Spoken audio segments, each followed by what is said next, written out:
here you go. This is Emily C., my new bestie. I hate the idea that someone out there hates me. I even hate thinking that Al-Qaeda hates me. I think if they got to know me, they wouldn't hate me. This stole the show. Emily C. was phenomenal. There's something you need to know. What? You're doing great. Look at my baby. Here she is. Emily. 10 out of 10. Huge fan. I see Emily C says 123. I trust her. She's really good. Listen, Turtle. You gotta watch your language. I'm already live. So you need to follow the FCC guidelines. She destroyed, left nothing in her path. It was so good.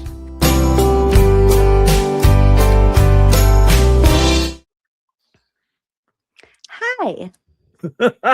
Hey, how you doing? Where were you? You disappeared. It's hot. It's so hot. It's so hot. And I was like, it's so hot, and it's like the kind of hot where it's like, don't think about it, because the more you think about it, the hotter you feel. yes. It's very hot. How was your week? How was your day? How's everything going? I'm back from vacation, and I feel like no one cares about me. How's your vacation?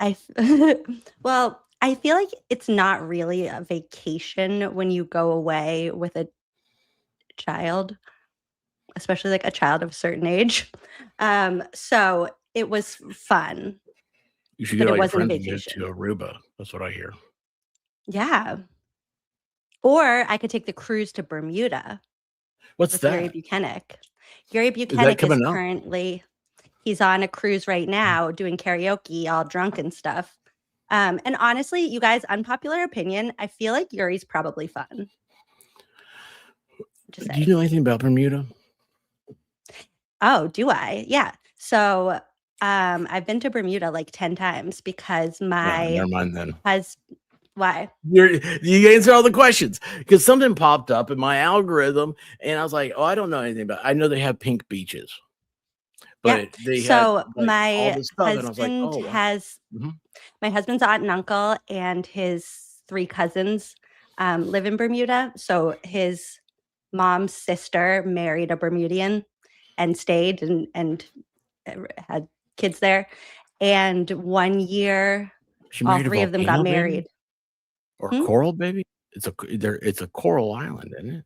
Like there was no like natives, were there? I mean, I don't know like the whole history. I've gone and like hung out. That's awesome. That's awesome. Yeah. Actually, today was the most fun day of my not vacation now that I'm back.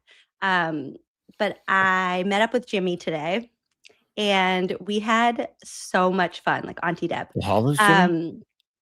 Yeah. Tell me more.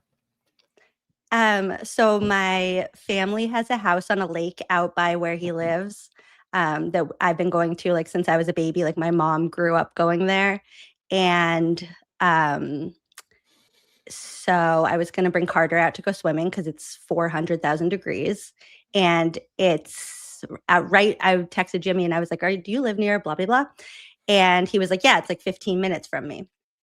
And I was like, come swimming.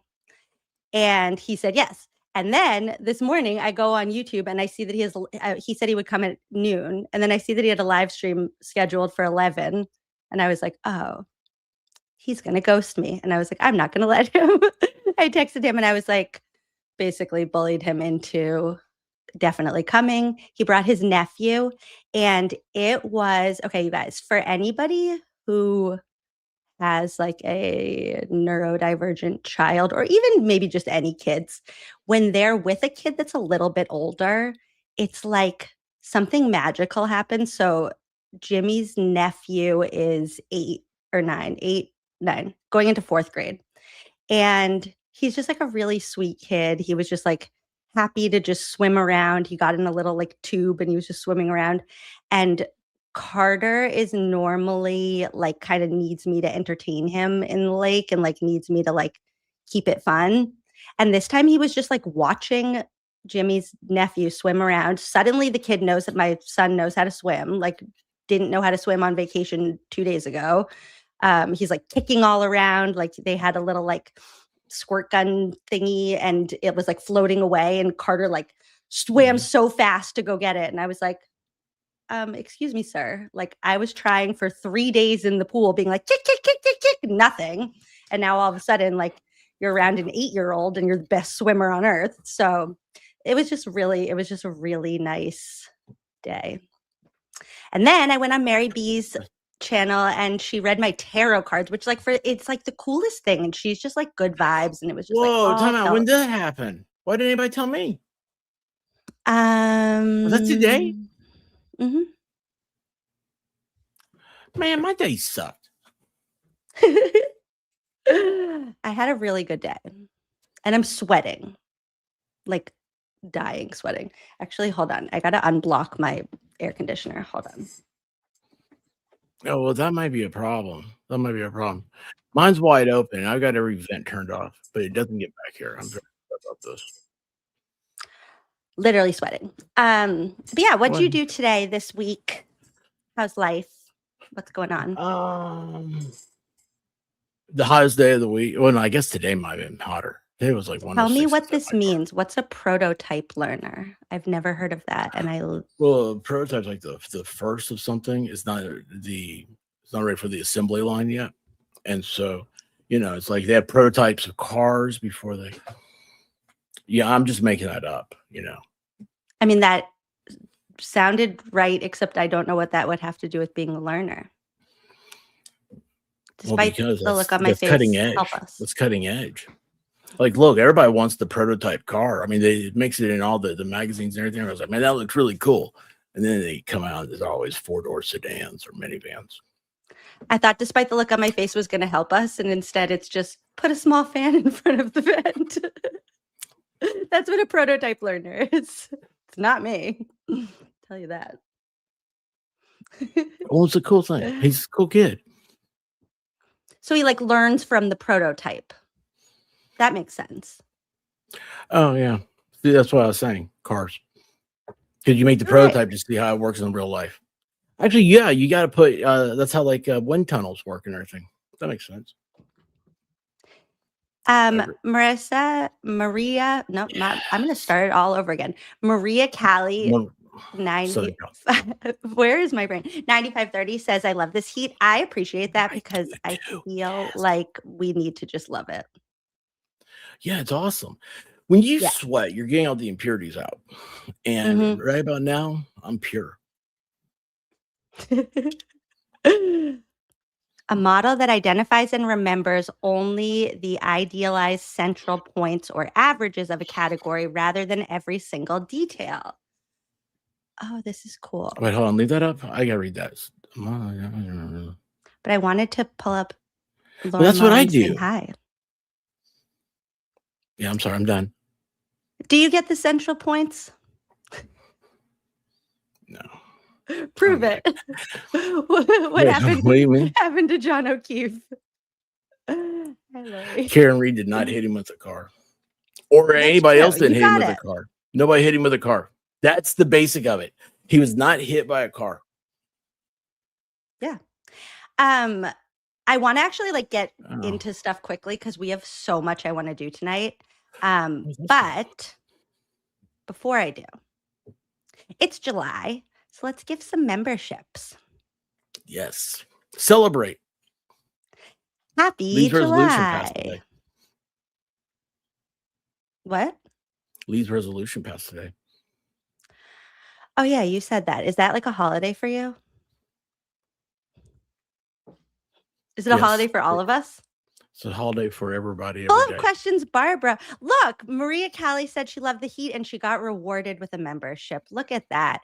Debbie Albert. Awesome. Are you related to the Alberts? Yes. Dr. Russell's Gasp is one of the best names on the internet.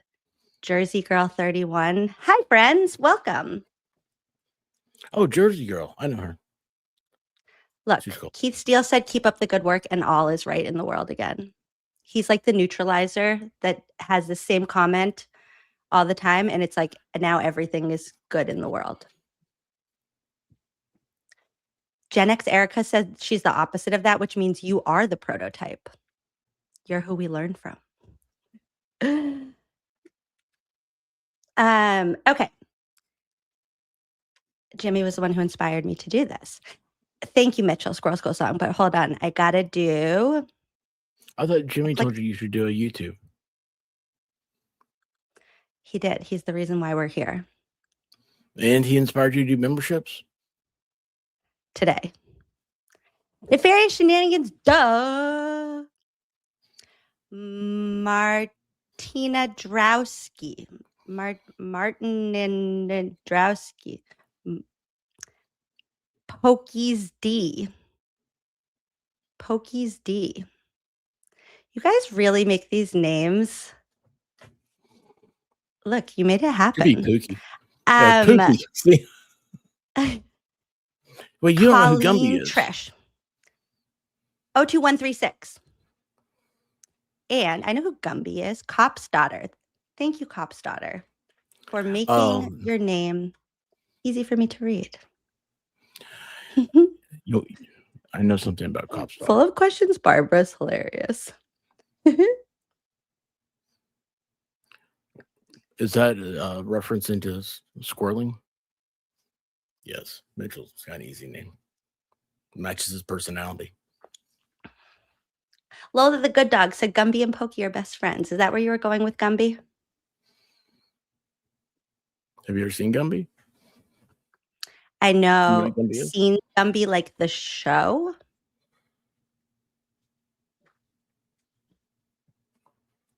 I don't know. I just already knew what Gumby was. Wasn't it a toy? I feel like I Yeah, had a it was. Gumby toy.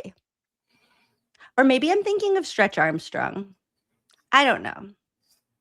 Let's get started. We have a lot to do. What were your toys like? Oh my gosh, y'all! We're gonna have a Yeah, we're gonna see, have there a was a squirrel day. Gumby toy. Oh my We had gosh! squirrel Wait, eggs. before we even do anything, and Mitchell, I promise I'm going to play the song. I have to play something even more important. Jody Callahan sent $4.99 and said, "Hey babies, hey." I like Dirty that. Callahan's what she likes to Yeah, go by. Gumby That's was her a toy. family name. You guys, I have a very important announcement. Tonight, we have to stream at least until midnight tonight, because tonight at midnight, Fervent goes live on. That's not true. I like your names. I just don't like that I'm not a very good reader. Fervent at midnight is going to be available on Spotify, Apple Music, and iTunes. So before we do anything right now, I need to play Fervent's commercial. And while the commercial is playing, I'm going to post a link in the chat. I'm going to pin it. Every single one of you, all 274 of you, are going to click on it. And you're going to pre-order Fervent on all platforms. And you guys, we like know a celebrity now. So here you go. There's the link. Wow. Let's wait till we see the record sale before we And get all celebrity. no, we're in at the very beginning. Okay, message pinned. And here's the where is commercial in the There chat. it Okay. The commercial is so good. Creator, you know the feeling. You're on page 11 of Sean Goode's anti-Semitic text, and you just need to take a breather. You find yourself asking the question, Should we do a fervent break? Do you feel like we need a fervent break just to like... introducing the fervent break. Having technical difficulties? Let me figure this out. This is when I should do a fervent song. That's the life of a Proctor defender. The fervent break. 2-minute psalms to bring the energy of your show up. And if you don't feel like dancing in your chair, play the latest fervent recap video. This is a funny recap. Sometimes we have to laugh. Otherwise, we're going to cry all the time. And if you really need more time to kill, have the chat debate over what the hell HOSP stands for. Fervent, HOSP. I don't know. Is that for hospital? HOSP, if that's the app thing. Oh, fervent H-O what? HOSP. For probably hospital, I don't know. Can you at some point explain what fervent hosp means? Is it like hospice care? Is it a hospital? Are you a hospitality group? Are you hospitable? Long to die in cold? What is hosp? What is fervent? What is life? But be warned, the side effects can be life-altering. At Marsha T5R, fervent songs play in my head all day. I love that. I saw that. Me too. You guys have now heard my favorite fervent song. Fervent, that's my favorite one, is the AJ song. It's the Brady List. That hook is just, it's too good. I just I just can't not keep listening to that song. Like once I hear it once, I just have to play it again. It's compulsive now. Want to add fervent breaks to your show? Download my album entitled The Sound of Corruption, which drops at midnight tonight. Pre-order it on iTunes or pre-save it on Spotify. Because we all need a fervent break in our lives. How good. Even that silly commercial is so good. He's so good. Okay, Mary B asked, did we ever find out what hosp is? The part that fervent never includes in my meandering mind is this, where I figure out the secrets of the universe. Are you ready? Oh. Fervent hosp. Nobody knows what hosp is.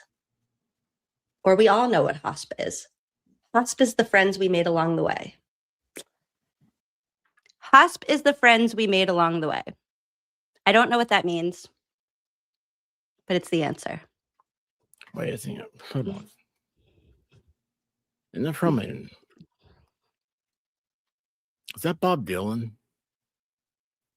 If it is, I didn't mean to. Do you know who Bob Dylan is? Yeah. Okay. Right? Don't I? Did you see any movies while you were on vacation? No. Of course not. My parents watched a movie. My parents were like, we're watching a Hallmark movie. And I was like, that sounds like a nightmare. I'm going to bed. Yes. Hallmark movies. It's Christmas.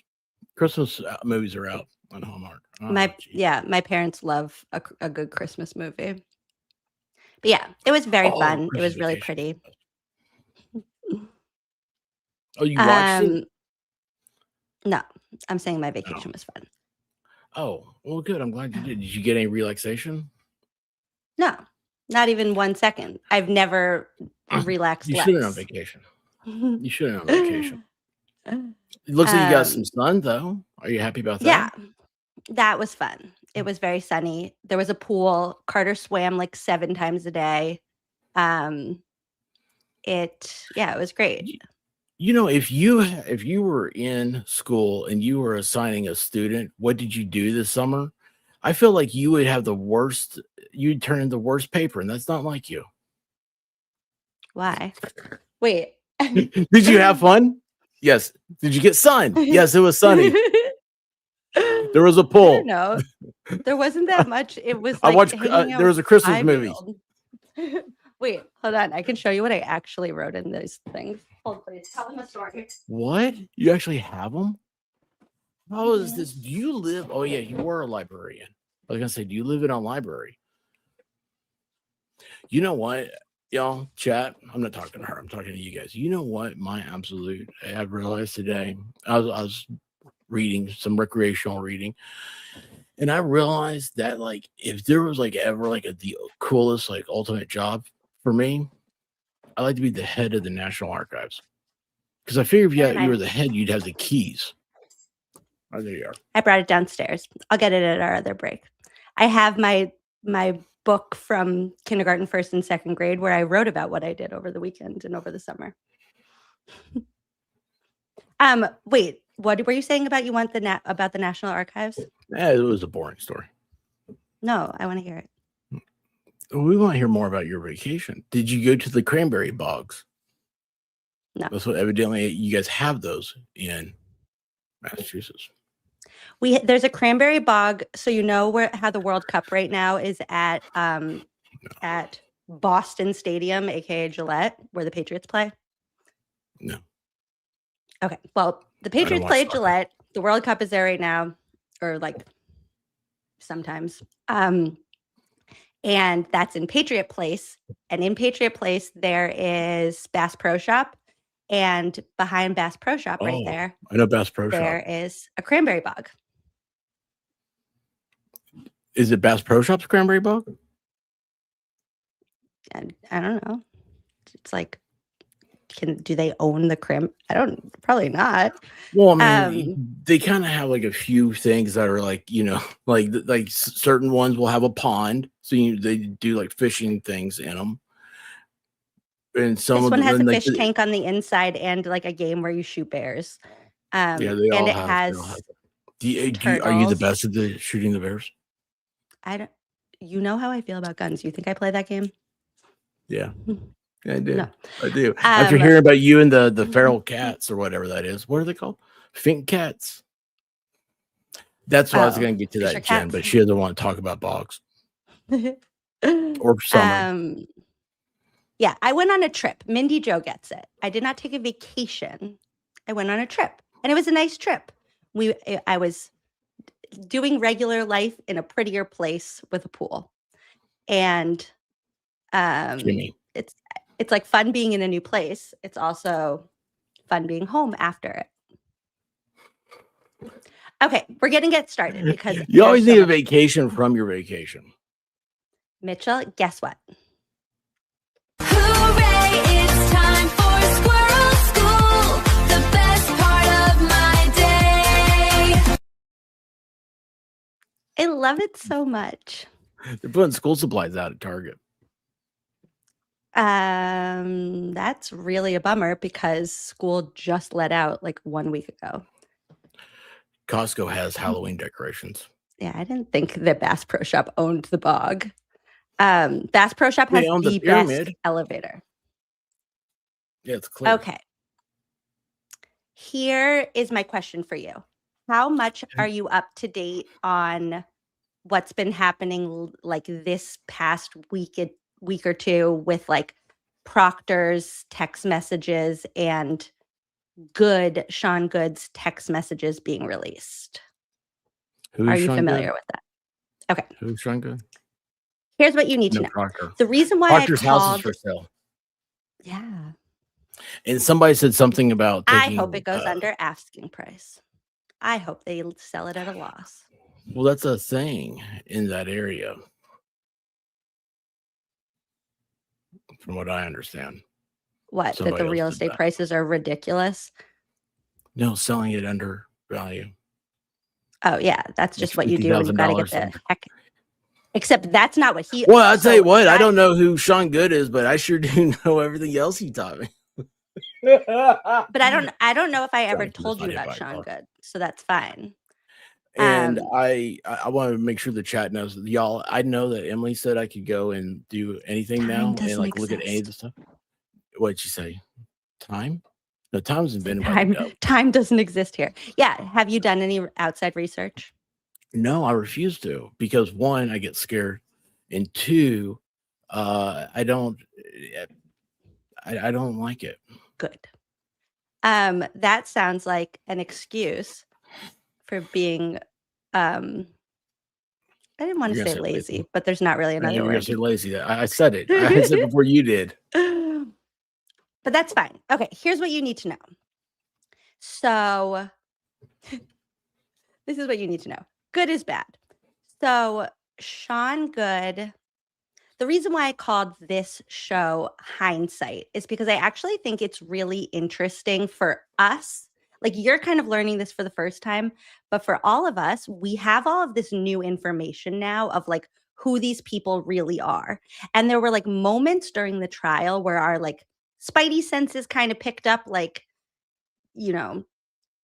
Proctor, you don't really need spidey senses for. It was spelled out for us a little bit. But like when Goode testified, there was just a feeling that like you're doing something weird. Like your attitude is off, but like we didn't know the kind of person that he was at the time that he testified. So we knew that he was like, I just thought he was dumb, honestly. Now, because of Proctor's text messages being released 13 years, turns out Michael Proctor and Sean Goode grew up together in Canton. So Sean Goode is a Canton police officer. Michael Proctor both of them are now former disgraced officers. Michael Proctor was a Massachusetts State police officer, but they've been friends since elementary school. We're going to find out that Sean Goode was in the same graduating class with Michael Proctor's sister, who he has like an obsessively close relationship with. So this isn't just like a brother and sister that are like, oh, like that's my brother, they're like talk on the phone 6 times a day. He was sitting at her bedside while she was in labor, kind of brother and sister. Proctor was? The Proctors were? Michael Proctor was sitting at his sister Courtney's side while she was in labor. Because, like, that's what brothers and sisters do.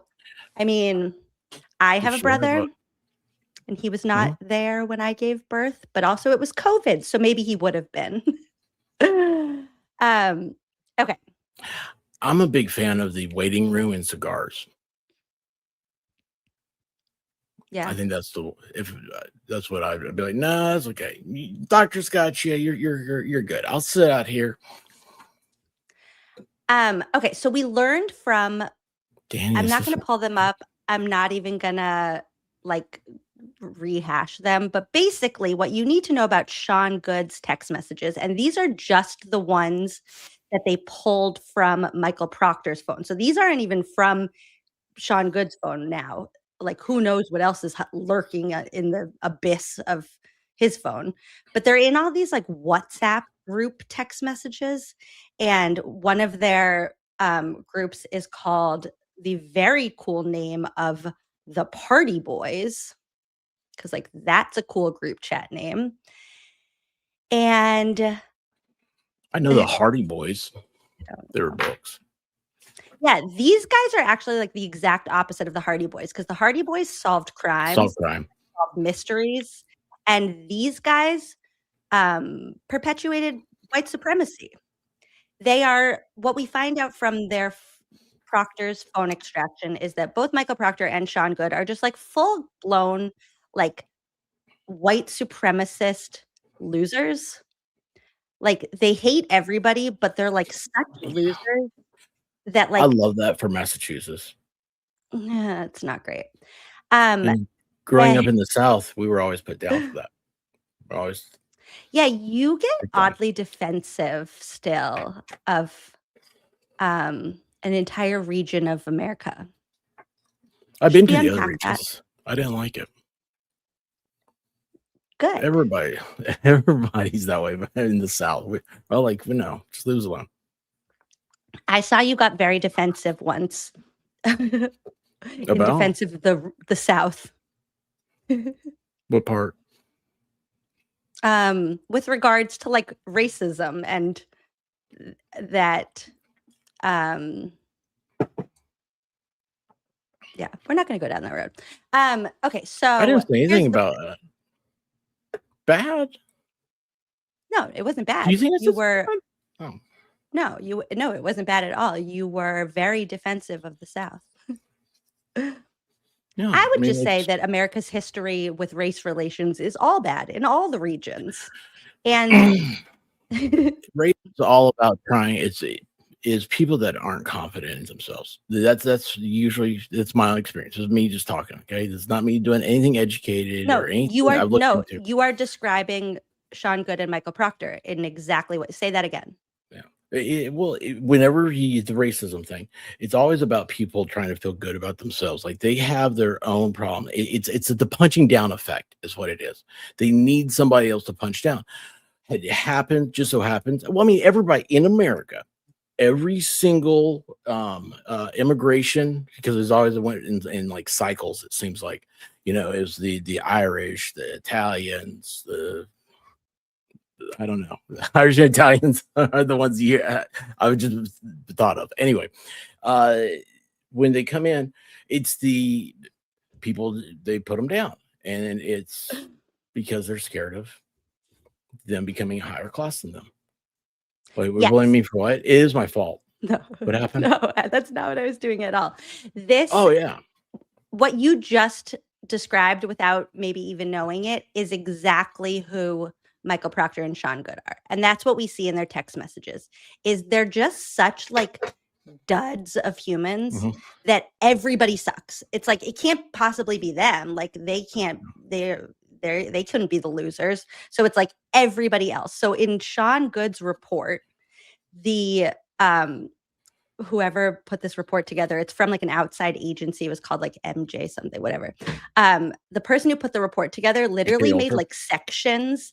It was like general racism was like one section. It was just all kind of like general racist terms, a hodgepodge. And then it was like specific racism broken down by race. So it was like specific racism against Black people, specific racism against Asians, specific racism against well, then it gets into anti-Semitism, then it gets into homophobia, then it gets into misogyny and how women are all the C word and sluts and things. And then it gets into intellectual disabilities. There was all the categories were ticked. It's like he just needs to shit on everybody else because inside he is a steaming pile of shit. So the only thing he can do is shit on everybody else. So okay, I have 2 chats open right now from when I did the memberships, and it's not good because they don't line up. So bye-bye, other chat. Mentally, they're both still in 9th grade. 9th grade might even be a stretch. They are, yes, Mrs. Tom Selleck, according to Samantha Beningo and me, white supremacy is different from racism. And let's actually kind of separate those things. White supremacy is the foundational idea that like white people, specifically white men in most cases, are like the best to the point that all other people should not exist. And if they do exist, they shouldn't be anywhere near then they'd the be like gay. perfect. What? If it was white men particularly and no other people should exist, then the white men would be gay. And that Well, seems it doesn't seem like it's part of their thing. no, again, you might know, Mr. Expert, you might be unknowingly again describing Sean Goode and Michael Proctor, because there are a lot of very, very questionable texts in there about stretching their buttholes and stuff. Oh, it's a goatsies party. He said, one of them said, Lemon party. It's only gay if you push back or something.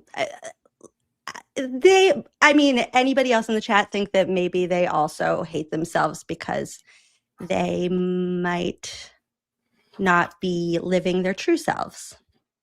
Ooh, that's always a possibility. Yeah. It's always a possibility. Yeah. Oh, it's just weird. Okay. So here's why I want to kind of like start with that is we saw especially Sean Goode testify very briefly in the first trial, and that was it. And there was even a pretrial hearing where Alan Jackson is like fighting to get access to something, and either Lally or Bev says to him, oh, Boozy will know exactly what I'm talking about. Also, you guys, the fact that Boozy now exists on YouTube is like the best thing that's happened to the YouTubes. Boozy, you'll know what I'm talking about. There was a pretrial hearing where AJ was asking for something, and either Bev or Lally was like, oh, did you want Sean Goode's? And then he was like, no, we don't want Sean Goodes. Like basically kind of like dismissing, putting him to the side, just being like, no, why would we want Sean Goodes? We just want so-and-so and so-and-so, whoever he was asking for. Boozy, just confirm that I'm not making that up. My point in saying that is Sean Goode is much more involved in all of this than I think was ever kind of like put out there. So we learned that first when we saw the video of Higgins's creep walk at 1:45 a.m. in the second trial, when he said that in the first trial, he had said that he hadn't gone into dispatch where Sean Goode was. And then in the second trial, we see, oh yeah, there's the door. He went right into dispatch where Sean Goode was and hung out for 6 minutes. God damn it. I might have dreamt it then. I'll find out eventually. So are we going to discover whether or not they're attracted to each other tonight? I don't think they're attracted to each other. I think we should ask Jimmy. They're usually better. Let's save that's that. not a bad thing. Because Because honestly, that would be the coolest thing about them if they actually like had any ounce of culture.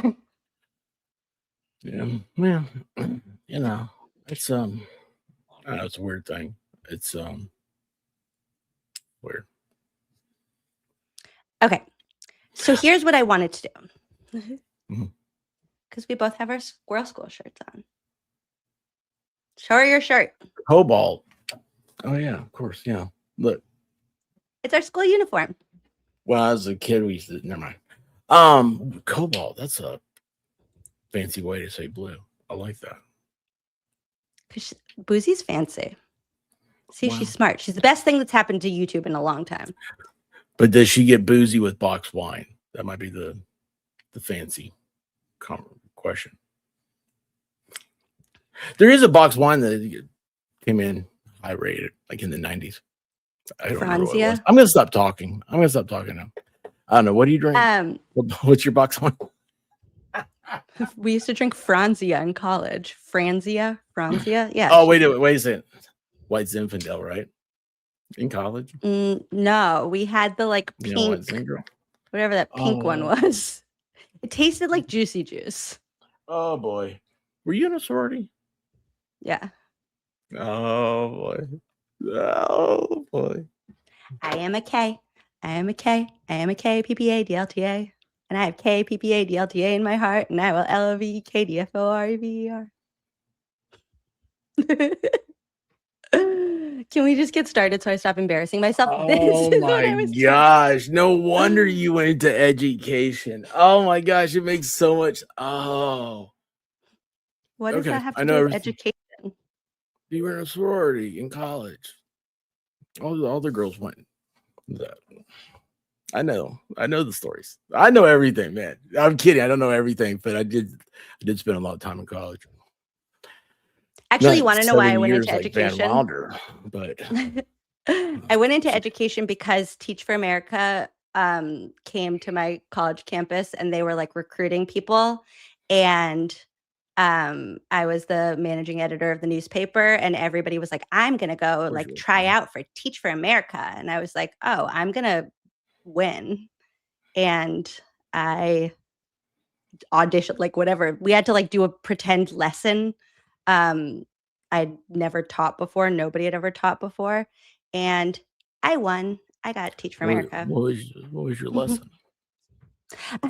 I taught acrostic poems. I had like stickers and stuff. I did like a first grade lesson on acrostic poem. Yeah, it was in February. Actually, I like remember this so clearly. It was in February and I taught we did like a Valentine's acrostic poem. We talked about I'm not familiar with the term acrostic. Is that what you're saying? Acrostic?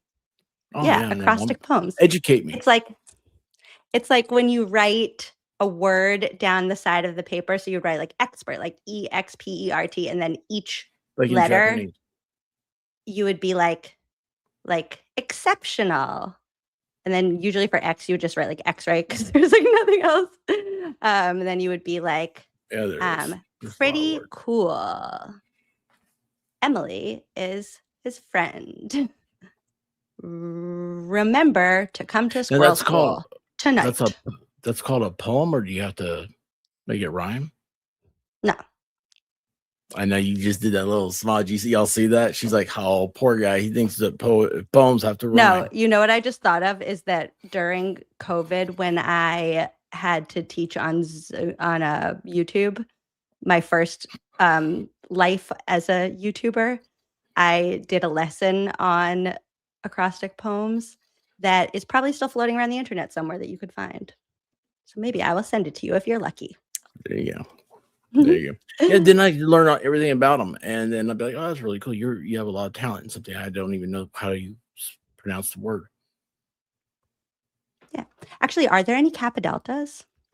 Now that we're on the topic, because then we would be Oh, the sisters. Which KDs. way? Yeah, you are. I wanna be a Phi Sigma Sigma. Just Yeah, you wanna wear the streets of gold. Do do do do. If I can't have that, which I know is best, I don't wanna have nothing at all. Rush songs were fun. Rattle, rattle, Delta like a Gamma, that's what I am. I am Delta again born and Delta again bred, and when I'm gone, I'll be Delta again dead. Kai-ho, it's off. Never mind. Why are people even watching us anymore? Like it's like, here, come rewatch Michael Because Proctor and Sean Good. Actually, this is watching opposites. It's like a magnet, a straight magnet. Two ends don't. It's like a compass. Okay. It is. It's a compass. You're the north, I'm the south. I have a compass around here I can show you. I discovered that the iPhone makes the compass go wonky yesterday by accident. Really? Yeah, That probably means we're screwing up the earth. I don't know why that No, is magnets are connected, awesome. but it is. Magnets Yeah, are no. how everything works. Magnetism. Yeah. I mean, how Like else? the moon and the Which- how do- ocean. well, I mean, if they're real, but how do you define love? It's magnetism. How do you define love? You guys, Magnetism, what is love? electricity. Is it? It is over here. Where is love? You go up during rush week, you go and say, "Hey, you want to know where electricity comes from?" Love. What is It's love? more of a visual science, a hands-on. There's a lab involved. A love lab? Yeah, oh yeah. Oh. Wait, this is so sweet. Curiously Concerned said, when the power of love overcomes the love of power, the world will know peace. That's what the people put on the flag on the Empire State Building. Oh, yeah. The ones who just got engaged. Yeah. That They played a looks lot of like a Rampage. nightmare. Oh yeah, right. I mean, That's their honeymoon's amazing. gonna be paid You know for. what I feel good about is that the whole chat is squirreling tonight, so we're fine. They're just excited. I'm that a you're back, Sagittarius Nate. too. Emily C, Now, what does that mean? Sagittarius. I don't know. We're stubborn. Yeah, that's for sure. I'm an Aquarius. You're emotional. I know that from Melanie Little. When's your birthday? February? I don't have birthdays. I was hatched. Your birthday is February 2nd. I'm a groundhog. Is that really when your birthday is? That'd be pretty crazy. Would be, wouldn't it? And every day is my birthday because I'm a groundhog. It's Groundhog Day, right? It's a Sagittarius party. Okay. Yeah, I don't know why people wouldn't be afraid of heights. Like, you're supposed to be afraid of heights. That's a normal thing. Like, Supposed to be it's a afraid of survival. drowning? People who are Yeah, not afraid of survival heights freak me out because that's like a survival. Like, why don't you want to survive?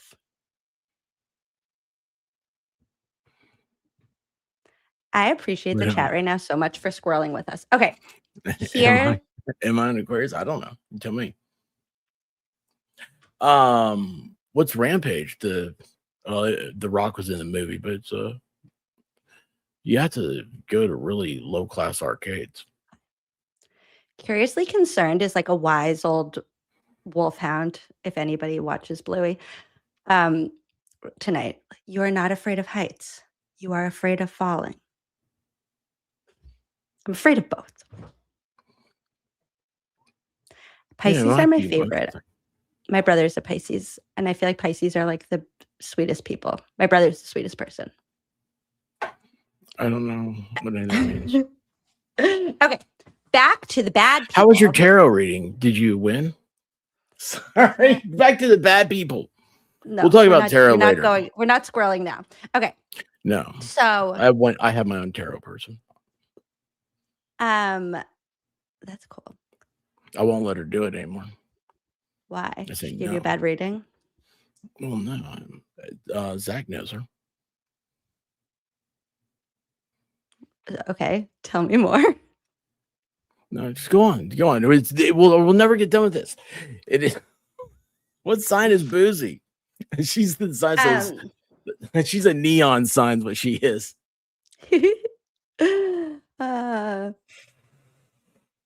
Okay, here is what we're going to do. Now, with the hindsight of the okay, actually, let me back up. Part of why this like juncture in piecing together everything that happened to frame Karen Reed is interesting is that the one thing that like the antis say that is correct is at no point in any of these like leaked text messages, whatever they're called, extraction reports, whatever. You can't take a fervent break, Mitchell. Let me back up because this part is actually important. The antis love to say that of all these text messages that we've seen of them saying all kinds of absolutely disgusting nonsense, at no point do we ever see them be like, hey, dude, like planted that tail light the other day. Like, hey, I hope we get away with framing Karen. Like, I'm freaking out right now. We framed Karen, whatever.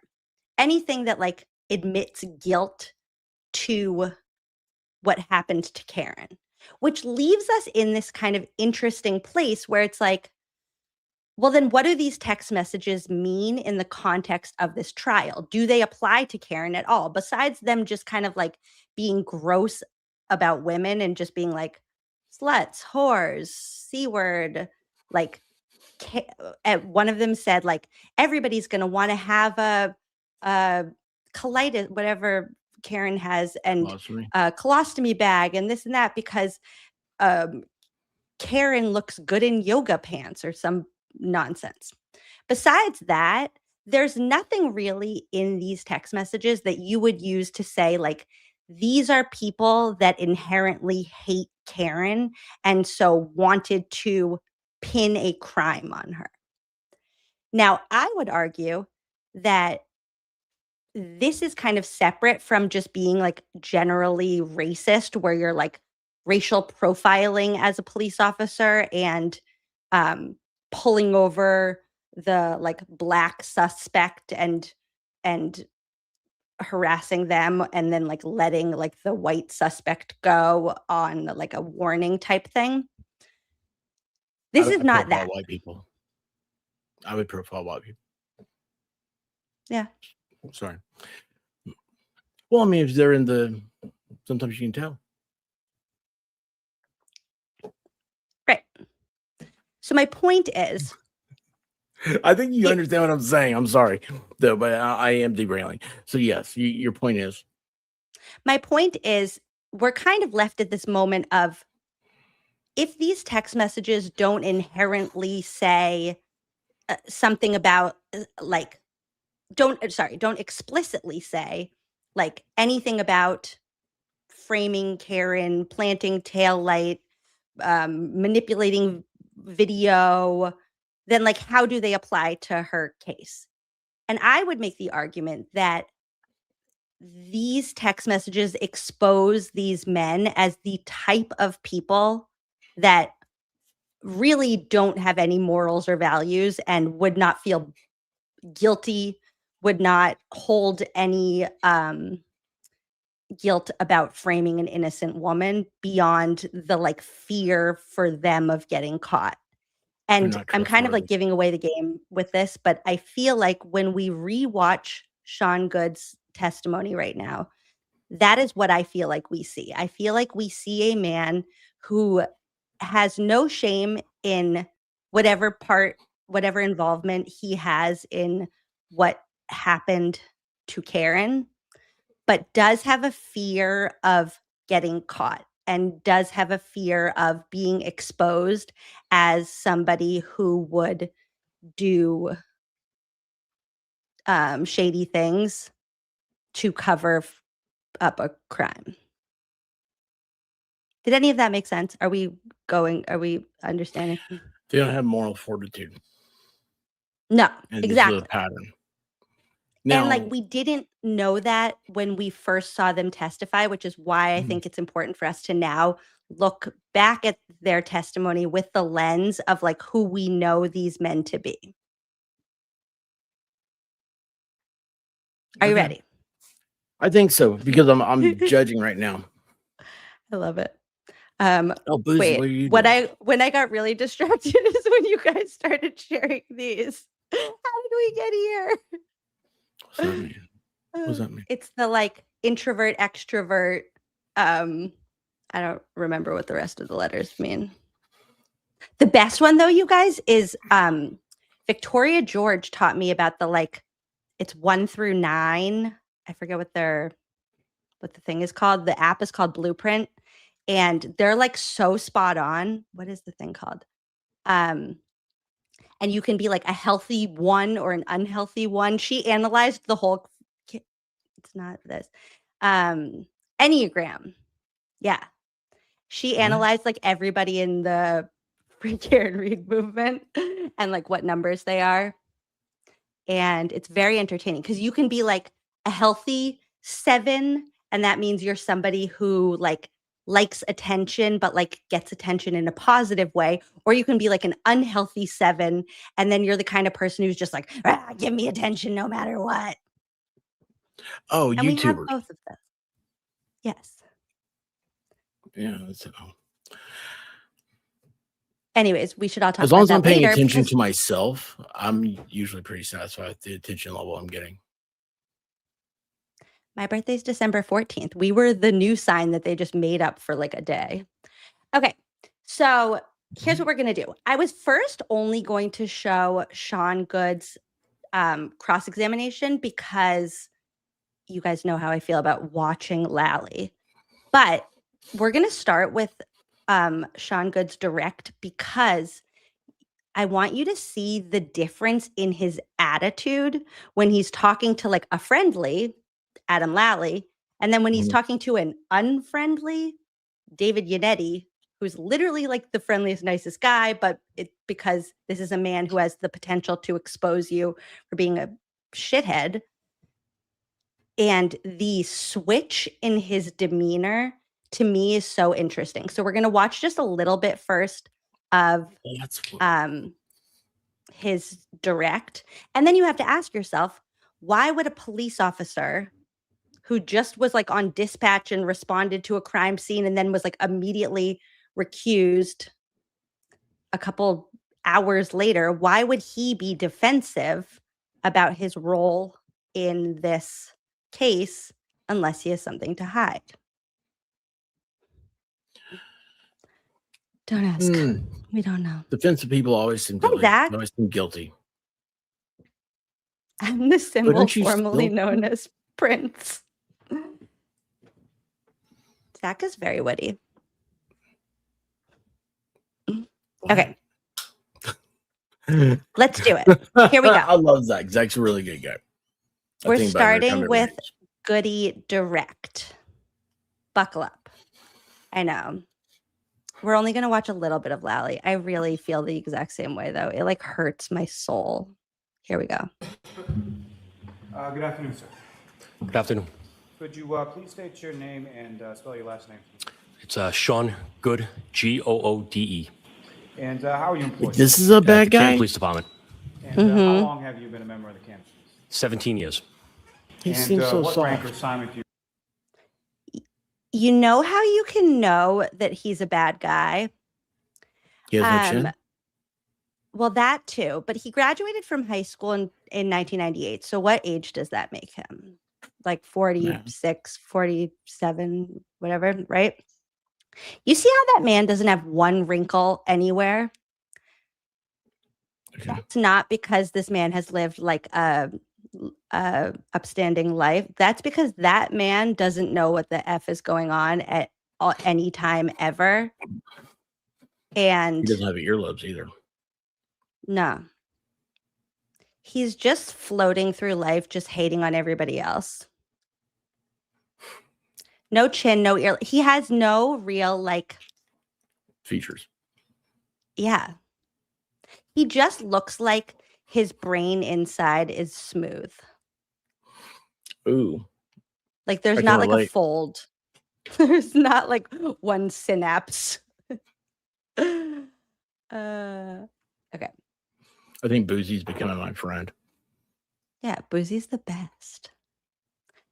Well, I mean, you know, I'm not saying she's not. The lobes.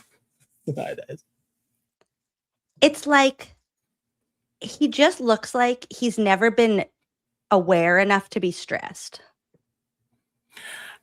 You know, it's really weird. I just read that as too chubby for white guy, and then I had to redo that in my head.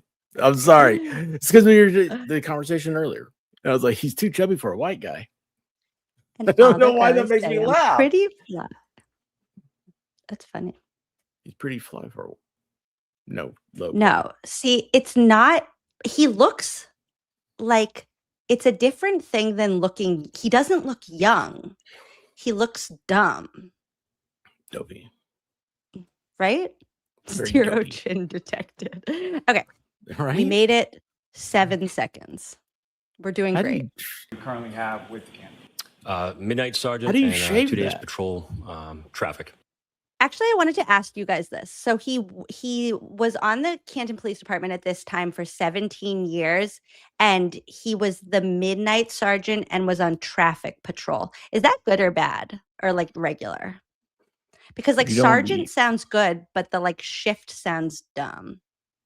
Like that's where you put the dumb guy. But I might be wrong. That he might be great. He might have a lot of might do DUI stuff. Yeah, I guess. Like he sounds like that's where you put the guy that's like, yeah. Boozy said he's mid-tier, but CPD was notorious for being supervisor heavy. Make more money. Okay. Here we go. We're doing it. Now, how long have you held the rank of sergeant with the Kansas Police? Coming up on 3 years. Now, with reference to your rank and assignment as a sergeant with sort of the overnight shift, and when does that shift run from? So it's midnight to Can I 8. tell you something real quick? The I'm sorry to sergeants, interrupt. I know about this law enforcement sergeant's test, and it's really hard. Yeah, but that means that he cheated or they fudged I mean, his scores. when I looked at one, I was like, oh, that looks like it ought to be like that. It looks like a law school exam. So, sorry. Well, that means that he cheated or they cheated for him or he never took it and they just promoted him because this is not a smart man. Like he's just dopey. Okay. Nate Taylor said some cops are happy on patrol and don't strive for more, so it's normal. Yeah. He doesn't seem like anybody who's really strived for anything. But I mean, you He's know, not a patrol's striver. fun. It's not like sitting at a desk. Yeah. Okay. The oncoming sergeant usually comes in around 11 o'clock. Also, the most important thing right now to be paying attention to, besides just like getting to know him, is just the vibe of the way that he's answering questions to Adam Lally, because I then want to really highlight like the shift when he's on cross-examination. Right. And in general terms, if you could describe to the jury what sort of are your duties and responsibilities as a sergeant on the overnight shift. So I'm in charge of the patrolmen that are on that work under me. There's 4 of us on the midnight, plus myself, so 5 total. 4 on the road, 1 inside. Turning your attention to the evening of January 28th, 2022 into the morning of January 29th, 2022. Were you working on that occasion? Yes, it was. Similar capacity as you've just described? Yes. And so the time as far as when you arrived at the Canton Police Station would be similar to what you just described? Yes. Now, when you arrived, if you recall, who was sort of working with you or under you on that particular shift? So that evening's midnight shift, it was myself, Officer Pasquarelli, Officer Mullaney, Officer Saraf, and Officer Dever. And as far, in addition to, let me ask it this way. So when you're performing those duties in the Canton Police Station, where are you sort of physically situated within the Canton Police Department? We're inside the dispatch room. That's where you handle all the calls, 911 calls, business lines, stuff like that. So anybody walks in the lobby, you're right there. And so would that also be sort of part of your duties and responsibilities in regard to being the supervising sergeant for the shift? That evening, yes, I was inside. Now, with reference to 911 calls and dispatch, what, if any, training have you received in regard to those? Everybody in the Canton Police Department, we do not have civilian dispatchers like other larger departments. So every officer that works patrol has to be certified on the PSAP station, which is the 911 dispatch console. And then once you're certified, you're able to answer all 911 calls. And what, generally speaking, does that certification process entail? It's learning the software, learning how to know the difference between a cell phone and a landline, being able to look up if a 911 call comes in on a cell phone. You had to learn the difference between a cell phone and a landline. Oh. This hits home. This hits home. Yeah. They were teaching the real important stuff. Happy birthday, Danny. It's been his birthday for like 3 weeks now. Congratulations. It's going to be his birthday for the entire year, except on his actual birthday. Oh, I think Bahala has that one claimed. No offense. But every day's his birthday. That's when I met him. That's what people started saying. I was like, all right, happy birthday. What's up, bud? What's up, Rat House? Hi, Love from Tejas. Love from Tejas. Your picture always makes me like happy. You have a really nice smile in that picture. Right. Yeah, Goode answered the 911 calls. He knows the difference between a cell phone and a landline. So he's like, oh, are you calling from a cell phone? Where are you? Oh, you're calling from a landline? I already know where you are. Okay. Continuing. We have 3 different monitors, and you'll see that one of the monitors will be a map, and all of a sudden it'll just ping, and you'll see that cell phone. And a lot of the time, because of the location of the town of Canton, we do get state police 911 calls that are on the highway. So you have to be able to differentiate which call it is. It is actually us, or is it state police? Is it Randolph? Stuff like that. So you have to be able to read a map. It's not very hard, but it's that. He can read a map, you guys. Give him a round of applause. Standing ovation. He knows the difference between a cell phone and a landline. That's Can kind read a of map. GPS sometimes can't read a map. The maps that they have, they're in a binder, like a 3-ring binder, and it's sectioned off by is it divisions? Is that what it's called? Whatever area that the individual, that the officers that are called to go there are supposed to do. And so it's a weird little flip out thing. It flips.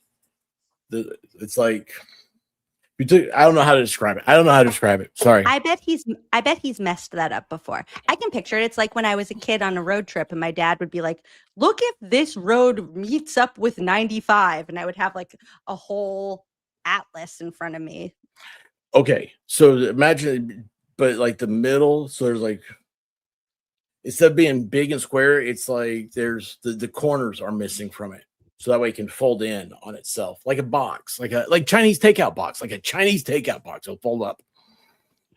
But it doesn't fold out to a Chinese takeout box. Okay. Those are cool.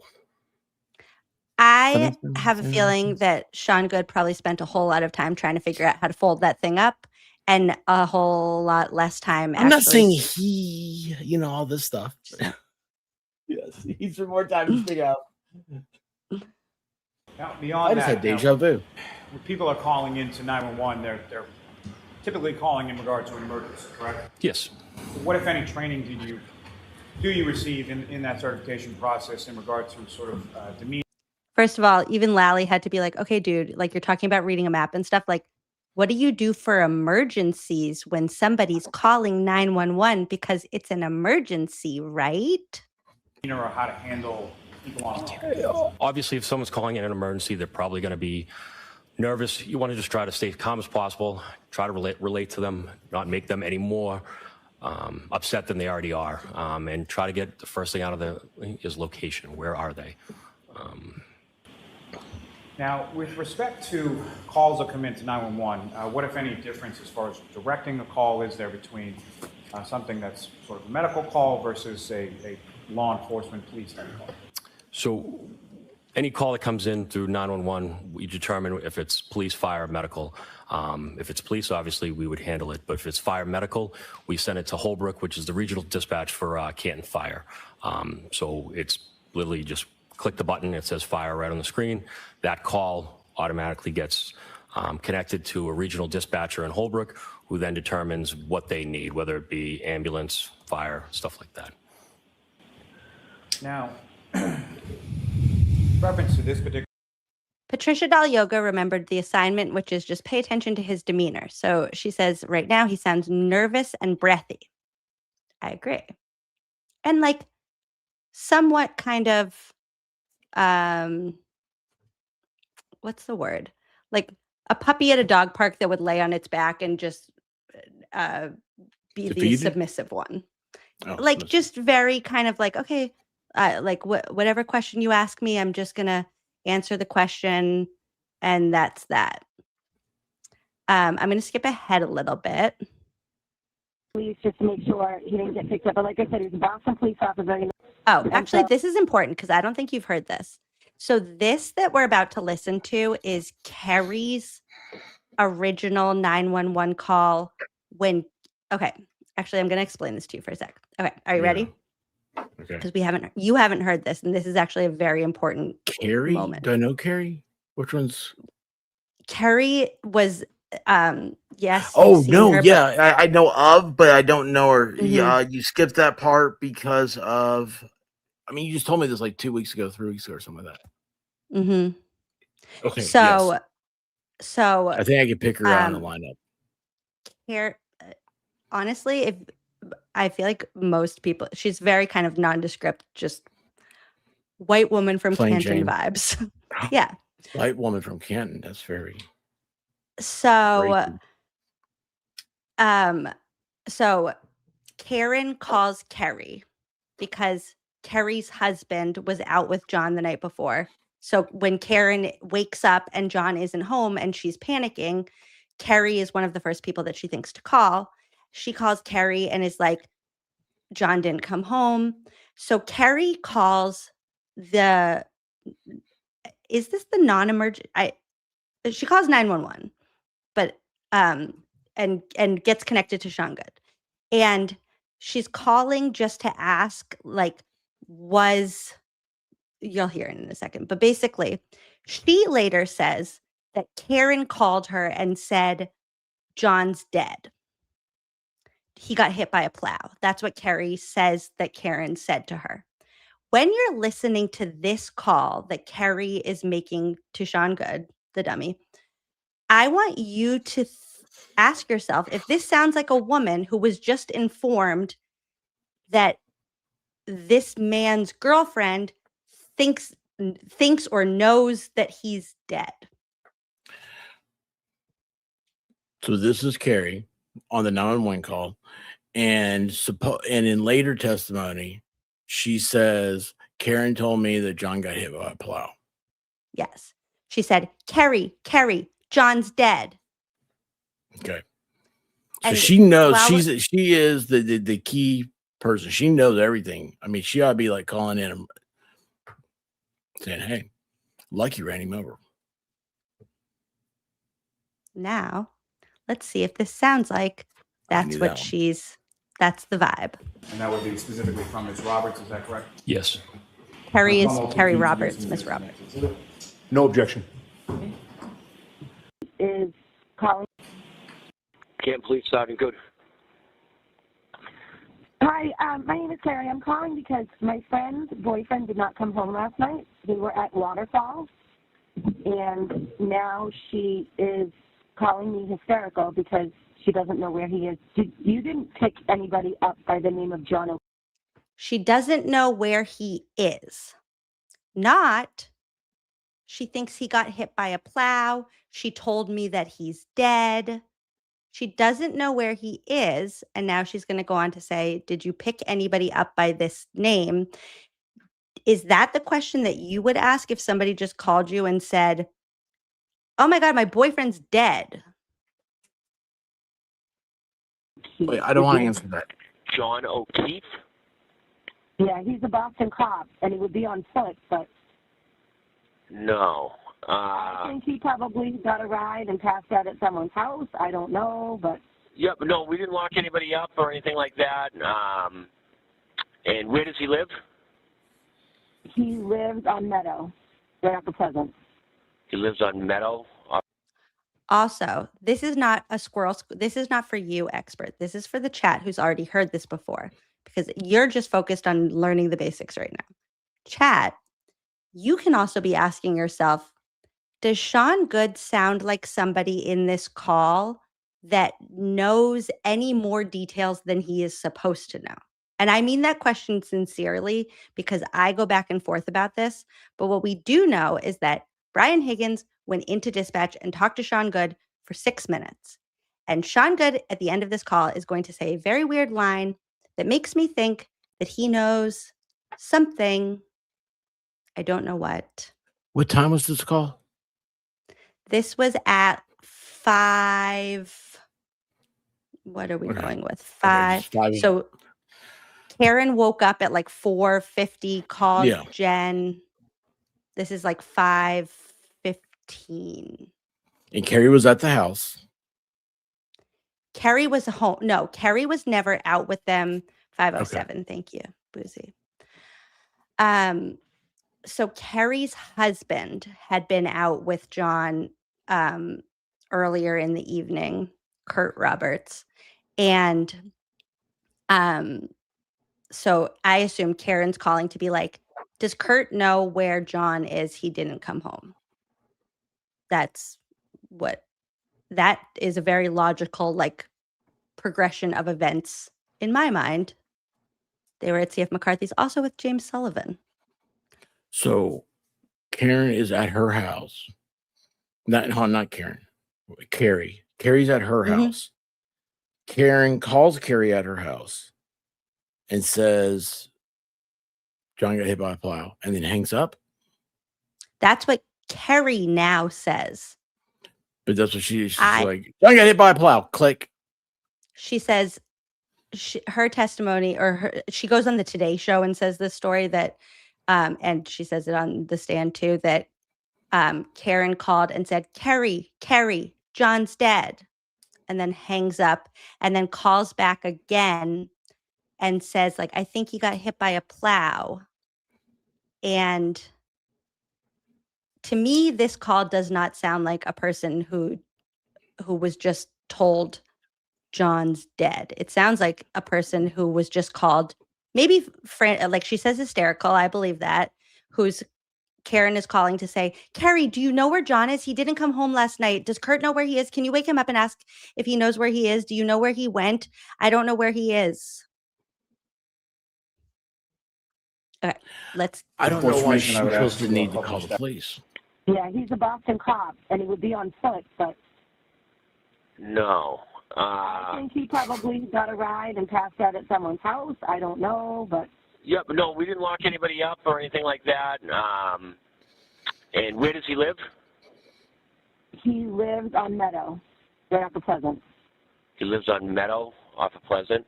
Okay. And is the wife home? You said his girlfriend? It's his girlfriend, yeah. They were out having drinks, and then she left and expected him to come home at some point, and he never did. Yep. And so I said to her, you know, my husband had been out with him earlier in the night, but then he came home, and he has custody of his niece and nephew because their parents passed away. Okay. And so she's home with the niece and nephew, and they're old enough to be home. It's Also, one thing you have to know is that Carrie's a talker. just she's nervous because he never even called the niece. Yeah. So she's like, I feel like something happened, and I said, okay. Well, so he called the area hospital. Nobody has him. I personally think someone probably picked him up and he passed out. I don't know. Yeah. I don't know. He didn't drive last night? No. No. Okay. I mean, again, it's more, it would be driven by you. So this is another important point. We now have learned from the FOIA, from the last dump of notice of discovery documents, that Sean Goode is aware of who John O'Keefe is, or at one point a few months prior, he was aware of who John O'Keefe was. There was a kid in the neighborhood selling maybe weed, drugs, whatever, and Sean Goode was like in the messages from John and Kevin Albert. This is less for you and more for everybody. It does seem, initially was kind of like, okay, you know, I don't know that I would remember everybody's name that I was like loosely introduced to as like over text message. Like John O'Keefe said that he saw this a couple months ago, but it does seem like this should to people over text message. Is that how this happened? No, like if you were texting a friend and then they said like, oh, I was talking to Boozy and she was blah, blah, blah. Like, would you remember that person's name 3 months later? I don't know. But it does seem like there should be a moment in this call where Sean Goode is like, oh, John O'Keefe, like, ding, like she said Boston police officer. She said John O'Keefe. She said Meadows, where they were investigating this kid who was dealing drugs. Like, it does feel like there should have been a moment on this call where, and like they did this fundraiser at the gym, that Sean Goode did not go to, in my opinion. Like there should be a moment where he's like, oh, like John O'Keefe, like some type of like, oh my gosh. And the fact that he doesn't have that moment is a little bit weird. Again, like if you're on duty and you're kind of like, to me, this is less nefarious than other things, but I do think that there's like something a little bit weird that he's not like, oh, I know John O'Keefe. Like, okay, I know that guy. Okay, let me see. Unless he's faking it, pretending that he doesn't know. What's the Furbush? Is that what you said? Furbush is the last name of the niece and nephew that John adopted, his kids. I think there's a weirder line coming up, but I also do think that is odd. To, call in, come to the station and talk to us. But I mean, as of right now, it's more, he just didn't come home last night. Is this common sometimes? Does it happen with him? No. That's why. Since he didn't tell his niece. That's kind of why she's more freaking out. So I figured I called the area hospitals. I said I would call Canton police just to make sure he didn't get picked up. But like I said, he's a Boston police officer. He knows a bunch of people. Anybody could have picked him up. Yeah. Freaking it out. Okay. Apparently they were having a blizzard party of some sort. Yeah. No. I don't know. Listen. Unfortunately, I wasn't there. I was stuck here. But okay, that's the part that I think is really odd. We're going to listen to this part again. I want you to pay really close attention. Carrie says that they were having a blizzard party. I guess they were having a blizzard party. And Sean Goode says, yeah, I don't know. I wasn't there. I was stuck here. Now, in this moment, if we play that game we did once where it's like, what do they know at this moment? At this moment, all Sean Goode is supposed to know is everything that Carrie just said on that call. So John O'Keefe lives on Meadows, didn't come home, would have called his niece. At no point in that part of the conversation did she say where they went to an after party, who he was with, where he might have been, nothing like that. And then Sean Goode says, I wasn't there. I was stuck here. Well, where is there? Please, can you play that back now? That's what I'm about to do. Okay. No. That's why. That's because he didn't call his niece. That's kind of why she's more freaking out. So I figured I called the area hospitals. I said I would call Canton police just to make sure he didn't get picked up. But like I said, he's a Boston police officer. He knows a bunch of people. Anybody could have picked him up. Yeah. Freaking it out. Okay. Apparently they were having a blizzard party of some sort. Yeah. No. I don't know. Unfortunately, I wasn't there. I was stuck here. But we didn't get any calls, anything like that. Nobody was arrested or anything like that. Unfortunately, I wasn't there. I was stuck here.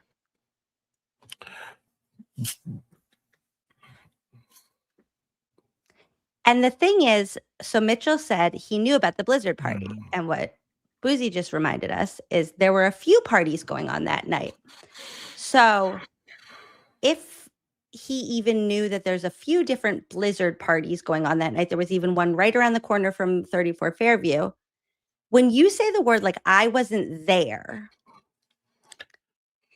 these are like alibis. there is a place. There is a specific place. Like if he was just talking generally, he would have said like she would have said they were at a blizzard party, and he would have said like, "Oh, I was stuck here. I didn't get to go to a blizzard party." Or you know who John is.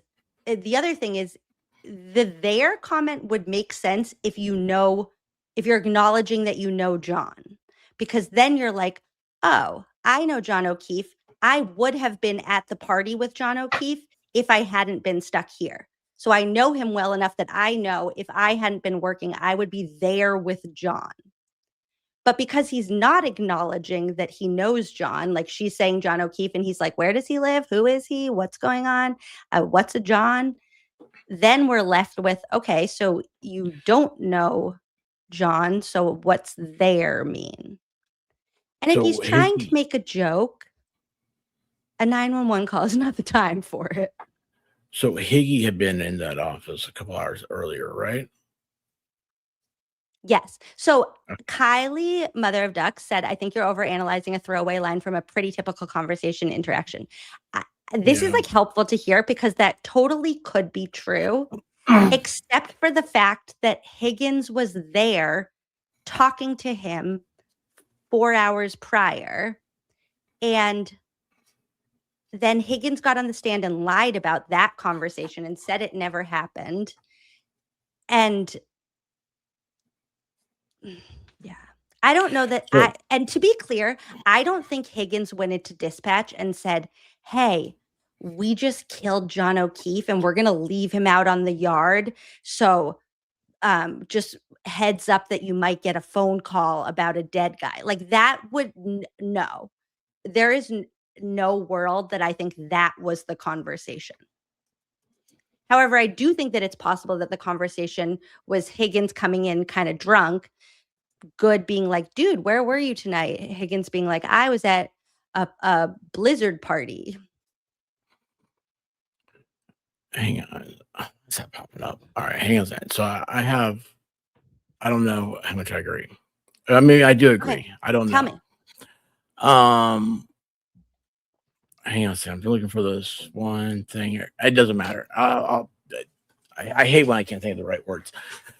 That's what I was looking for. So, to me, okay, so like government documents and everything are admissible. There's a hearsay exception for allowing it in government documents. They're accepted as being, as being not hearsay. So all this is going to be into any type of trial or any type of investigation later on. These are open. Okay. So to me, when I heard all that, the feeling I got was that this is an alibi. This is two people trying to create an alibi for themselves. Okay. They were not involved in this. So they're trying to set the whole thing, because remember, nobody was involved. Nobody was there. Nobody can remember anything. There's no video cameras. There's nothing. Everything. What's happening? Somebody got waffled. I like that word. Right. But so then the question is, why would Sean Goode feel like he needed to create an alibi at that moment? Because that is really. Because he got it on tape. It's on tape.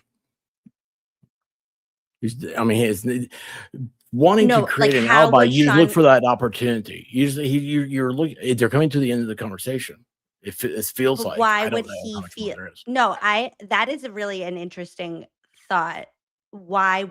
My question is, like, why would he feel like he needed to create an alibi for anything if he didn't know? Yeah, like the chat you were saying, like it felt like he knew what the call was about. He knew before she called.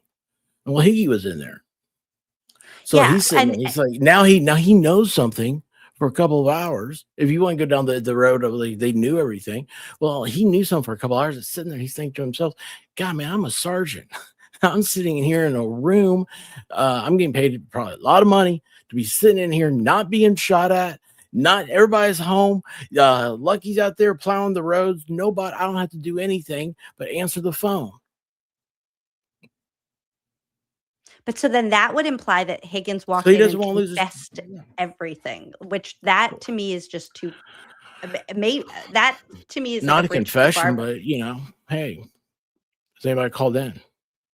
And didn't we discuss that? Like how, like when that? I'm just up. I say we discussed that, but wasn't that? Oh yeah, the text they went after Higgins left. Who knows? I don't know. I just that was the gut feeling I got. My first impression. Yeah, all this is admissible in the court. He's literally trying to blurt out. I don't know. He's literally trying to blurt out, like I was here. I wasn't at. Yeah. Don't bring me into it. I don't want to go to court. I don't want to be part of any lawsuits or criminal investigations or anything. I literally, my big old dopey ass was sitting in this chair. Yeah. Sorry. That is really interesting. So, yeah, I like that. Like he's trying to work in. He knows it's recorded. He's trying to be like, I was not there. Which also goes to what your Pants on Fire just said, which is, doesn't 911 have exact questions they should ask in a missing person situation? Goode asks weird questions and is kind of on the fly.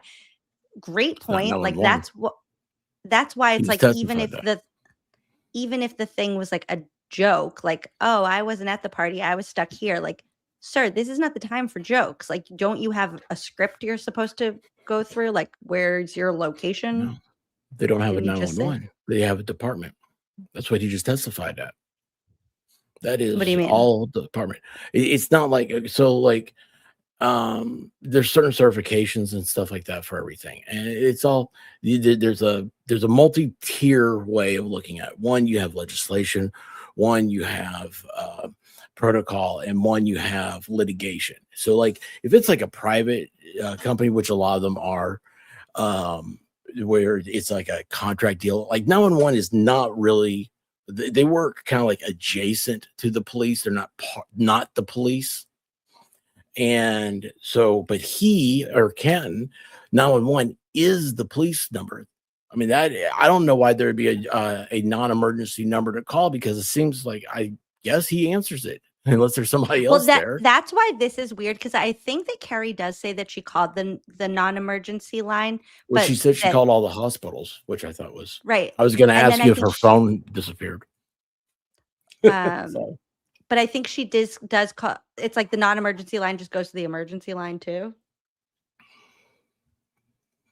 I mean, that's where I don't know how many he is calls in they get. dispatch. How many calls did they get in Canton a year?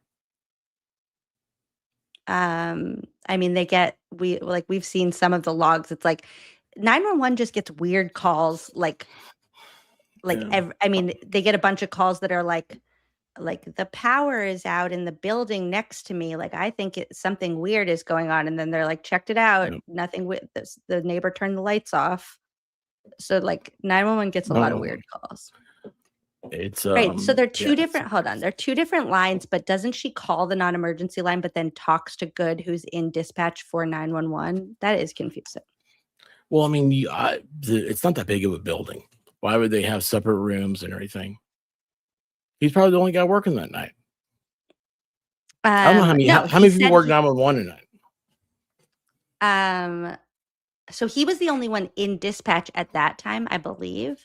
But then also, Well, Kelly Dever was in the, see, it's the same phone line. This is what's weird. So Dever was hanging out in the parking lot because apparently that's where you police. And then it was the other people, Sarah Mulaney. Hey, Mr. Hosp. 1 hour and 21 There you minutes go. until We're gonna go live to it. We're gonna have a fervent release party at midnight. Okay, let's finish this, see what he says about it, and then we're gonna switch over to his cross. All righty. All right. Well, thank you. All right, no problem. Good luck. Okay. See ya. Thank you. Good Bye-bye. luck. Good luck. Now, Sergeant Goode, Now, what do you think he was like after he Is hung there up the an phone? trail of the 911 call that you have? What do you think? I think he took a big sigh. Do you think he sent any text messages or made any phone calls to anybody like a Brian Higgins or a Brian Albert, or Did he? I don't know.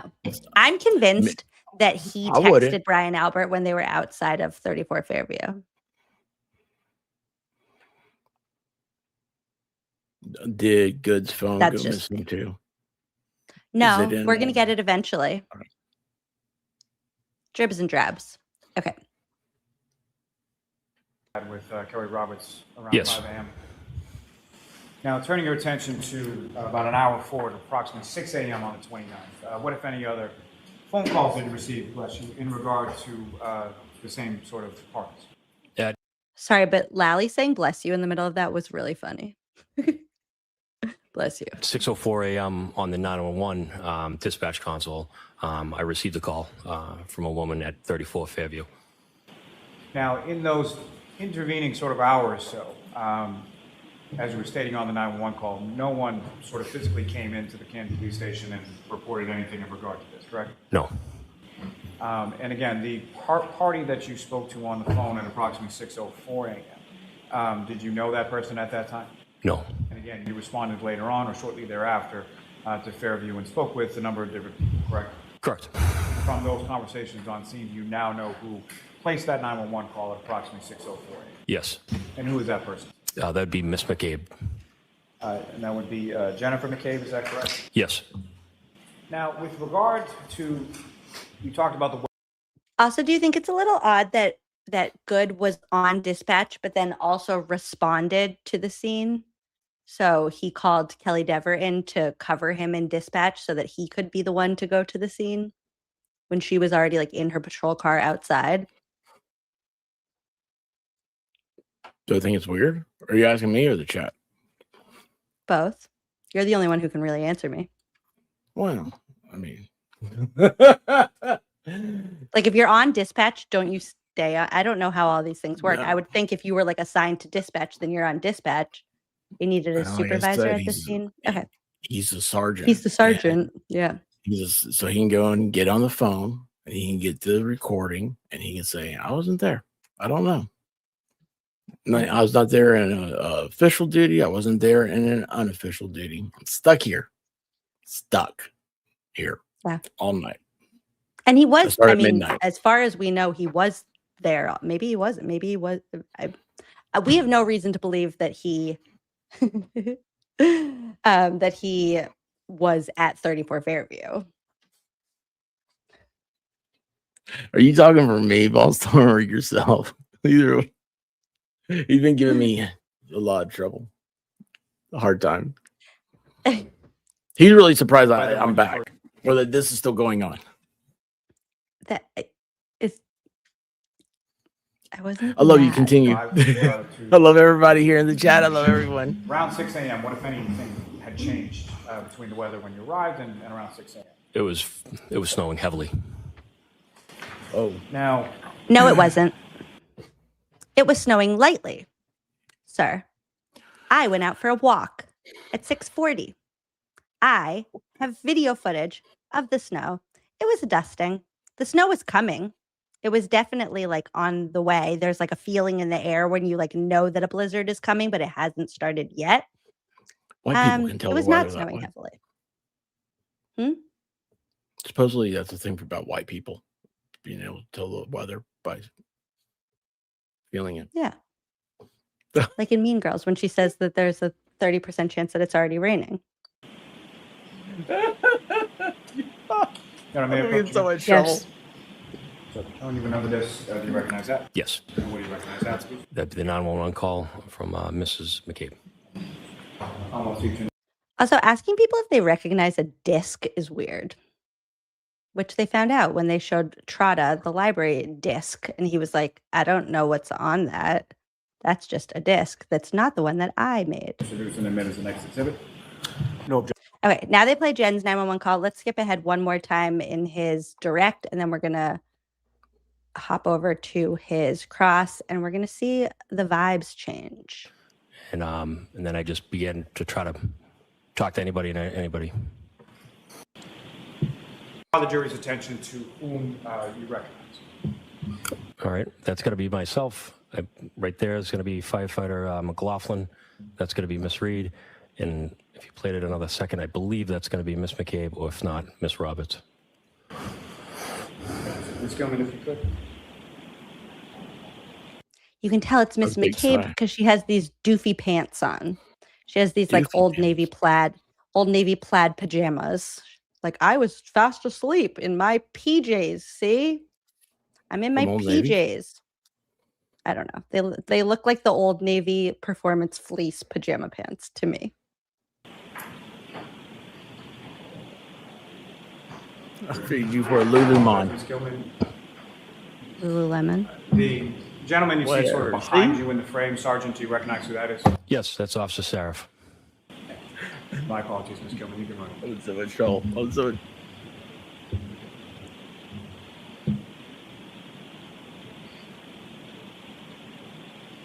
I don't know. That doesn't look like a heavy snowfall to me.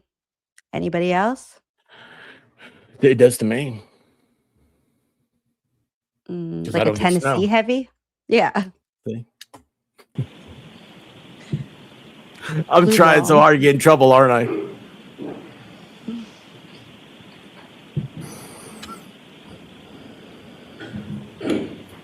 You can take that down, Ms. Gilman. Thank you very much.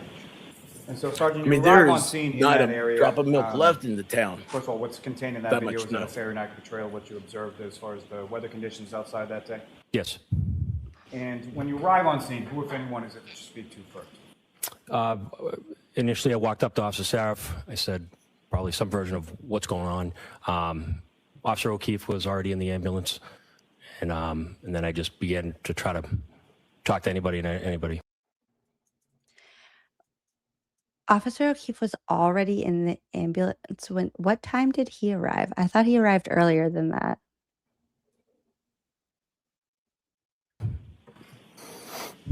And so the ambulance is still on scene when you arrive, is that correct? Yes. Officer O'Keefe is in the back of the ambulance, is that correct? Yes. And at some point when you're speaking with Officer Sarif, does he direct your attention to where Officer O'Keefe was prior to being placed in the ambulance? Yes. Where did you direct your attention? If you're looking at the house, it'd be left-hand side, slightly probably right in front of the flagpole. And about how far off of the roadway would you estimate that was? I would say 8 to 10 feet off the curb. Speaking to other people without reference to necessarily what was said to you, following your conversation with Officer Sarah, who, if anyone, did you speak to next? I believe the first person I could really get a statement from was Miss McCabe. And when you say first person you could really get a statement from, what do you mean? It was a chaotic scene. People just kind of walking in and out. And so Miss McCabe was the first one that was able to give me a good statement of how they ended up here. Following your conversation with Miss McCabe, who, if anyone, did you speak to next? Next was Miss Reed. And just to be clear, when we speak about Miss Reed, you see her in the courtroom today? I do. Just identify as where she's seated or an article of clothing she's wearing? She's sitting between Mr. Jackson and Mr. Yannetti. I'll just ask that. I love when they have to describe their clothes. They'll be like, she's wearing a navy blazer with the orange trim. He just went for where she was. I think they should always have to describe the clothes because like they're never right. And it's like, are we identifying the right person? The record reflect identification. Identify the witness. Okay. Now, when you're on scene and you're speaking to these individuals, what if any impact did the weather have as far as your ability to sort of hear things that weren't direct conversations you were involved with? You couldn't hear. It was oddly eerily quiet, but the wind was so howling that I had a tough time actually hearing people. So you had to speak very loud or get next to each other. Oh, they got next to each other. So speak loud and get next to them. Like, what do you mean you could? It was eerily quiet, but also loud. We couldn't, like, what is this smile? Quiet? Look at his face. What is happening here? Like, well, it's a high five. He's like, I remember what weird. to say. Okay, wait, hold on. I want Next to hear was that again. Miss Reed. What time did he show up there? Clear when we speak about Miss Reed. He waited for Kelly Dever to come up and replace him in dispatch. So he got there at like, what, 6:20 or something? And what time was the, okay, so it's 5:07 to 6. Call was at like 6:04. An hour, yeah. And then the first officers arrived on scene at 6:09 and 6:10. And then he got there like even a little bit less, I think like 16 or 17 or something. Yeah. Yeah. Put me in, coach. Yeah. It was quiet and loud, obviously. I do. Just identify as where she's seated or an article of clothing she's wearing? She's sitting between Mr. Jackson and Mr. Yannetti. I'll just ask the record reflect identification. Identify the witness. Okay. Now, when you're on scene and you're speaking to these individuals, what if any impact did the weather have as far as your ability to sort of hear things that weren't direct conversations you were involved with? You couldn't hear. It was oddly eerily quiet, but the wind was so howling that I had a tough time actually hearing people. So you had to speak very loud or get next to each other. And as far So is he trying to say, is that supposed to be like a cover for why Brian Albert wouldn't have heard anything from inside? Or am I just reading into that too much? It was eerily quiet and very loud. We had to get next to each other and talk loud. Okay. That seems like a normal thing to do. Like if you're trying to interview somebody about a dead or almost dead at that time, who knows what they thought, person that you just found, you're not going to like yell across the street. You're going to stand next to them and talk, right? What did Alan Jackson have to say about all that? So that's what we're going to get to in a second. Let's finish this little back and forth, and then we'll switch over to. As far as your conversation with the defendant, Miss Reed, what if anything did you ask her? And what if any response did you? So I walked Miss Reed to the back of 682. She was obviously cold. Got her in the back of the car, put the back of the car that has a camera, like a prisoner camera that is supposed to be on, and didn't record anything. Heat on. Well, she's not a prisoner. Asked her, how did she end up here? How did her boyfriend end up here? She says, I don't know. Prior to placing her in the back of the cruiser, how would you describe her sort of demeanor outside? Confused, hysterical, shock. What, if anything, was she saying or asking in regard to Mr. O'Keefe prior to you putting her in the back of the cruiser? She was yelling out, "Is he dead?" And is that something she said once, more than once, or something? Numerous times. And about how loudly was she saying? Oh, she was yelling it. And so once back in the cruiser, you asked her some questions after she said, "I don't know." What, if anything, else did you ask her then? I asked her if she had driven there, and she said, "I think so." And then right after that, she said, "I don't remember." Because of her state, I decided to stop questioning there. She couldn't keep her train of thought.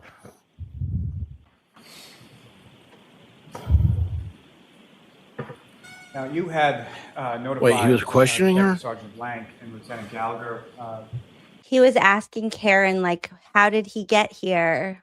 Well, I mean, we would have known based on his testimony if she really was in the back of his squad car where there's supposed to be audio and video recording. We should just be able to play that back. But guess what? None of that was working. Do y'all have to do Miranda rights up there? Well, they didn't arrest her then. Doesn't matter. So, like, he was saying it like I was questioning. Well, she was in the back of a squad car. I mean, it doesn't feel like you're free to leave.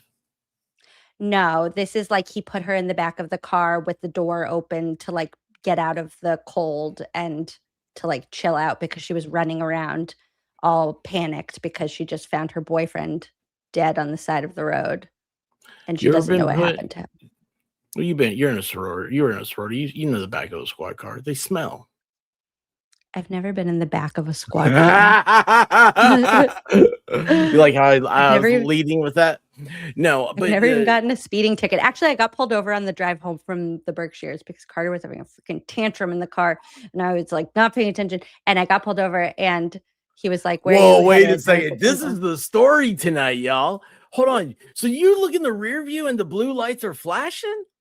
Yeah, and Carter was like having a conniption, and I was like, "Oh my god, what is going on?" And also, we had where is it? We had a bluey balloon strapped into the seat behind me with a seatbelt on. So Carter's in his car seat, and then a huge bluey balloon is strapped into the car seat into the seat next to him. So the guy comes to the window and like looks and sees like a tantruming child, a bluey balloon, and me just being like, he was like, "Do you know why I pulled you over?" I was like, "I was probably going fast." No, it was a Mass State Police. And and actually what was very annoying is he was having a full-blown tantrum until we got pulled over, and then he was like completely fine when the guy came up to the window. So then I was like, I noticed that he's always fine when there's other people around. Yeah. He was like, do. You know, And your relationship with your son's a lot like my relationship with my coonhound. Why? Everybody else, she's a sweetheart. Everybody loves her and stuff. But man, she's a terror to me. Exactly. It's because they feel comfortable being themselves to us. But then he came back. He was like, "I'm just going to give you a warning." Yeah. And I was so dumb. I was like, "Do I have to do something with the warning?" Like I've never. He also asked me, "When was the last time you got pulled over?" And I was like, "Never." Oh my god. No, it was my fault. I was going 83. He told me. NA. On the highway. Okay. I wasn't like consistently going 83 either. I was just like, it's like, you know, sometimes you just like are going faster by accident. What's the speed limit on that highway? Probably like 65. I don't know. Yeah, 65. Oh. But then like 65, but most people are going like 75. No, I wasn't even I'm not asking about that. So it is 65? I didn't get a ticket. No, I was going 83, he said. Oh, you were probably doing about 85, 90. And no, I was going 83. He said it was on the radar. Didn't give you a warning at 83. Then he came back and he was like, "I'm just going to give you a warning." And I was like, "Great, what do I do with it?" And he was like, "No, it's like literally just a warning. I don't give you anything." It's like, did you throw down the I am the Emily C card? No, that probably wouldn't either that would just be weird and he'd be like, I have no idea who you are, or he'd be like, oh, are you the one who's trying to like take us down? Never mind. That's what I wanted to ask you. So did you think, oh gosh, they found me? We got pulled over? No, I have an Adam Deitch bumper sticker on my car now, though. So now we'll see how that goes over. See the look I got, y'all? Did you see that? No, I didn't. What? Flority's coming out. KD's coming out tonight. What you thought? I mean, what else? What was going to happen? I was going to get arrested. No. Said not I at just all. a $9.99 and said these cops who grew up in this environment acting like this is nothing they were used to. It's like me saying the heat wave in New England is unimaginable to me in Florida. Nope, just every day. Exactly. Cops can't solve crime in bad weather. It snows from October to April here. And they're like, I don't know, like it was snow. We didn't know. We couldn't hear. My ears get broken in the snow. When you said about the October or year round, whenever the snow is, that made me think, how often do you think in Canton there's something where like like Karen Reed, like everybody wants the footage, can't believe she was put in the back of the car without the tapes going and all stuff. How often do you think, or how often would there be like, I mean, there's not a lot of crime there is what I'm getting to. I would think, and like, it doesn't seem like that would be, that you probably don't ever think about that. Some of these things, there's, you don't think about it. Right. But like, you're still trained for it, even if you're not used to it. Like, are they post certified? Is that they have to do that there? Mm-hmm. Like that is why you're on the job. Like you're supposed to be ready for anything. You're the police. Nobody was ready for 9/11. But they knew what to do. A lot of police officers died that day. And because they were doing what they knew to do. Right. I don't know where you're going with that. Knowing what to do is not always the right thing to do. Right. But in that, I mean, they're heroes because that sacrifice saved lives. Like, because they ran into a building, they saved lives. I'm not sure where we're going with this. Let's do a fervent break, get our brains reset, and then we're going to watch the cross-examination of Sean Goode. And just while we're having a fervent break, don't reset so much that you forget how lackadaisical, a little bit, what do we say, breathy, just wait for the attitude shift. Karen wasn't arrested, so that's why there's no tape. That's what I think it was what I'd say. If that were to be the right way of doing it, and everything else, I'm just trying to make you work for my answers. I'm trying to sound smart. I mean, they also didn't record when they interviewed her at her parents' house when they I'm not saying it's right. Vehicle. I'm not saying it's right, but also I don't think everything's a conspiracy. No, I and I've said this from the very beginning that I do think that there is a lot of what feels sketchy that can be attributed to incompetence. I think they're dumb. I think they're very incompetent. I think this is exposed. Like, I don't think that they used red Solo cups because it was a conspiracy. I think they used red Solo cups because they were stupid. Yeah, I think that's right? a reflection. That's a reflection of like it's like a culture almost of like they're just okay with that. Like that should never be an okay thing. Like that should flat out never be okay. What are they out of the proper protocol to do that with? Or I mean, it should never be okay. But I think that it's a culture of corruption, I think might have been what I was thinking of, but I don't think Red Solo Cup's corrupt as much as it is lazy.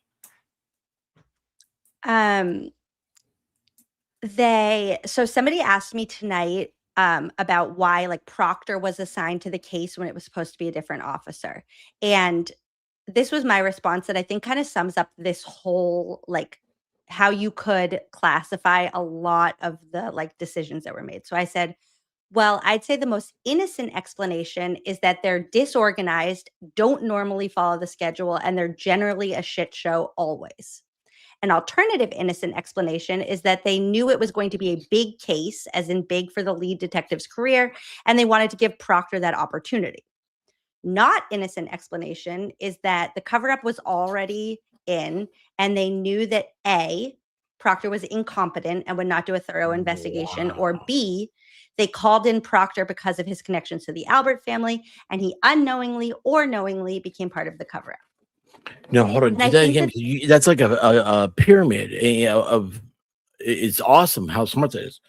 So say that again. Can you do all that again? I want to write this down. Yes. And like the reason why I'm saying this is because I do think that there's this type of like explanation for a lot of these things. Like for why the camera is not working. Like, is it not working because you're just an incompetent moron that like doesn't turn on your camera when you're supposed to every time that you get into the car? Or did you turn it off intentionally? I think every single one of the decisions that the police made has this explanation. So, okay, I said, well, I'd say the most innocent. So the question was, why was Proctor assigned to this case when it was supposed to be done? Mm-hmm. The most innocent explanation is that they're disorganized and don't normally follow the schedule, or they're just generally a shit show always. An alternative innocent explanation is that they knew it was going to be a big case, as in big for the lead detective's career, and they wanted to give Proctor that opportunity. Not innocent explanation is that the cover-up was already in, and they knew either A, Proctor was incompetent and would not do a thorough investigation, or B, and there's like B part 1 and B part 2, which is they called on Proctor because of his connections to the Albert family, and either he knowingly or unknowingly became part of the cover-up.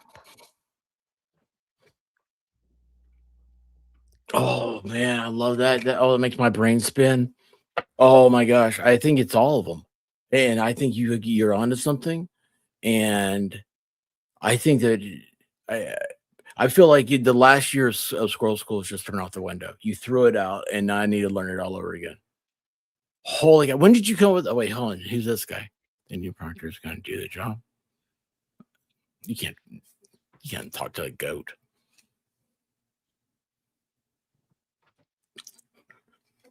Okay, we're gonna listen to Proctor Defender, and then we're gonna come back and we're gonna hop on over to Goody's Cross. Enjoy. We'll be back. The life of a Proctor Defender. Send some text that might offend you. Lose your gun while you're out on a bender. That's the life of a Proctor Defender.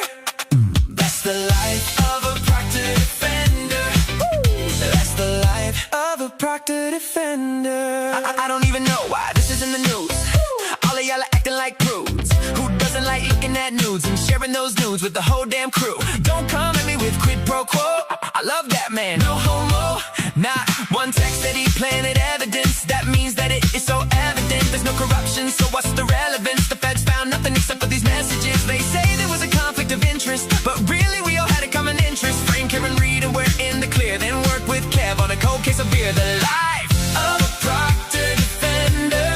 Send some text that might offend you. Lose your gun while you're out on a bender.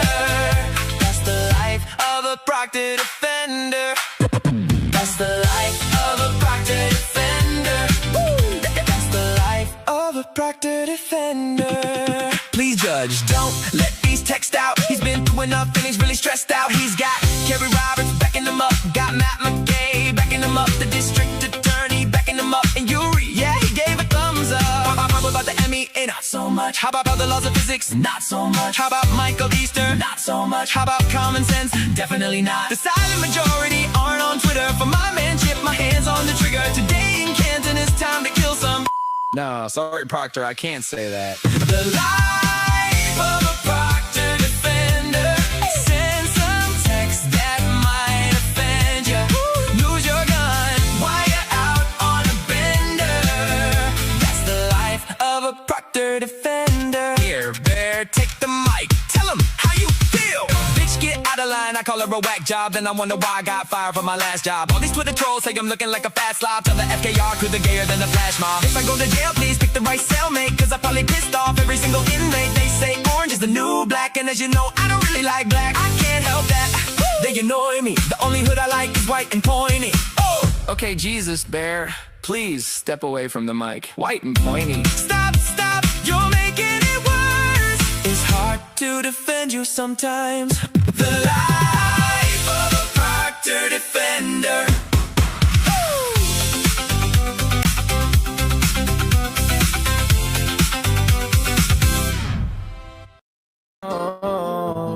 We be busting taillight in the Cannon Sally Port, drinking out of solo cups up in the Sally Port, reviewing grainy footage up in the Sally Port, keep my shopping bags up in the Sally Port.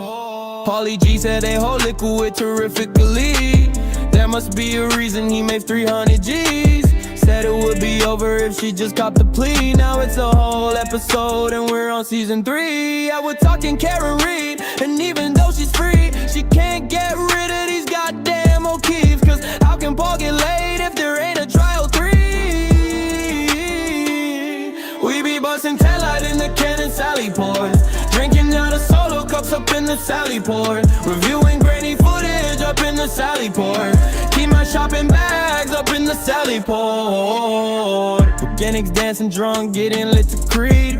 Tully's still in Cali, interviewing Natalie. Proctor's lost his job, calling up Morrissey. Wonder when and what went wrong with his auto delete. Hey Proctor, I got a question for you. Who's the whack job cutting out? Now get your leaky balloon out in the unemployment line. We be busting taillight in the Cannon Sally Port, drinking out of solo cups up in the Sally Port, reviewing grainy footage up in the Sally Port, keep my shopping bags up in the Sally Port.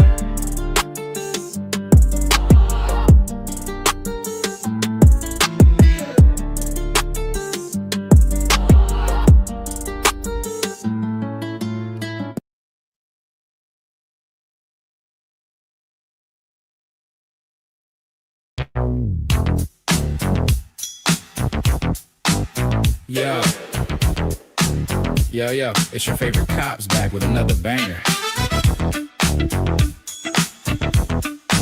Now sing after us. We're gon' pin it on the girl. We're gon' pin it on the girl. We're gon' pin it on the girl. We're gon' pin it on the girl. Well, my name's Trooper Proctor and I have an idea. Let's take this broken tail light and sprinkle it here. They won't even suspect that it was me, cause I won't even be at the scene. Well, my name is Trooper Tully and I take it from here. Got the CERT team already there. They won't suspect that I'm a crook, cause I'll tell them exactly where to look. We're gon' pin it on the girl. We're gon' pin it on the girl. We're gon' pin it on the girl. We're gon' pin it on the girl. Yeah, my name's Berkey, here from the grave. I remember very clearly it was a rainy day when I looked out the window and I said, hey. There was a big piece of plastic on the yard. I said, oh my golly, that looks sharp. And I'll admit that I don't have the best vision, but this piece was as big as a television. Yeah, my name's Bukkake, I'll save your ass, no matter what question Jackson asks. Mr. Jackson, think you can outwit me? Oh shit, remind me. What's a theory?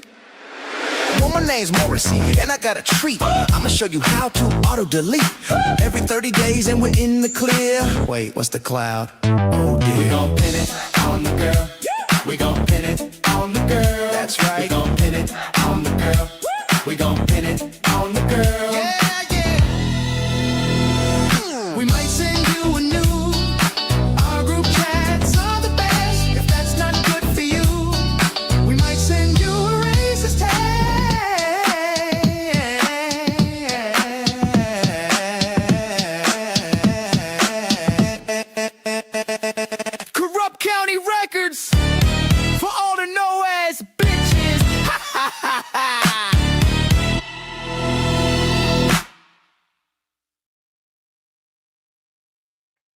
For all the no-ass bitches is so funny. Okay. Ready? I was born. Now we're already. gonna watch. Now Yes. we're gonna watch Goode with Alan Jackson, and watch the vibe shift immediately. I don't know if Revenge is the Nerds. Good afternoon, Sergeant. Afternoon. Sir, you and I have never met. correct? Afternoon. No. We've never spoken. Sorry, Good. No. I mean Yannetti, not Alan Jackson. Sergeant Goode, you grew up in Canton? I did. You attended Canton Public Schools? I did. You graduated from Canton High School? I did. That would have been in 1998? Yes. Is it true that in your graduating class was somebody named Courtney Proctor? Yes. So the way Yannetti says somebody named Courtney Proctor is a dig at Katie McLaughlin. Katie McLaughlin, is that right? Because she said, I know somebody named Caitlin Albert, who is actually her friend. Just quick here. I mean, Goode was cute in high school. I'll give him that. So he was in the Canton class of 1998 with Courtney Diana him? Proctor. Oh. This is him. Cute. It was like the vibe, like the look at that time. You knew Courtney Proctor? Yes. You knew her to be Michael Proctor's sister, correct? Yes. Also in your graduating class was somebody named Jill Daniels, correct? Jill Daniels. This is the sister of Julie Albert. Oh. You know her from outside of CF McCarthy's when she comes like a banshee out of the car and hits Aiden's phone out of his hand. Yeah, I saw that. She took it. She took it. And then he pulled out another phone. That was funny. But her I don't know what happened to her complexion. Yeah. Also, justice for all of our eyebrows in the early aughts, because why did we all do that? Do what? Pluck our eyebrows so thin. It was just bad. Okay. Better than drawing them on. And just for fun, here's Michael David Proctor with hair. Okay. Oh my gosh. You knew her, or you now know her, to be Christopher Albert's sister-in-law, correct? Yes. Christopher Albert is married to Jill Daniels' sister, correct? Yes. And you know Christopher Albert as Brian Albert's brother, correct? Yes. So it is fair to say that you graduated high school with Michael Proctor's sister and Christopher Albert's sister-in-law, correct? Yes. And, growing up in Canton and, working for 18 years as a Canton police officer, you're well familiar with the Albert family of Canton, correct? I work with one of them. You know that the Albert family is a well-known family in Canton, correct? Sure. The Albert family is well connected to the town of Canton, correct? I don't know what you mean by connected. They live in Canton. Yes. All right, well, Christopher Albert is a Canton town selectman, is he not? Yes. And you've already established that Kevin Albert is a Canton police officer, correct? Yes. And you already testified that you knew Brian Albert as well, and you knew that he was a Boston police officer who lived in Canton, correct? Yes. In fact, he and his family lived at 34 Fairview in Canton, correct? Yes. You also knew that his family had been there for years. And before Brian Albert owned the house, his parents owned it, correct? Yes. Now, as of January 28th of 2022, who among the Albert family did you know either personally or professionally? Professionally is Kevin Albert. Okay, and what about personally? I knew Chris. And you know that Christopher Albert, in addition to being a town selectman, also owns a pizza place in Canton, correct? Yes, he does. What's the name of that pizza place? That'd be D&E. And have you eaten there before? Yes, You've seen Christopher Albert there before? I have. Now, on January 29th of 2022, you learned at approximately 6 a.m. that John O'Keefe's body was found on Brian Albert's front lawn, correct? Yes. And as of January 29th of 2022, you knew that Brian Albert at that time, of course, was the brother of your fellow Canton police officer, Kevin Albert, correct? Yes. And how long have you known Kevin Albert for? As long as I worked at the Canton Police Department. And that is approximately 18 years? Coming up in 18 years, yes. And is Kevin Albert older or younger than you or around the same age? He's older than me. By how many years, if you know? I don't. Probably Approximately? 5 years? Have you ever shared a patrol car with Kevin Albert? No. Have you ever worked on an investigation or a case with Kevin Albert? I probably have, yeah. In addition drinks to on the being job. A colleague, would you also consider Kevin Albert to be a friend? Yeah, we've socially hung out after work. And because he is a fellow Canton police officer, you'd expect that he would have your back in a crisis, correct? Objection, Your Honor. No, I'll let him have it. I hope he would defend me while working. Yes, he's a police officer. You would certainly protect him in a crisis, correct? At work, when we're police officers, yes. Sure. Well, even out of work, if he was in a crisis, you'd probably help, correct? I don't know what you're asking. Well, there is a teamwork that is part and parcel of being a police officer with your fellow officers, correct? Sure. It's a dangerous job. Sure. You need to have each other's back. Sure. You need to depend on your fellow officers, correct? Sure. And it's been said there's a brotherhood Sure. among police officers, correct? To a fact.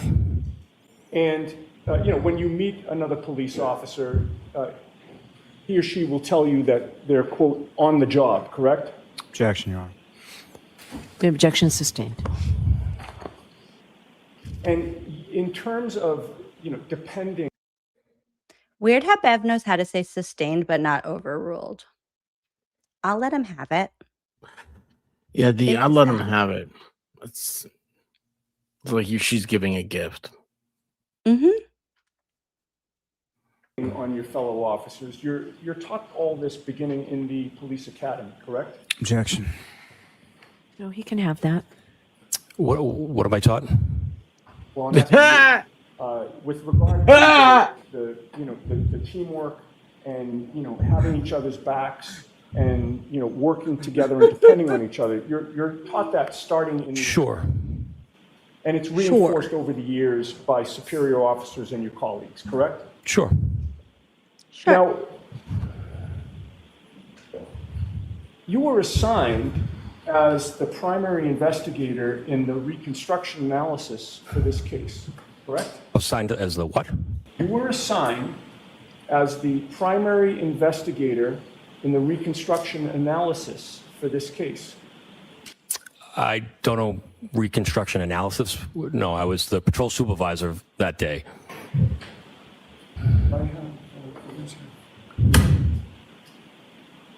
If I may just have a moment. Okay.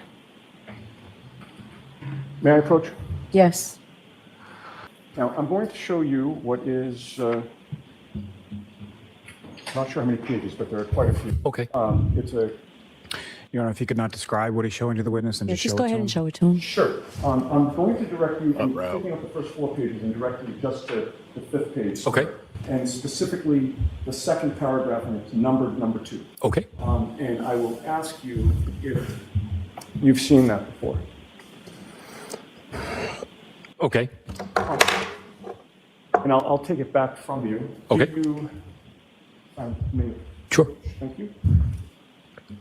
Do you recognize what this is? Looks like some state police form. Okay.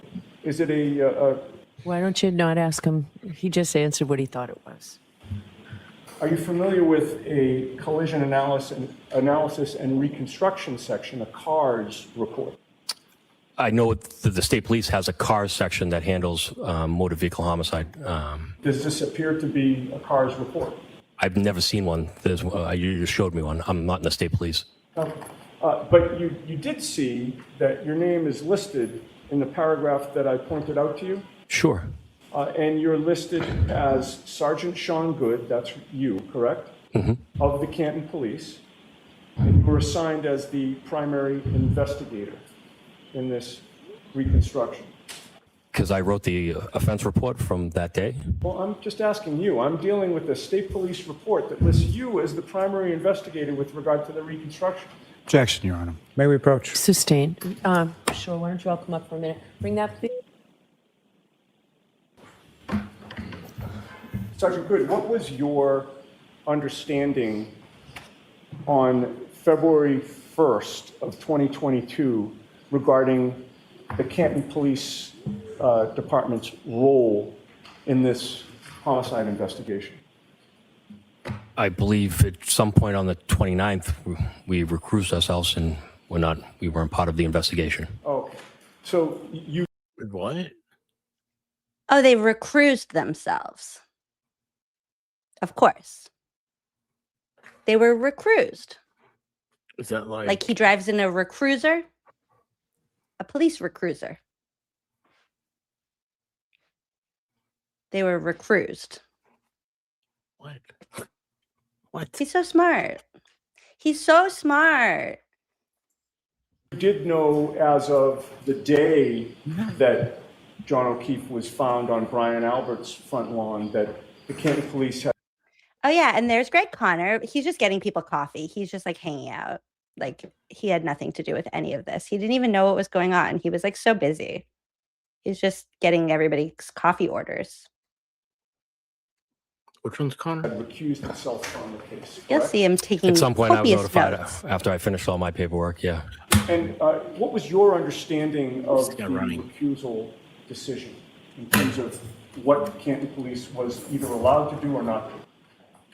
Well, he had passed away, so now is no matter what, it's state police investigation. It's a homicide. We do not investigate homicides. Well, you've been a Canton police officer for 18 years, correct? Yes. During those 18 years, do you know how many homicide investigations have occurred in Canton? None. None? Homicides? No. What? That I was involved in? None. That the department was involved in? I can't think off the top of my head, no. So in the 18 years, this is the first homicide that you've been in, your department's been involved in, to your knowledge? Yes. Okay. That's what I asked Are earlier. you aware that although the state police have primary jurisdiction, they work hand in hand with local departments, usually, unless there's a conflict of interest? Yes. So in this case, you learned that there was a conflict of interest. And my question to you is, what did that mean in terms of your potential involvement in the investigation once that conflict was determined? Objection, Your Honor. Sustained. Were you the primary investigator for the Canton Police Department as of February 1st? No. Did you participate with the state police in any part of the reconstruction? No. Now, Sergeant Goode, who is Brian Higgins? He is a ATF agent that has a satellite office out of the Canton Police Department. And when did you come to meet him? I have no idea when he started. It's been years. Years, over a decade? I don't think so, but maybe. Between 5 and 10 years? Sure. Sure. And how often would you see him at the Canton Police Station? I worked midnights, so during that time, but I mean, 3 times a week I would see him. I mean, we don't have the same work schedule. I don't know when he works. He doesn't know when I do. Okay. And when you say you work midnights, that means you come in at midnight? Yes. At 8 a.m.? Correct. And he works in the same building as you in terms of the fact that he has an office. They didn't think correct? that was a homicide. Are there any other ATF agents that have offices at the Canton? There could be. They don't check in with us. Do you know of any ATF agents that have offices at the Canton Police Department? Not that I know of, no. What about officers from other local departments, surrounding towns? Do they have any offices at the Canton Police Department? No. And you're not sure exactly how long he's had that office for, but it's been years. Correct.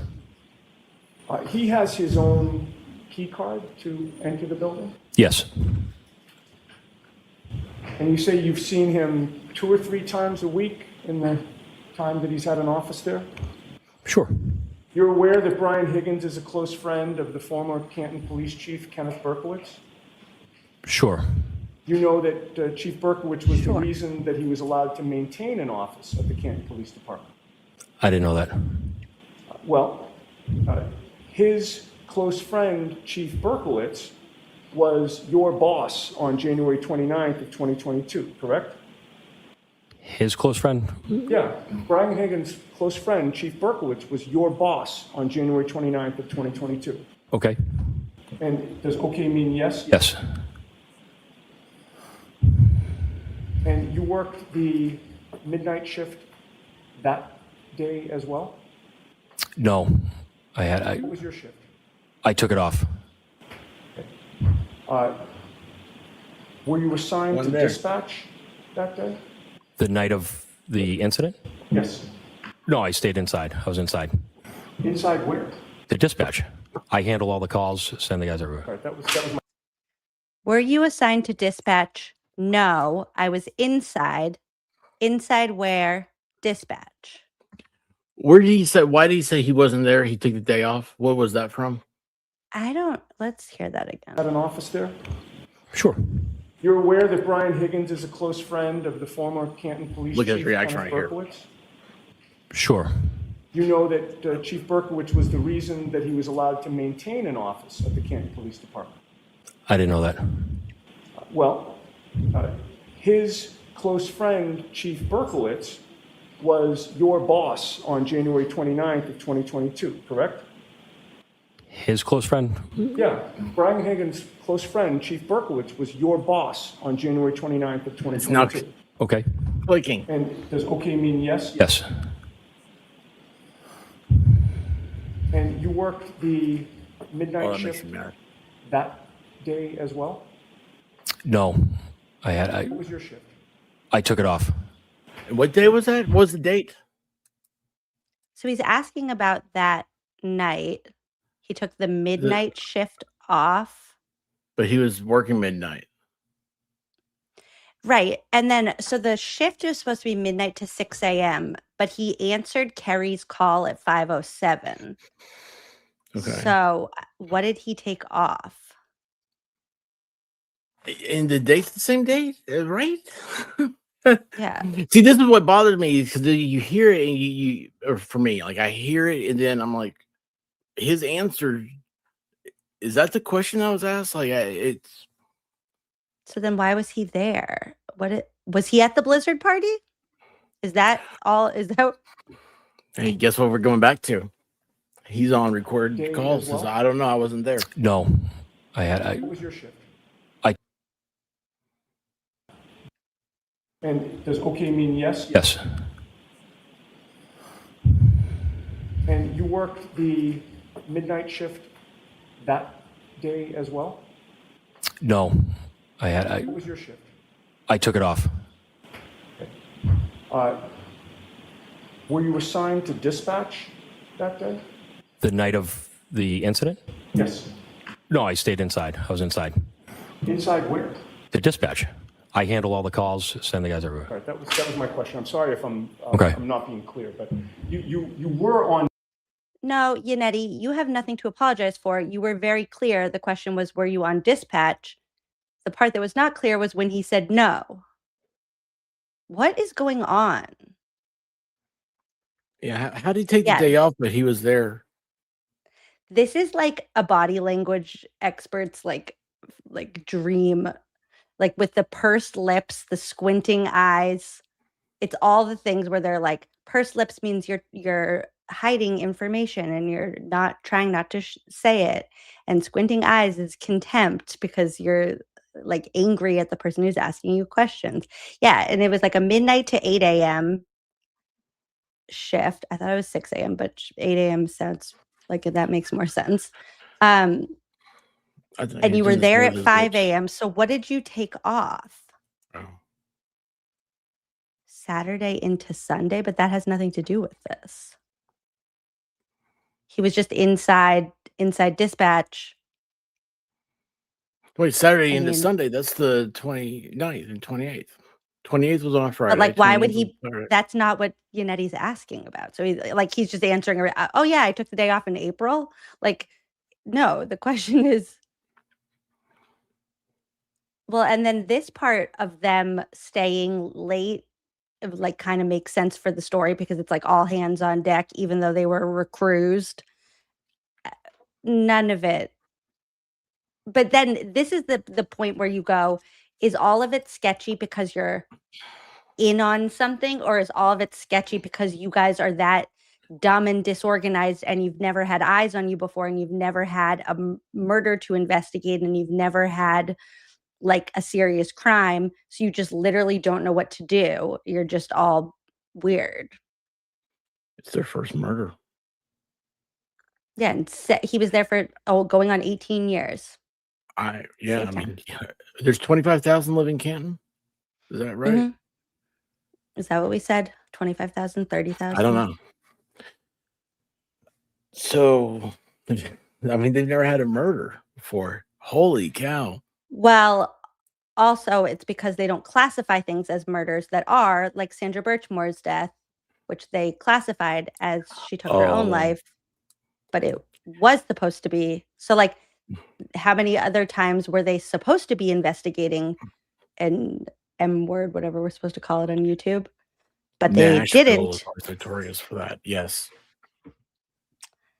Yeah. Yeah. There's a 'Cause whole they don't bunch. want- They get it's because of federal funding. The federal funding's messed up, and you want to have like fit certain categories to get certain. It's the grants and all that. I think we've talked about grants before. But Mhm. anyway, yeah, it's Well, and like the town statistics to make the town look like a safe town to live in. Also, like the Canton public schools are supposedly like very well ranked, but every single person that has testified that graduated from the Canton public schools doesn't own a brain. So there's that. Huffing Paint Center will do that. What was your shift? My shift was I stayed inside. I'm sorry, what was the timing of your shift? My 12 to shift 8. was I Thanks. stayed inside. And when you My shift was I stayed inside. Next week, Squirrel School will be stayed inside. Like, what is he even talking about? Okay, wait, hold on. Let's focus. The dispatch.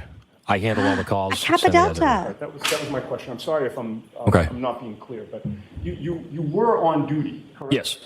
What was your shift? My shift was I stayed inside. I'm sorry, what was the timing of your shift? 12 to 8. Thank you. And when you say you stayed inside, that meant you were handling Oh, dispatch, correct? correct. And when you're handling dispatch, you're not expected to leave the station and physically respond to calls that come in, correct?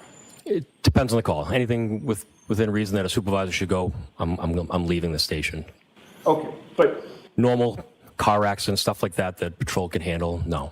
okay, so unless it's something unusual, you're going to stay at dispatch, correct? Correct. And just after 1:30 a.m., while you were working dispatch, that's when you saw Brian Higgins enter the Canton Police Station at 1:30 in the morning, correct? Correct. Did he come into the dispatch area? I said that earlier. I don't remember him coming in, or just did I see him on the cameras walking down the hallway. We have I think we have 7 or 8 monitors in front of me that I'm able to watch people around our building. So it could be that you just saw him on a screen, or it could be that he was in your room. Correct. But you don't remember which, correct? Correct. We're going to pause here for just a second, and I'm going to play a video that I made that overlays Brian Higgins's testimony. Oh no, wait, I thought I just had it. About what he did with what the video actually shows that he did. Or I'm not going to because I didn't pull it up like I thought I did. Never mind. Continue. We'll watch that in 1 second. And before he showed up there at 1:30, you hadn't called him to ask him to come in, correct? No. You hadn't asked him for any help with any investigation at 1:30, correct? No. When you first saw him there at 1:30, did you have any idea why he was showing up there? No. And when you first saw him, do you remember what entrance he used to come into the Canton Police Station? I don't. It was from the back parking lot. I don't know if he was on the left back rear or right back rear. And you would agree with me that 1:30 in the morning was hours before John O'Keefe was found unresponsive on Brian Albert's front lawn, correct? Yes. You had no information at 1:30 in the morning that John O'Keefe was out on Brian Albert's front lawn at that time, correct? Correct. And when Brian Higgins entered the department, that was the first time you had seen him on either the 28th or the 29th, correct? Correct. And this is again at 1:30 in the morning. Mm-hmm. And Yes. you have to say yes or no. Yes. Thank you. You didn't know where he was coming from? No. You didn't know what he had done that night? Absolutely not. You didn't know who he had been with that night? No. This was a Friday night into early Saturday morning with a major blizzard forecast. Correct. It already started snowing. Yes. It was supposed to get worse. Yes.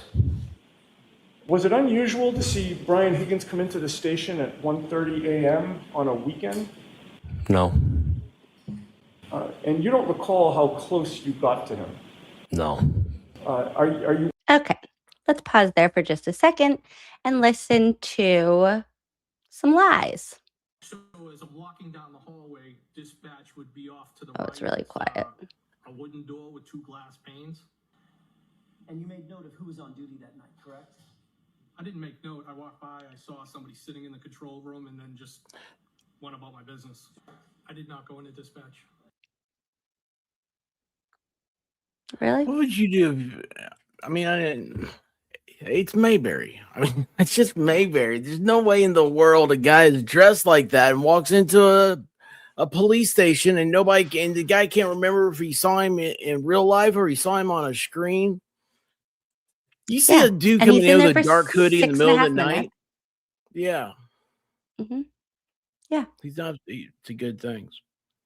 Mr. Higgins, you weren't actually at Canton PD to do administrative work at 1:30 in the morning, were you? I was moving the vehicle. The Von Dutch hoodie. I'm sure it's on video. It's a Harley Davidson hoodie, I think. Oh.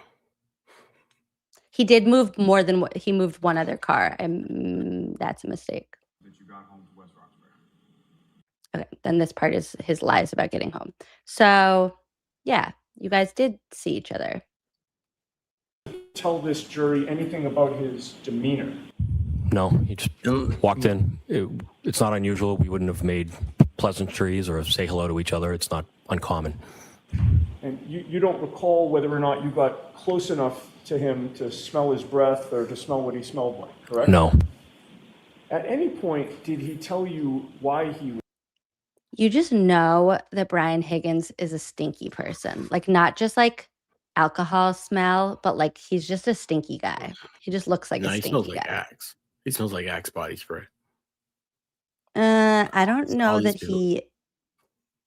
I feel like Proctor all day and long Goode are just like go, Axe body. No, Higgins is like I want to smell like a real man, like my pheromones.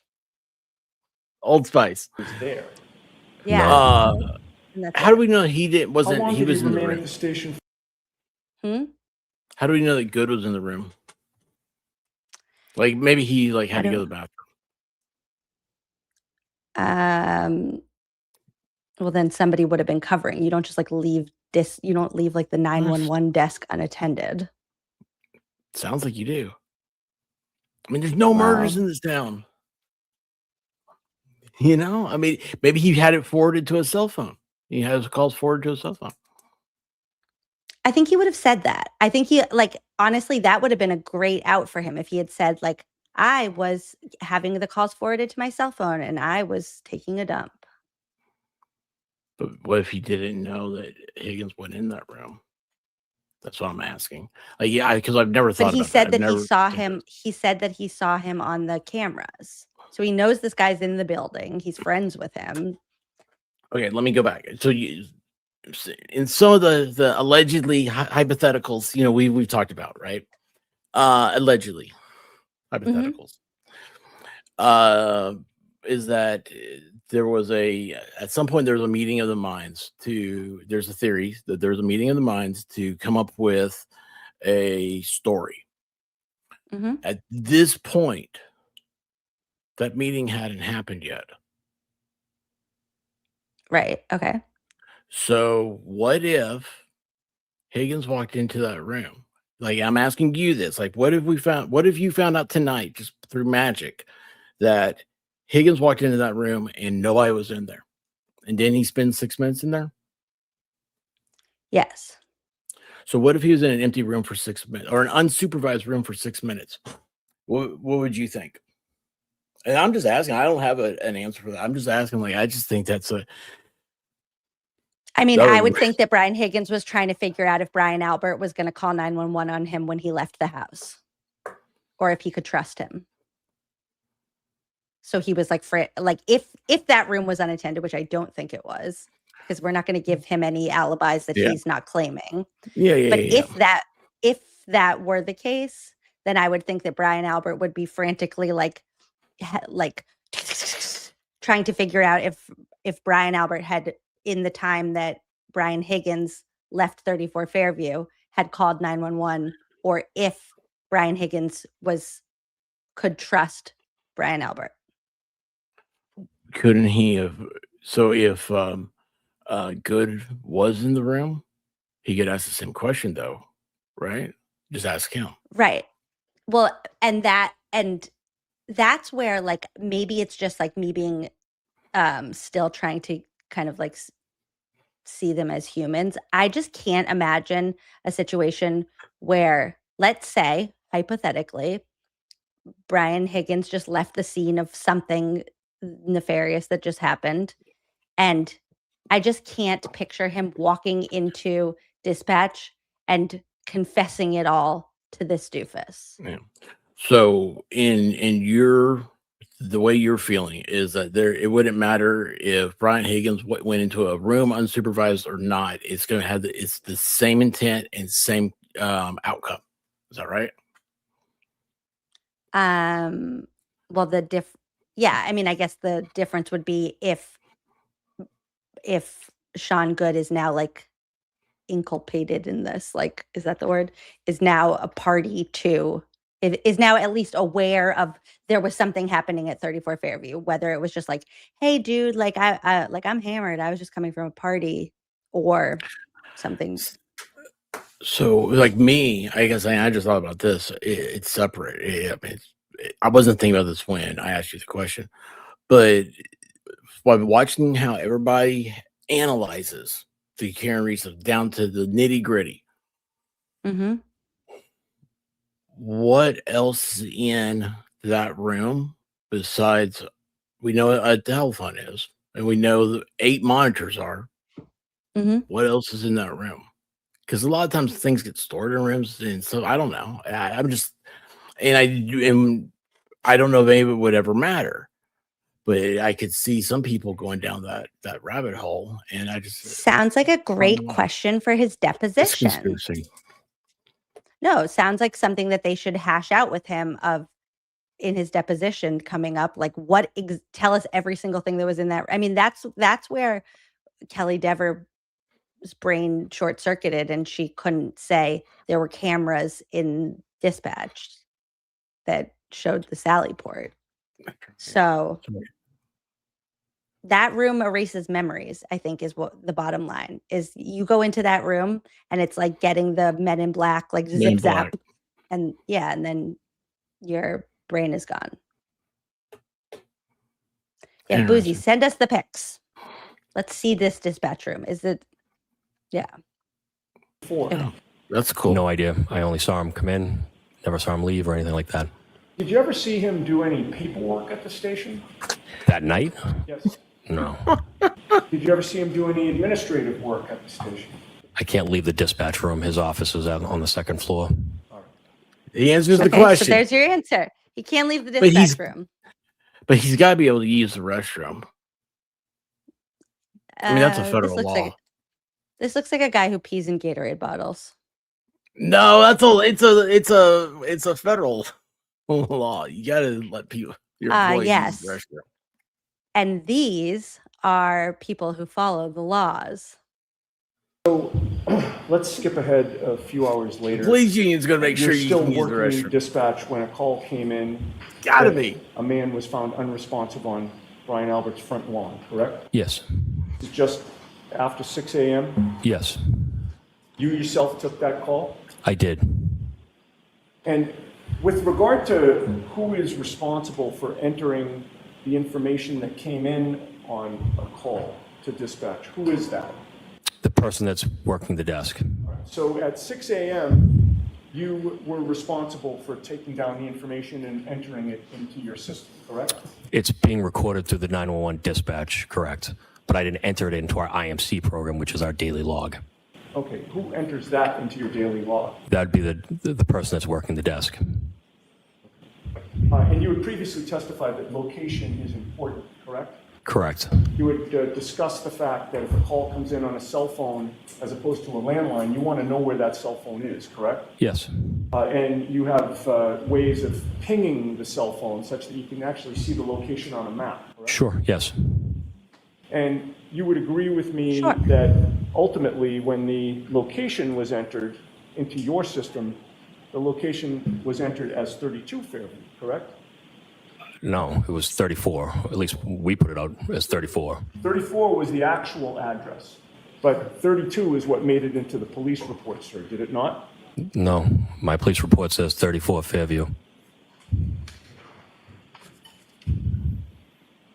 Now, when that call came in after 6 a.m., you decided that you would personally go out, correct? Yes. Okay. I actually have the front page of your police report. May I approach, Your Honor? Yes. Show Mr. Lally. Show Mr. Lally. Thank you. I'd ask you to read that silently to yourself, take a good look at it, and look up at me when you're done.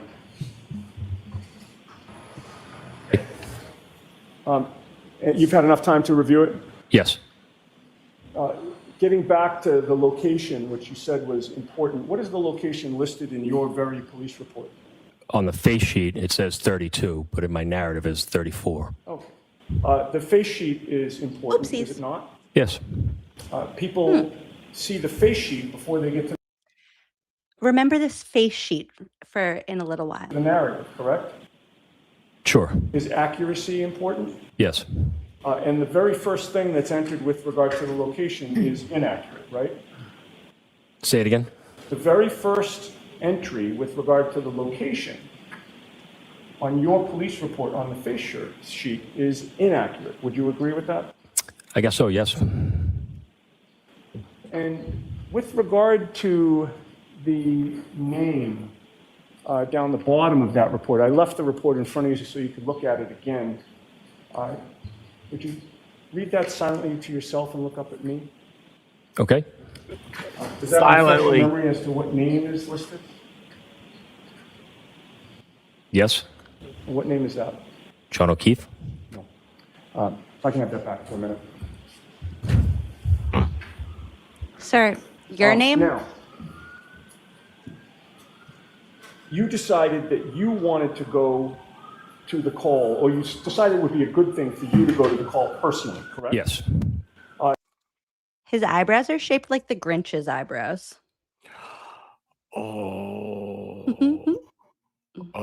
there's a perfect pause. Oh, he does know how to say yes. So you called Officer Kelly Deaver into dispatch? I did. And you did that because you wanted her to cover the desk for you so that you could personally respond to the call, correct? Correct. Responding to the call wasn't your duty assignment, but you made it your duty assignment, correct? Correct. And if you were going to leave, somebody had to cover. Correct. After that, you personally called two of your other colleagues who were not on duty that night to respond with you to Brian Albert's house, correct? Yes, I did. And you previously testified, I believe, that Sergeant Michael Lank was one of those officers, and he arrived at 6:25 a.m., correct? Correct. And then Lieutenant Paul Gallagher was the other officer, and he arrived closer to 7 a.m., correct? Yes. When you responded to 34 Fairview on January 29th, did you know that residence? Yes. And what did you know that residence to be? I knew that to be Brian Albert's house. You and Sergeant Lank had both been to that residence before, correct? No. Together. Actually, we have. We were there for a police report years ago. Okay. And so when you decided to respond to the scene on January 29th, that residence of 34 Fairview, you knew exactly where you were going. Yes. And when you got there, you knew you were outside the home of... Did he just adjust himself? Brian Albert, correct? Yes. Of Boston Officer Brian Albert, correct? Yes. Yes. Years ago. He does. And then he makes a noise, And so he grunts. When you decided to respond to the scene on January 29th, that residence of 34 Fairview, you knew exactly where you were going. Yes. And when you got there, you knew you were outside the home of Boston Officer Brian Albert, correct? Yes. Also, it's him. It is. Oh my gosh. The Grinch has no chin. And no ears or very, very, very, very tiny ones. Doesn't have earlobes, that's for sure.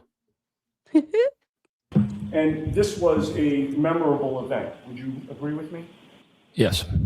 Before January 29th of 2022, you had never... Didn't he say, but his wife wouldn't show them to him to send to Proctor, but we're all family here? Wasn't that the quote? Responded to a call where the body of one police officer was found on the front lawn of another police officer's house, correct? Yes. And at some point after you arrived, you saw both Sergeant Lank and Detective Gallagher arrive, correct? Yes.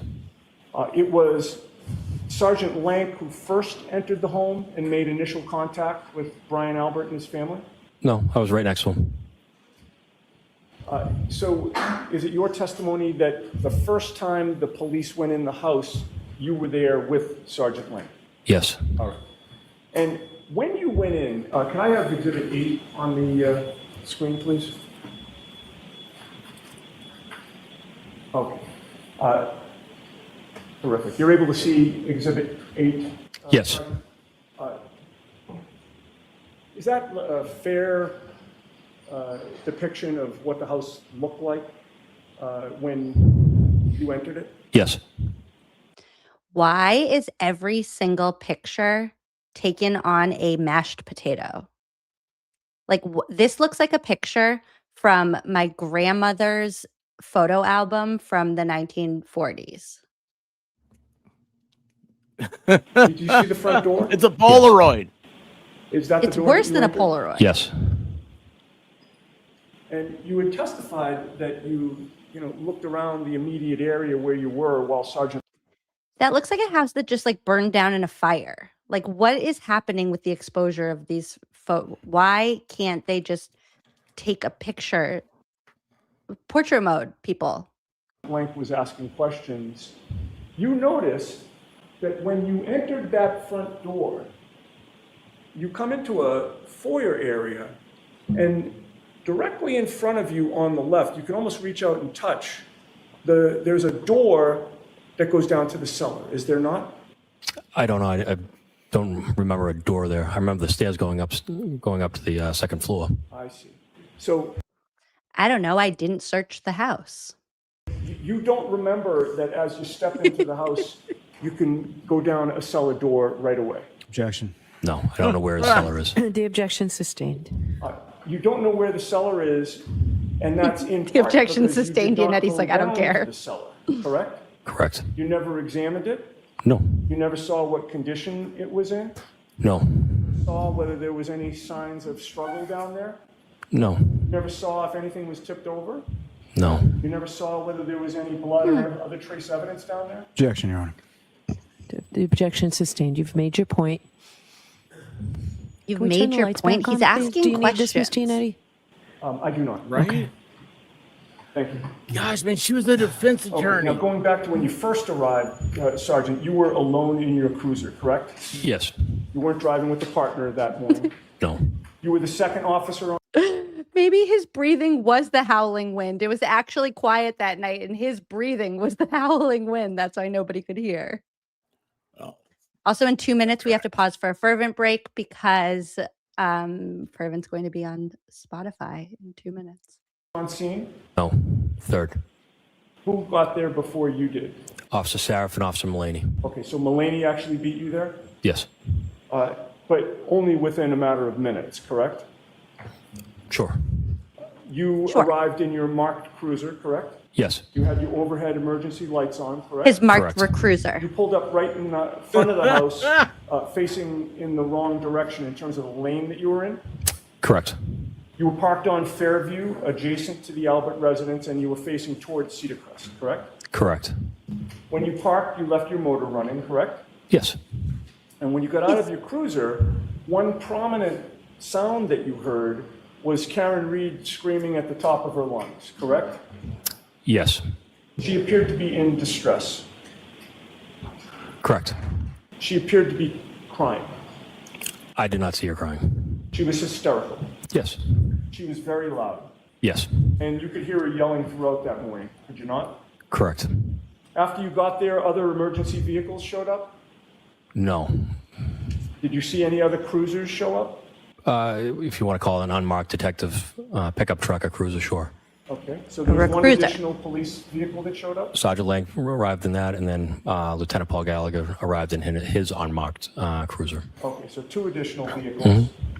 And also Officer Saraf's vehicle was there? And Mullaney's, correct. So we're now up to 4 police vehicles on scene? Yes. They all had their lights on? No. Detective Sergeant Langs does not have any lights in it, and neither did Paul Gallagher's lights were not activated, I believe. I see. So you and Saraf and Mullaney had your lights on? Correct. And I actually miscounted. That would be 5 police vehicles, correct? We're pausing for a Fervent break to celebrate that Fervent is now on Spotify, Apple Music, and iTunes. That's what I'm trying to sign in. Enjoy. I like this.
Proctor said he truly hates me. I got a question, Proctor, how's life treating you lately?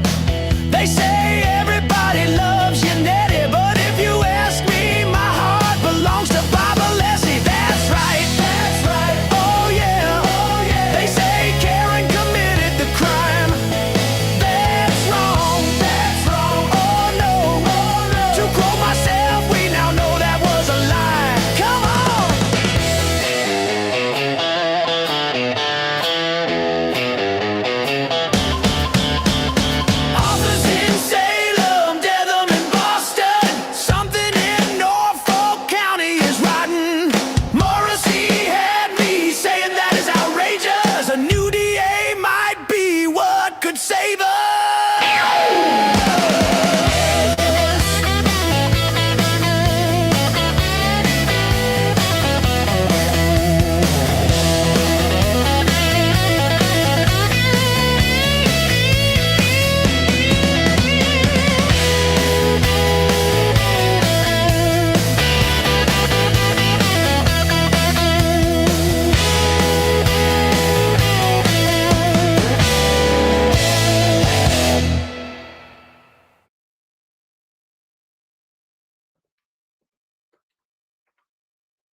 find us on Spotify. And We know a Apple Music. celebrity. And Apple Music and iTunes. Wait. Yeah, okay. Sorry. Confused me. We're going to play one more song, but still the video because that's more fun. Also, while we're at it, look at our prom picture. Thanks, Cusco, right, for sending that. You look very confused. I love it. It's so cute. It's so cute. She's like, how'd I get here? Why are we at the Enchantment Manor? You didn't see Back to the Future. Never mind. It's actually like the first AI picture of me that didn't freak me out. Like doesn't look like super like I don't know, freaky. Okay, one more song and then we're back to bad. Beverly's Court, you don't wanna fuck with me. Even Lolly, here in Beverly's Court. Beverly's Court, you don't get double jeopardy. Even Miss Reed, trying in Beverly's Court. This defense team, just look at all their teeth. How the hell are they so beautiful and clean? You know I floss 2 times a day. That's what my dentist recommends. But I can't remove these stains. Yes, I'll ask Clerk Jim in Beverly's Court. You don't wanna fuck with me. Even Spanky, here in Beverly's Court. Beverly's Court, you don't get double jeopardy. Even Miss Reed, trying in Beverly's Court. Mr. California, think you can one-up me. When the prosecutors yell objection, I say sustained. Call my verdict slips confusing. Oh well, that's the Commonwealth. I gotta leave at 3:30, and you can all go to hell. Beverly's Court, you don't wanna fuck with me. Even Spanky, here in Beverly's Court. Beverly's Court, you don't get double jeopardy. Even Miss Reed, trying in Beverly's Court. The truth is, I'm not going anywhere. It's Judge Bev, baby, and I'm here to stay. Yes, I am, and I have more people to protect and more defendants to put in debt. I'm the queen in this house of cards. It's Beverly's Court. You don't wanna fuck with me. Even Spanky, here in Beverly's Court. Beverly's Court, you don't get double jeopardy. Even Miss Reed, trying in Beverly's Court.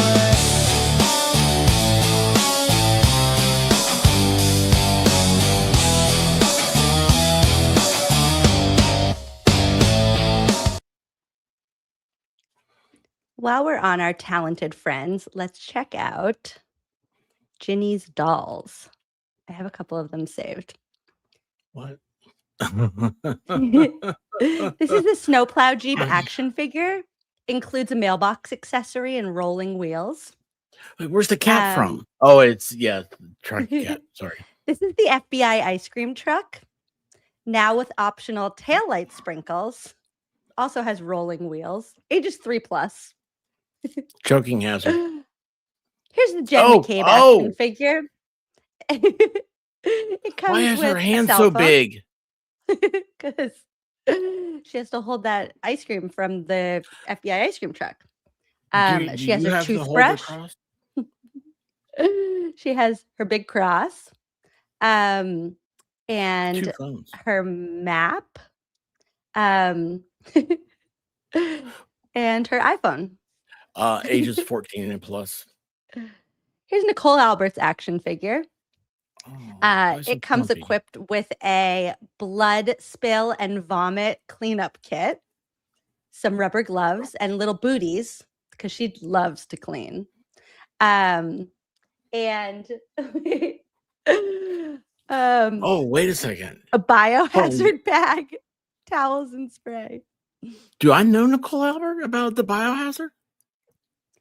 Nicole Albert likes to clean. She's a homeowner. She's married to Brian Albert. That's about all you need to know about her. She's kind of boring. 14 plus. Here is, what's this one? I don't have mine saved. That was Oh, hello. oh, French you maid. can get, she can have, because sexy time, duh. Who's Coco? Who's Aunt Coco? Coco is Nicole. I've really been a terrible teacher, huh? Well, you told me I had to learn all this stuff, and I'm not a very good learner. Yes, you are. Say nice I things love about that. yourself. Chris Albert for select board comes with a rubber ducky. That's very scary for him. A mediocre chicken parm, a Never Cracker doll, What's that mean? and oh goodness, What's we a don't have to Never get into that right now. Oh my God. We still have a lot How to old was that cover. What? How old did you have to be for that one? I feel like 14 plus, I'm not allowed to play with them. I didn't see. Like, And I be too already complicated. removed it. Yep. Kevin Albert, he's missing. I love that. What a detail. It comes with a cold case of double IPAs and a Canton police badge and a service pistol and their treehouse glass, because that's where Proctor and him just had a bite to eat at the brewery. The service For pistol is like a funsies. clock. They just ate so Let me much tell you. that they couldn't remember where their gun was. We have such talented friends. Also, one more thing about Fervent before we get back into good. If I am in like the top 5% or 1% or whatever of people who listen to a Fervent song on Spotify, Fervent, are you going to have to record one of those like Taylor Swift things that's like, hey, thanks so much for watching me for the end of year wrap up? Because Yes. I will on purpose just put Wait, Taylor Swift does a Proctor. shout out for her people? Yeah, you get like a video from like the art. So mine every year is the Joff Bush who does the songs for Bluey, because that's what my Spotify is entirely on. And it will be like, hey, like, thanks so much for watching this year. And then it will be like Bluey running around. But normal people who use their Spotify, like adults, get like a Taylor Swift video. That's probably what Boozy got. Boozy, what percent of people were what percent were you in of Taylor's listeners? Does that make sense? Because I was in the top 0.1% of Bluey listeners on Spotify. I'm basically number one, I think. Are you being serious? This is a thing? Yes. Yeah. So why hasn't Valhalla shared his Taylor Swift video with us? This is what I want to know. Oh, is he a Swiftie? Oh my gosh, you didn't know about that? No, that's so cute. I love that. When I found out, Yes, when everybody I found, listen and then you'll get a video. when I found out where Valhalla lived, I immediately, as soon as I found out, I went straight to Amazon and I sent him the Taylor Swift Golden Book.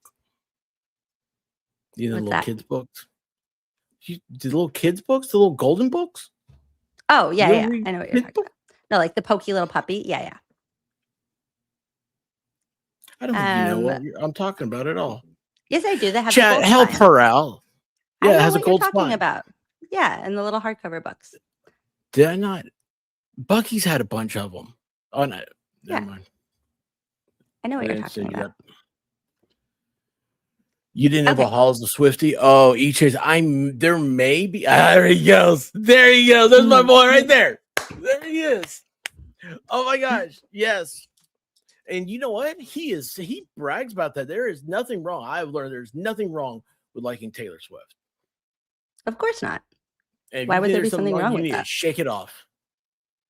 Good one. This is Okay. Hmm. Okay, back to good. Oh my gosh, you guys. I love y'all. All right. 3 with their Nope. lights on. What about Hold on. ambulances? Where is it playing? 2 ambulances that showed up, here. one for the first transport of Officer O'Keefe and second for Miss Reed, but they were never there at the same time. All right. When you first got there, was the first ambulance there? It was. And that ambulance also had its lights on? Yes, How many fire trucks were there when you were there? just one. And that also had its lights on as well? Correct. And engine running? Yes. And everyone was essentially parked around and in front of 34 Fairview, correct? Correct. And all the while, the first responders are talking over the noise of the storm, correct? Yes. And they're also talking over the screaming by Karen Reed, correct? Sure. At one point, Kerry Roberts even yelled at Karen, and I apologize for the language, but she yelled at her to shut the fuck up, correct? I have no idea. I don't recall that. The scene was very chaotic. Would you agree? Oh, yes. All right. Could I have Exhibit 16 on the screen, please? Oh, yes, of course. I'm sorry. Okay. Now, this has previously been admitted as sort of a side-to-side comparison between your cruiser dash cam and Officer Saraf's dash cam. Okay. And they've been synchronized. Okay. If we could start at 9 minutes in, please. So, Ms. Gianetti, this is not yet in evidence. I had it as Exhibit 16, am I Right. correct? Right. So it's not in yet. I see.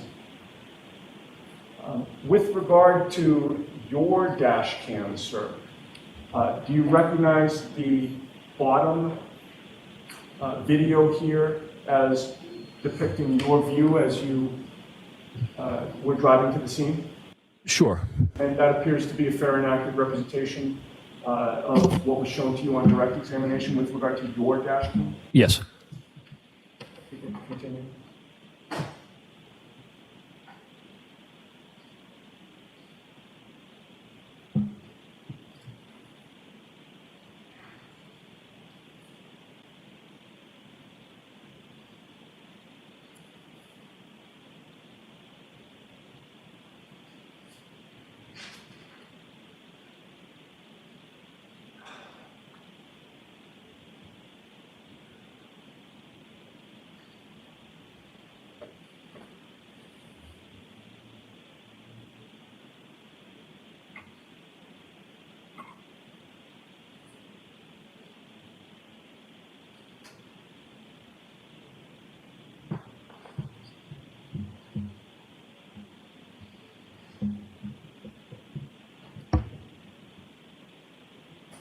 Okay, we can pause it there.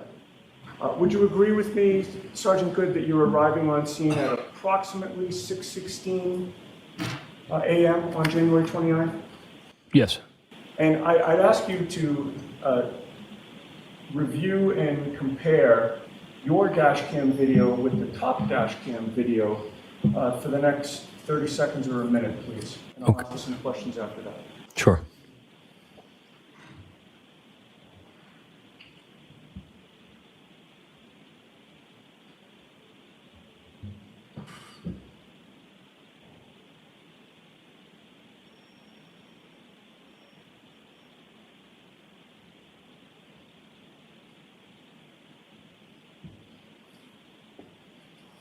You can pause it. Sergeant Goode, does it appear as though the top dash cam shows the exact same thing as the bottom dash cam, just from a different vantage point? Yes. Can you play it for another 20, 30 seconds?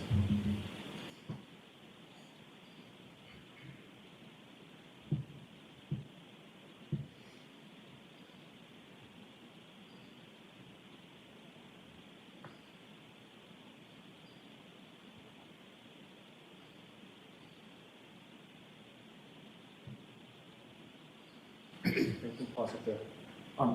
Were you able to see when people are moving, or when somebody's moving in the top version, they're also moving in the bottom version, just again from different vantage points? Yes. So do these both appear to be fair and accurate representations of the dash cams that were going on at that time?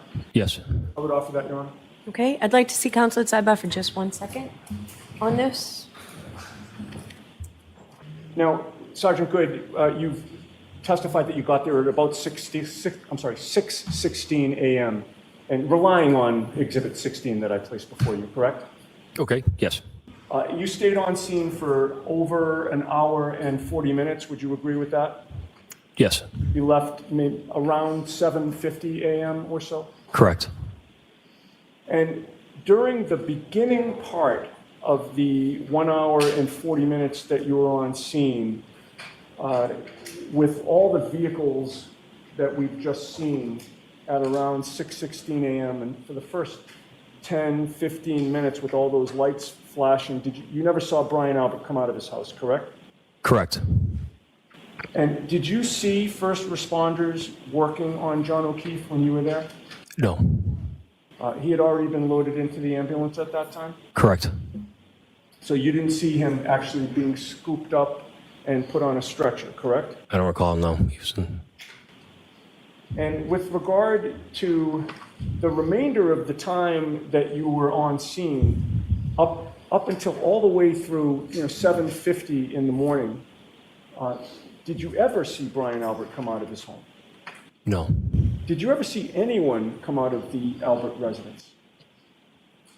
Other than Jen McCabe and Matt McCabe, no.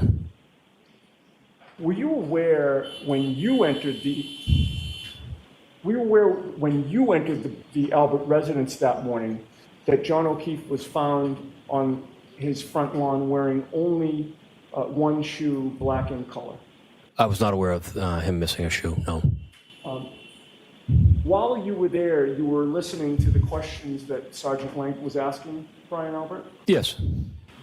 Did you ever hear Sergeant Lank ask Brian Albert that morning if he knew where the other shoe was that was black in color? Objection. Sustained. While you were there, did you ever hear Sergeant Lank ask Brian Albert when he learned that John O'Keefe was lying on his front lawn? Objection. Sustained. You knew that Brian Albert, as a Boston police officer, is a first responder, correct? Yes. All police officers are first responders, correct? Yes. You know from your training that all police officers have to receive CPR and other necessary training to be first responders, correct? Yes. At any point in time, did you ask Brian Albert why you didn't come out of his house? No. Did Sergeant Lank, in your presence, ask him why you didn't come out of his house? Objection. Sustained. After clearing the scene at 7:50 in the morning, did you go back to the station? I did. Do you know whether or not Kevin Albert was working that day? I don't. Did you see Kevin Albert that day? I don't recall seeing him. Did you speak with Kevin Albert that day? No. Now, since that day, it's been almost 2.5 years. You've continued working on the same police force as Kevin Albert, correct? Yes. At some point in time, you and Kevin Albert discussed the fact that you were one of the first responding officers to his brother's home for this tragic incident, correct? Yes. It's a very unique situation, correct? Yes. Many officers on the department were interested to know what you saw and heard that day, correct? Sure. At what point in time after January 29th did Kevin Albert broach the topic with you as to what had happened on January 29th? Objection. Can you answer that? Sure. I don't recall ever immediately talking to Kevin Albert about the incident, no. Can you answer that? Oh, you mean overruled? Okay. The way that Lally says objection just gets me every time. Objection. I'm gonna skip ahead just a tiny bit. because I want to make sure we get to the part about the front cover of his report. Did you find a men's hat, black in color? No. Also, if you look at where they're standing and where they like get out of the cruisers and where they're walking, they would have stepped on John's hat. It was not there. They would have also stepped on the shoe. Did you find a size 12 men's shoe, black in color? No. Now, you would agree that it's important to preserve and secure a crime scene? Yes. Why is that? You don't want the crime scene to be contaminated. And you also do not want, and you'd like to prevent a crime scene from also being manipulated. Would you agree with that? Yes. And what steps were taken, either by you or in your presence, to close off and secure the crime scene at 34 Fairview?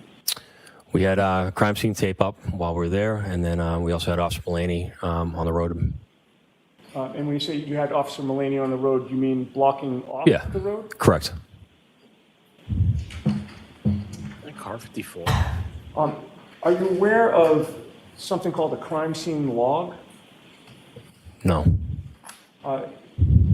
You recall being trained in the academy that when there is a crime scene that needs to be preserved, it is advisable to set up a log so that all personnel are required to sign in and sign out, again, to prevent contamination and to prevent manipulation. Do you not recall that training? I don't recall that, no. With regard to the fact that What it do you was recall? actively I don't snowing recall. at the time. Not much. I learned how to just do really wanna- cool car drives. I want to just pause for 1 second so that Boozy can be proud of me, because these were my top songs from 2025 on Spotify. Blow and Smoke, Teddy Swims is my number one. Then a whole lot of Bluey, Bluey, Bluey, Bluey. And then Opalite. And then Bluey, Bluey, Bluey. And then All Too Well, the 10-minute version. And then Bluey, Bluey, Bluey, Bluey, Bluey, Bluey, Bluey, Bluey, Bluey, Bluey, Bluey, Bluey. So you are a Swiftie. Well, I feel like a Swiftie is a very particular thing. I don't understand I didn't know she was getting married this weekend. But I do like her Does music. anybody know? So Let's see. Opalite is a very good song. That's why Valhalla. Wait, she's getting married on the 4th of July? She's getting married today, right? I don't know. Who knows? No. Who gets married on Ask Thursday? Boozy. Well, today is Friday. Stop it. It is not. I haven't gone to sleep yet. It's not. Who gets married on I don't know. Taylor Swift can do whatever she wants. Okay. Back to this Did you dumbass. consider putting a tent around the area to prevent and minimize the environmental intrusions like the snow? It would have been useless. Did you utilize any heaters? Would have been to useless. assist in melting the snow in that area? No. And No. Just waited. before you cleared the scene, or I should say when you cleared the scene, did you post an officer to guard the scene so that nobody could get in or out? No. How long was the road closed off for? While we were there, so those 2 hours. All right. And then after the 2 hours, there was nobody guarding the scene. Would you agree? Yes, correct. The road was not closed off. No. That crime scene was open to the public. Correct. So with regard to, a crime scene log, a tent, heater. And we're just going to pause there for 1 second to refresh our memories about how little snow there was in this moment.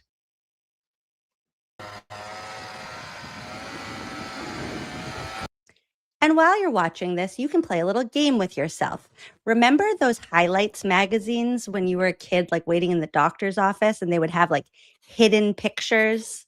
There'd be like a monkey hiding in the tree and like a caterpillar hiding like on the chimney.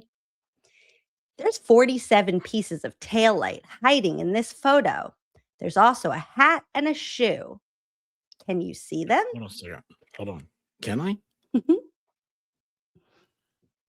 You Oh, tell wait me. a second. Is there better video?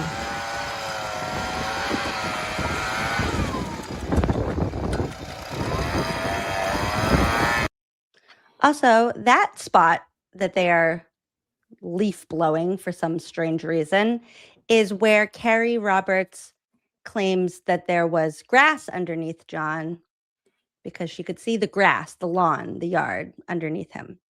Because when he was hit by a car, there was only enough snow to track a cat. Wait a minute. So how far into the grass was taillight pieces?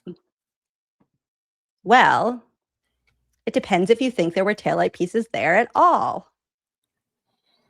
What are they saying? They say, well, there's 47 pieces of taillight hiding in this photo.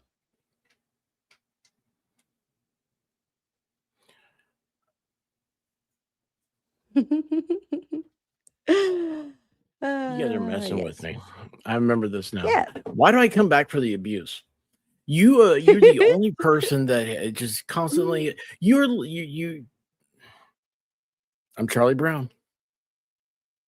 There. Look at all that tail light. And then he says bad word. Watch him say a bad word.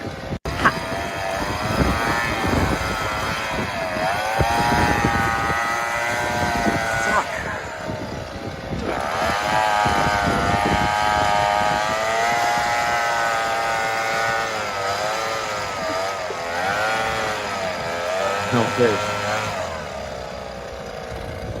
Back. Squirrel School After Dark. Oh, wait a second. Yeah. So, yeah. Also, this is something I feel like is not talked about enough. M. Danger Riley said that no reconstruction contains all missing pieces ever. Like, how many times have you walked or driven past the scene of an accident and you could tell that there had been an accident there because there's, pieces of taillight. They never need to reassemble the entire housing. Yeah. Wait, hold on. Did they do that? Yeah, they reassembled the entire taillight housing. You know this. I'm going to pull up some pictures of where they ended up finding the taillight later that day, but they couldn't find it here. Yeah, of course, it's Massachusetts sea glass. Yes, I know. Keeping an officer there to make sure nobody got in or out of that crime scene. You would agree none of those protocols were followed, At that point, they were up. I don't believe there is a protocol for a tent in our policy. Okay. So I guess leave the tent out of it. None of those other protocols were followed, correct? Correct. And certainly a tent was not put up either. No. Correct? Correct. Now, with regard to your police report, going back to that, your report clearly listed persons involved in the case, correct? Correct. And that police report is generated by computer software, correct? That's particular to police reports? Correct. And that's one of the categories that you can fill in, correct? Correct. And would you agree with me that with regard to all of the persons involved listed in your police report, everybody's first name and last name was completely spelled out except for one? Would you agree with that? I don't. I believe those names were entered by Detective Sergeant Lang. Okay, but certainly the report has your name on it, correct? Detective Sergeant? Correct. So you would review the report before submitting it in your name, correct? Correct. So regardless of who entered or didn't enter, my question remains, which is that with regard to the persons involved listed in that report, everybody's name, first and last, is spelled out except for one, correct? Correct. Whose name was not?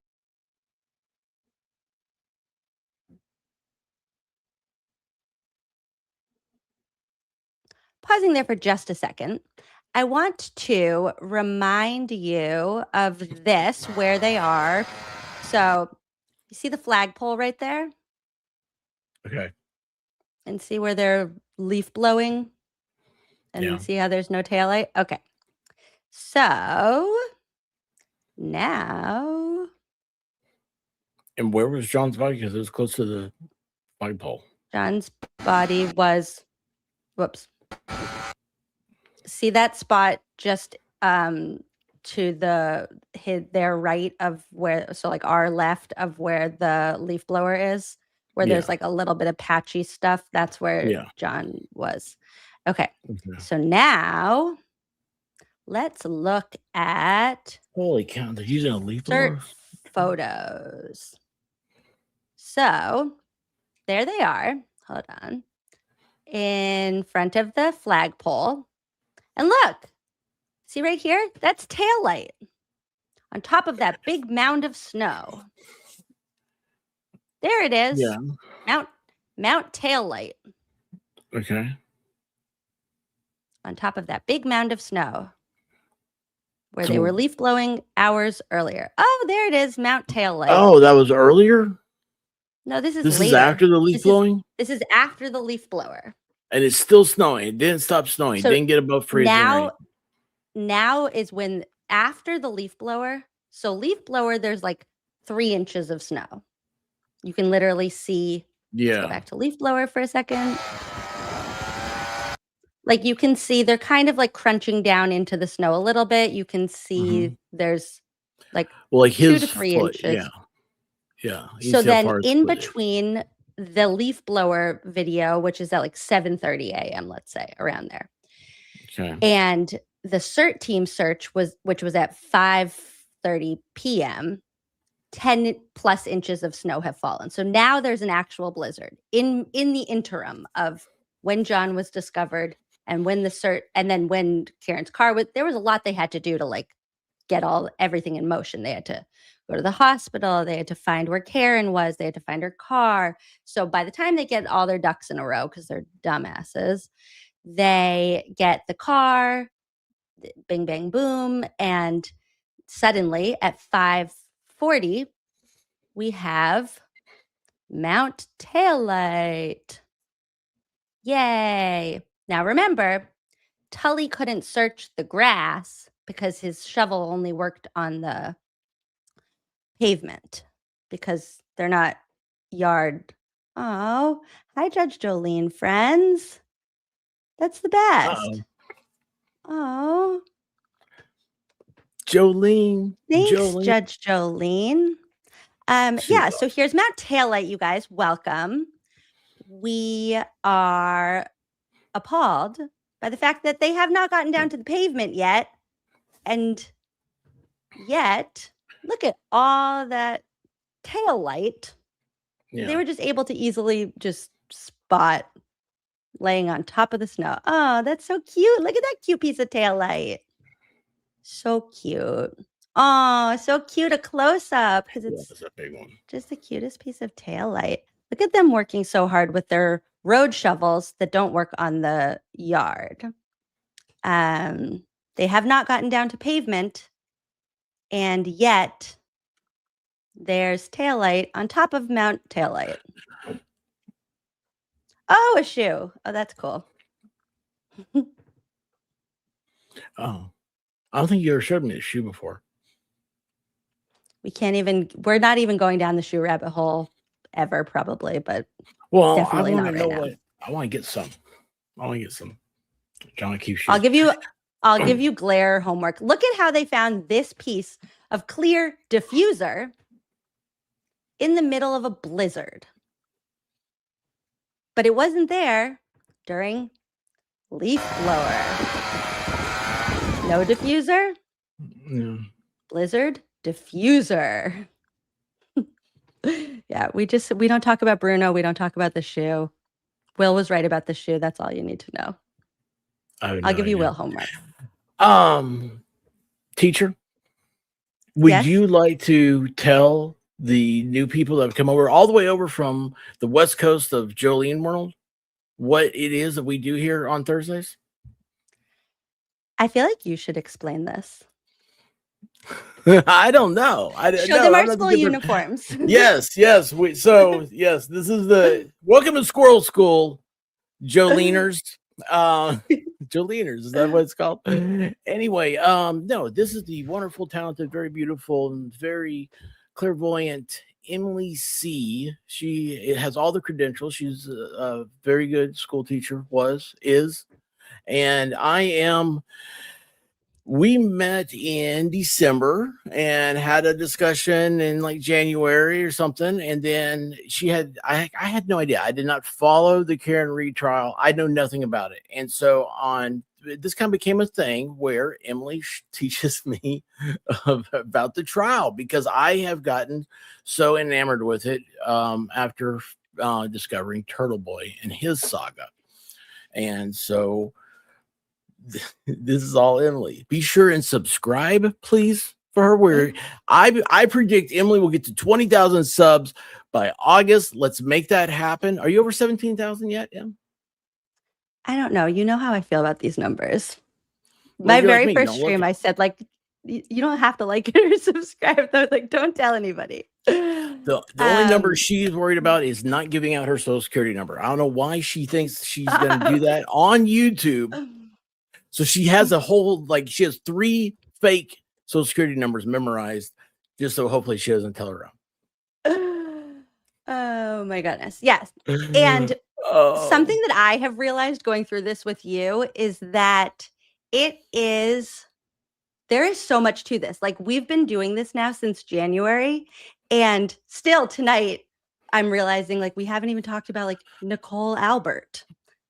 There is so many layers. But tonight, as you guys are joining us, we are looking back at Sean Goode's testimony now that we know what an absolute degenerate he is and what a real horrible person he is. And it turns out this man is just like an actual dummy and a liar. Dummy is so welcome. harsh. Harsh. My gosh. Wait a second. No. Time out. I'm going to start clapping right now. I just hit the reload. You're over 17,000 subs. It happened tonight, y'all. It happened tonight. Congratulations, Emily. 17 is my default number. I don't know why. It's not. I like that number. Yeah, it's just, it always ends up, it's like 17 ways to Sunday. How you wear something out. But anyway, very happy to have the Joleaners here. This is a exciting, fun environment, safe, no drama.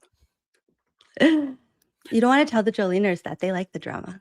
Well, I am. There's a lot of drama. Guys, there's a lot of drama. It's just courtroom drama. Like, okay, honest to goodness, the drama-free life that Emily lives, right? Drama-free is the life for me. That's her saying. That was the thing that I was like, oh my gosh, I cannot believe there's somebody else on YouTube that is saying that. Now, this was just as recent as 6 months ago. And then unfortunately, you guys know all the bad things about Broken Baker and all that stuff and me. He's a good guy. I'm kidding. We don't bring that here. That's the whole thing. There's none of that. We have a good time and love everybody. This is true. Yes, we have school uniforms. You can also get a school uniform. Put up your link. They're available somewhere. It's too much right now. Can a mod put up the link to her merch store? Because I'll tell you what, guys, they are not only comfortable shirts, they're very affordable. That's true. Okay, back to what's really important is that, and for anybody who's new to me, I live in Norfolk County. My goal in all of this is to clean up Norfolk County and get Adam Deitch elected as the next district attorney and figure out once and for all where this corruption started and get rid of every single one of these degenerates that I'm supposed to be able to count on when there's an emergency. And I can't right now. Emily drove past she drives past the courthouse where the trial happened on I drove past Hank Brennan's house yesterday to see if he had a yard sign up. He does not. Laura McLaughlin has a Greg Connor sign. Michael Proctor is staying at Courtney Proctor's house, his sister. and they put up a Greg Connor sign. For anybody who doesn't know, Greg Connor is the right-hand man right now to Michael Morrissey, who is the dumbass in charge right now, who lets everybody get away with all this corruption.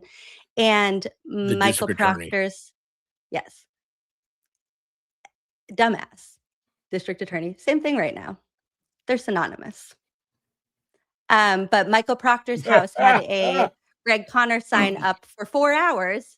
And this is proof that social media does make a difference. Sorry, Judge Gilday, because when it went viral on Twitter that Michael Proctor's house had a Greg Connor sign on it, 4 hours later, I drove by again because, like, I went to Target and it's on the way home, kind of, when I went this way. And the sign was gone. Yeah. And then We could call it stalking. Small world. We could also call it investigative journalism. Or just driving, because it's a small town. This is small town America. Emily is a school teacher, and she has family and everything. She wants to. She's doing her part. This is the American dream. As we celebrate independence here, this girl right here is what the Lee Resolution was all about on July 2nd, 1776. Nobody's ever loved the Lee Resolution more. Also, by the way, now that we're all here and convening, we need to celebrate for a second that our friend Fervent, this is not what I just meant to pull up, our friend Fervent is now on Spotify, Apple Music, and iTunes. And everybody should go look up The Sound of Corruption and download the album. The Rat House. Happy birthday, Rat House. Y'all, Happy it was Rat House birthday, Media's Danny. birthday. Happy birthday, bud. But anyway, you guys, yeah, July 2nd was John Adams actually wrote that July 2nd will be remembered as the birth of a new nation.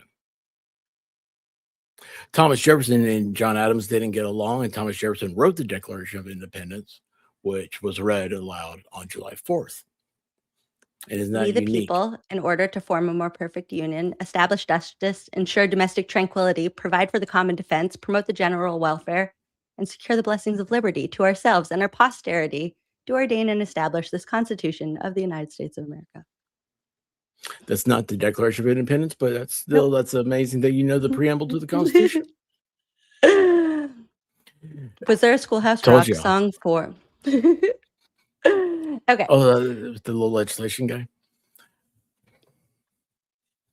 Anyway, and John Adams and Thomas Jefferson both died on July 4th. Rest in peace. Bob, she follows Lucky's route every day just to be in his honor. I'm kidding. I'm making this up. Once I did drive by 34 Fairview, and Lucky was driving by in a street sweeper, and that was cool. I felt like I was like seeing history. Okay. Let's scoot back over to Sean Goode, and we're on his cross-examination right now, and we're about to get to the part that I was very excited for you to see, which is where he just lies his ass off about the front cover of his report. Spelled out completely. I don't know. This is the same, if I may approach. Yes. This is the same sheet that I sent you last time. Thank you. And take your time with it, sir. Thank you. And Sergeant, do you know what I'm talking about? Yes. What am I talking about? Brian Higgins. Okay. So with regard to Brian Higgins, his home address was not listed on there, correct? Correct. And what address was listed for Brian Higgins? 1492 Washington Street. And what is 1492? Columbus? Columbus. Right? Yeah. A great Italian. significant about that address? It's the town of Canton. It's the Town of Canton Police Department, correct? Correct. Now, he lives at the Brian police Higgins department. Was not an involved person because he was an investigator on the case, correct? Correct. He was not involved in this case in an official capacity, correct? Correct. You were, right? Yes. So listing the Canton Police Department as Sergeant Sean Goode's address would be appropriate. Would you agree? Yes. Why was Brian Higgins' address listed at as the Canton Police Department? I don't know. Wish I knew But somebody that that is lives in something that you Canton kept that in would your have report, told me correct? that. Correct. And maybe video it, share it with us. That'd be neat. Now, I also want to ask Paul you Revere something Museum? else about your police report. And I want to focus on whether it was altered after it was first submitted, okay? Okay, this part's important. But also, we hold these truths to be self-evident. That was the part I was trying to remember. That all men are created equal. Not women, though, just the guys. The word "man" is in the word "women." If I can... Do you need a lesson in Latin? Hold on. Do you have your report with you? I do not. Okay. Do you have a copy for him, Mr. Yannetti? I don't teach you Latin.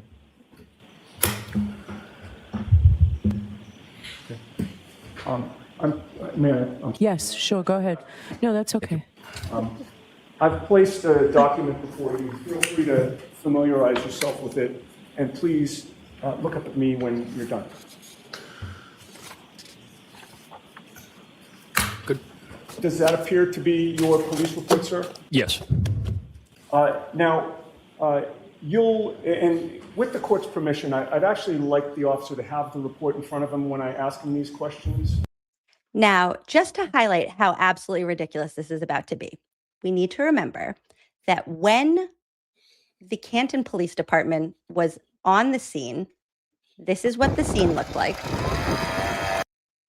And at no time before the Canton Police Department recused themselves, or as Sean Goode told us, recruised themselves, did they find any taillight at all whatsoever.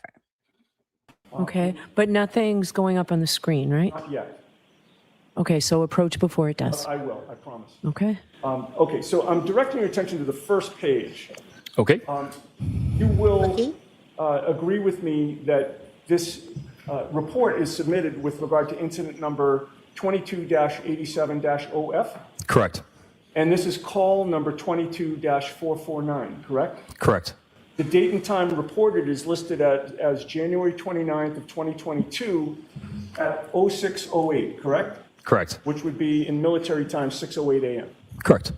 The report date and time is listed as January 29th of 2022. Objection, Your Honor. All right, so why don't we come to sidebar now? Objection. And I'm sorry. Judge Bev decides to dismiss the jury and resume Good the morning, next Sergeant. day. Good morning. Almost like they were about to trap him in the most obvious lie, and Bev was like, psst. Hold on, so what was the issue there? What was the objection on? We never really know. I could actually probably pull up that sidebar. Well, no, I mean, it was right after you read the dates. Yeah. I'll pull that up while we're watching This this. Hold on. report is submitted with regard to incident number 22-87-OF. Correct. And this is call number 22-449, correct? Correct. The date and time reported is listed as January 29th of 2022 at 06:08, correct? Correct. Which would be in military time 6:08 a.m. Correct. The report date and time is listed as January 29th of 2022. Objection, Your Honor. All right, so why don't we come to sidebar now? And I'm sorry. How dare you Good morning, ask about Sergeant. the date? Good morning. That's the most bizarre. Sergeant, you are familiar with the key swipe system at the Canton Police Department? Yes. Could you explain to the jury how that works? This is why police all men are officers created are issued equal. a looks like a credit card. I have it in my. But I'm trying to get in trouble. I'm sorry. Judge Bev is why all men are created equal. fine. I'll She allow it. complained there wasn't enough women as judges. So that's 0608 is 0608. It's yeah, it is. That's what I thank you, Mitch, for answering that. I'm sorry. What I'm would just we do without you? I'm such a smart aleck. You can see why I got in trouble a lot No, that one's allowed. Wallet. Anytime I enter or leave the police department, the exterior doors going out the back are there's a key scan you put up to it to unlock the door to come in. When you leave, you don't have to go in, but if you need to go into the booking area, you have to scan yourself in and out. Sounds a lot more confident out today. of the Sally Ports, you have to scan in and out. Okay, and just trying to keep your voice up so that Yes, these sorry. last few jurors can hear you. Yeah, why is how he so many animated officers today? on Whoa! your Time out. This is the department next morning, right? Mm-hmm. And the mic, look at how the mic's been moved. Yeah. They Well, fixed it for his breathing. I mean, this is a lot he went of you home. His doing- wife was like, "You sound disgusting. You make me sick." I mean, like, somebody came in and they walked up there to the witness stand and they moved that mic like that because before it was straight up and now it is. That's kind of a fancy bend. It has a fancy bend to it. That's the. Also, it's possible that he was supposed to the cleaning crew came in and messed with it, and he was supposed to put it back, but he doesn't know how microphones work because he's dumb.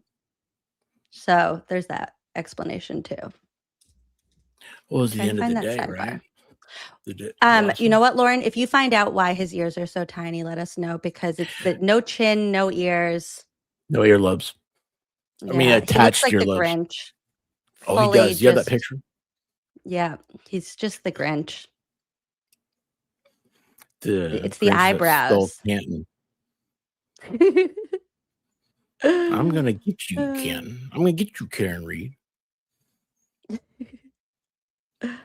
No, Lally's like on the edge of Norfolk County. He's too far. Okay, here we go. Keys that can be swiped. I would believe all of them. Okay. And how many, or strike that. Do you know how this information is stored at the Canton Police Station? I do not. I don't know the software, but I believe it's recorded anytime we would come and go. Okay. And you say you believe that it's recorded at the time that the information is obtained? In other words, somebody key swipes in and that information is then stored, you believe, at the Canton Police Station? I don't know the software, so I wouldn't be able to give you an educated response to that. Can you give us an educated response to anything, though, sir? We need an education for that. They have software on the key card. He doesn't know. I mean, Do this is you like not. yourself, as a sergeant, have access By the to way, key the swipe Grinch data, doesn't or is that deserve limited the to certain comparison. officers at the department? I don't believe I have access to that. I've never accessed You've it. never accessed it. Okay. Your Honor, we do have a stipulation between the parties, if the court will accept it, to introduce the key swipe records from January 29th of 2022. Okay. I would offer that as the next exhibit. Any objection, Mr. Lally? No, Your Honor. Okay. Are they subject to redactions? Yes, we have redacted them. The court can certainly take a look to make sure that. Have you all agreed to the redactions? May we approach justice to that? Yes. Okay, wait. I found the sidebar for when Bev just randomly dismissed them out of nowhere. So, remove, add. Okay. So, it starts with Bev saying the objection, because why would you ever need to actually state the reason for your objection in the moment? Lally says, I don't understand the relevance or the point of this if he's just going to read the entire report word for word, or Yannetti says no. Bev says, I just want to say the reason I wanted you to come to sidebar, sure. If the Commonwealth tried to put in a police report, I would shoot them down right now. Yannetti says, I understand. Bev says, so what are we doing with the screen and why are you reading to him? Yannetti says, okay, so that portion that I just read, it's essentially all I'm going to ask him. Bev says, what page are you on? Because I have, Yannetti says, it's on the first page. It shows the incident number, the call number, date and time report, report, date and time, and reporting officer. That's it. That's all I was going to read, and then blah, blah, blah. Where I'm going with this, Your Honor, is his identical information that I'll have him corroborate the altered and changed. We've blocked out any compromising information. I would like to show the jury that, and then this close-up of that photo, show the jury this and the close-up of that photo. Okay, this is the important part. Bev says, what is that? Yannetti says, this actually shows a piece of the taillight that was not in the original photo. It's a completely different photo. So what we're going to see is that Sean Goode submits a report with a photo from the scene that's just snow and scene. And then the cover of the report is edited later to change that photo where there's no taillight to just a picture of taillight instead. Bev says, have you shown him this? Yannetti says he has not seen this. Is there an objection? Lally says, I have no objection to showing this, but I don't want a photo going on the screen. And then Bev says, it's late in the day. How much longer do you have with him? Yannetti says, I mean, I think I might be able to finish by 4. No, apparently not. I don't have that much more, probably more than 15 minutes. And then Bev says, so why don't we bring him back tomorrow, deal with this issue, all right? He's going to have to look at it. I'd like these marked. I'd like to have that voir dire of Lank today. Then she just randomly decides to bring Lank in for a voir dire instead. And Yannetti says, my concern, Your Honor, from a strategic standing and also with regard to sequestration, I have now shown my cards. Bev says, I don't think you have because it wasn't at all clear to me what you were doing. Okay, Bev, catch up. Yannetti says, I get that. My point is that I don't want the Commonwealth to be revealing to the witness where I'm going with this. Bev says, Yeah, that's he won't. exactly what I was thinking. Sorry. He won't. Lally, Bev knows, but he won't. Bev says, otherwise, I don't know when we will get this voir dire in. I don't know, tomorrow, the next day, the day after that, any other day except right now. And then they just go home. So Whereupon the Lally never sidebar says anything? No. Bev does all So that. she just says he won't. She's defense counsel. And then they just, jurors, from time to time, things come up with the lawyers that I need a little bit more time with. What I'd like to do then is just end for the day. We'll stay, but we'll send you home rather than us trying to do this at sidebar now. Okay. Bye, jurors. Have fun. So, oh my gosh. So then Lally calls up Goode, probably, allegedly, in my mind, and says, dude, you changed the picture on the front cover of your report. Come in tomorrow and act like you know what you're doing so that it doesn't seem as nefarious. Lally didn't see that the picture was changed. It's in evidence. Well, Everybody's got it. but he just heard it at the sidebar. Yeah, but they weren't fighting about it beforehand. No, It was Bev already the it's one who already didn't want submitted. You that. have to tell everything to the other side what you're gonna do. You can't surprise. Yeah. So now back Ladies to and- when they're gonna get him the next day. It still does land, but not in the same way.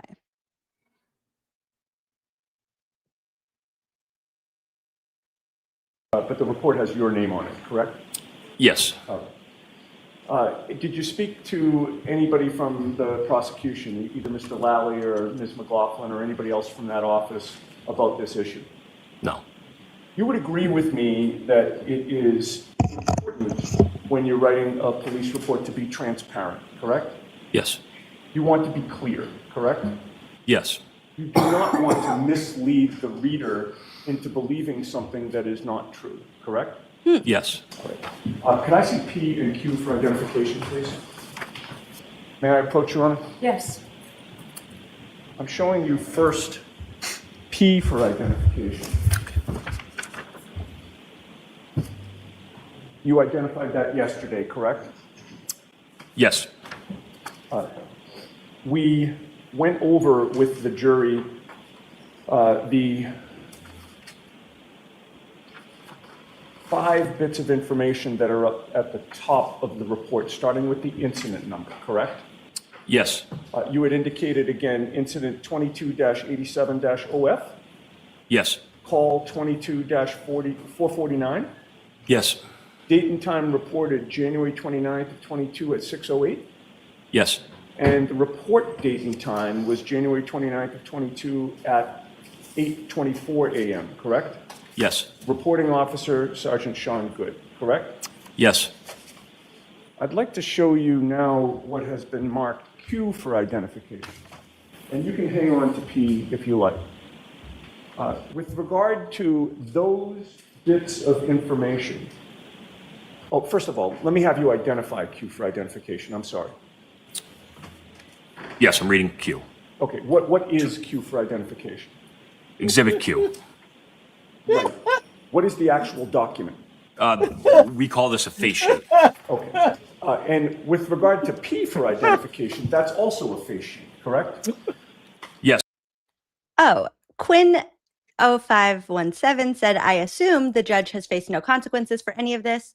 It is said that you're not supposed to assume anything because it makes an ass out of you or me. But in this case, you would be assuming exactly correctly, unless you consider a consequence that she got Judge of the Year this year.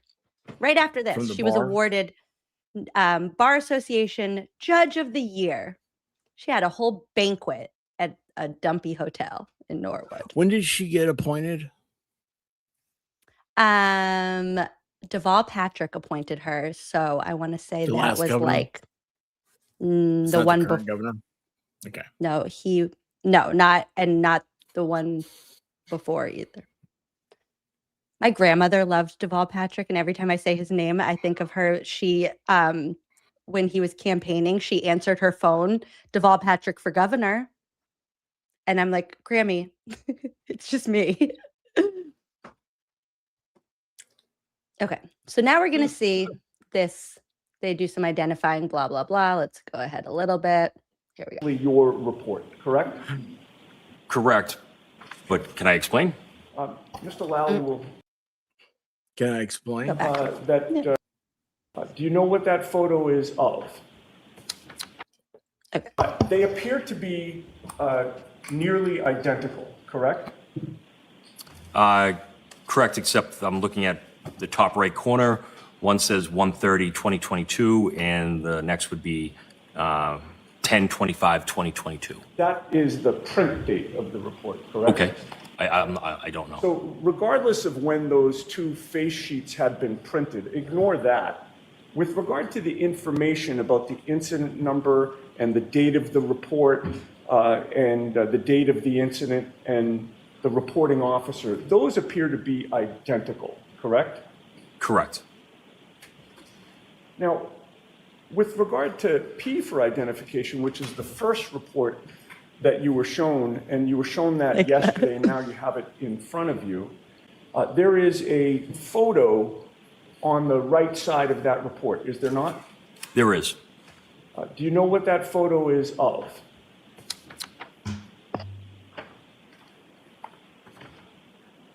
It looks like the scene probably a couple days later when the snow had melted. Okay. Did he turn that upside down? Isn't that funny how he just said the snow had melted a couple days later, but the last piece of taillight wasn't found until February 18th? Just a reminder that this happened on January 29th. A berm that was actually exposed, uncovered by the officers on scene the very first day? Yes. Are we looking at Q? No, At P? Yes. P, yes. It looks like the berm. Correct. And then with regard to Q for identification, which again is the face sheet with the identical information, is there a different photo? Yes. What does that photo appear to depict, if you know? It looks like the same area that Mr. O'Keefe possibly was found, I believe. All right. Those two documents, P for identification and Q for identification, those are actually your report, correct? Correct. But can I explain? Mr. Lally will, I'm sure, let you explain. At this point, I'm going to be asking the questions, if you don't mind. Your Honor, I would offer into evidence as full exhibits both P and Q for identification. Just the face sheet. Is there an objection? Yes, Your Honor. Okay, the objection sustained. May we approach? Is there an objection? What? Hey, Lally, you want to object? Hey, Lals. Look alive, dude. You want to object?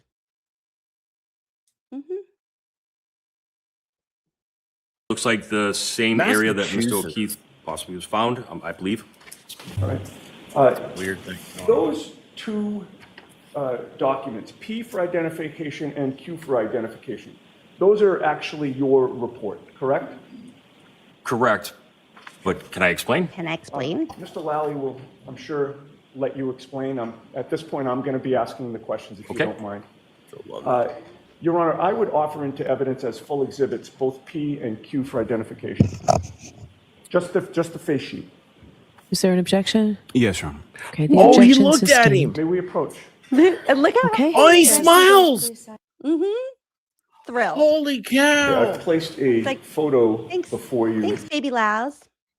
Okay, the objection sustained. May we approach? No, but that's like what you said about the before. How the people will look. Who was it that kept looking at Lau? What's his name? Lau. They all do. And then they do it again at Hank. Holy. Jen cow. McCabe does it with like you know, in Matilda when she can write with Yes. chalk with her eyes. That's what Jen McCabe does. Yeah. At this point, I'm going to be asking the questions, if you don't mind. Your Honor, I would offer into evidence as full exhibits both P and Q for identification. Just the face sheet. Is there an objection? Yes, Your Honor. Okay, the Oh, objection you sustained. one more time, but slow it down. Can you do that Can for I me? see those, please? I can't I have it in, like in StreamYard, not on my desktop. It'll be too annoying. But Holy cow, though. He whips that head. yeah, he's thrilled. But What- Yannetti gets here eventually. He's just taking his time. Okay, I've placed a photo before you, Sergeant Goode. Do you recognize what that depicts? Yes. What does it depict? I believe that's a photo of a piece of a taillight. And when you say a photo of a piece of a taillight, you're obviously referring to a piece of a taillight allegedly found at 34 Fairview in Canton? Yes. Now, that photo is the photo that is included in Exhibit Q for identification that you previously saw, right? That's the second photo, is it not? On the second face sheet that he gave me? Yes. Yes. All right. And I'm showing you, if I may approach again, Yes. what has already been marked Exhibit 20A. Do you recognize that? Yes. What do you recognize that to be? That's the berm from that morning. Okay. And Exhibit 20A is the photo that was in the first version of your report, which was P for identification, correct? Yes. With regard to the first photo that you identified, which was the piece of taillight that allegedly was found at 34 Fairview, that was a fair and accurate representation of that photo, correct? Yes. All right. May I offer that, Your Honor? Okay, there's no objection, Mr. Lally? No, Your Honor. Okay. 20A is, you've testified, Here we the go. photo of the berm that was included in the first version of your police report, which was P for identification, correct? Yes. All right. Let's put up 42, please. That is the photo of the piece of taillight allegedly found at 34 Fairview that you have identified as Exhibit 42, correct? Yes. All right. Now, having seen those photos, one was included in P for identification, one was included in Q for identification. Okay. Now, just to be really clear what's happening here. This is the front cover picture that's on his report that he submits like the day that he does it. They don't do anything timely, but this is his report. And that little tiny picture there is this picture of the berm that they cleared. Which is the Gallagher, curb, right? Yeah, Gallagher calls it a berm. And he says that they cleared it to see if it was possible that John could have hit his head on the berm. So they And cleared back that behind little. there's the flagpole. Yes. And Okay. take note of that for just a second. Stick with me because We're stuck. now we're going to go over to the photos that the CERT team took later that evening after an entire blizzard had happened, when suddenly there was, I have too many things open. Let's see. Suddenly there was a shoe right in that Wait, same hold on. spot. I didn't see the shoe. Did I miss the shoe? Hold on. You got some That super is chats. the Okay, wait. Okay, there's the berm that they cleared. Yeah. Okay. And then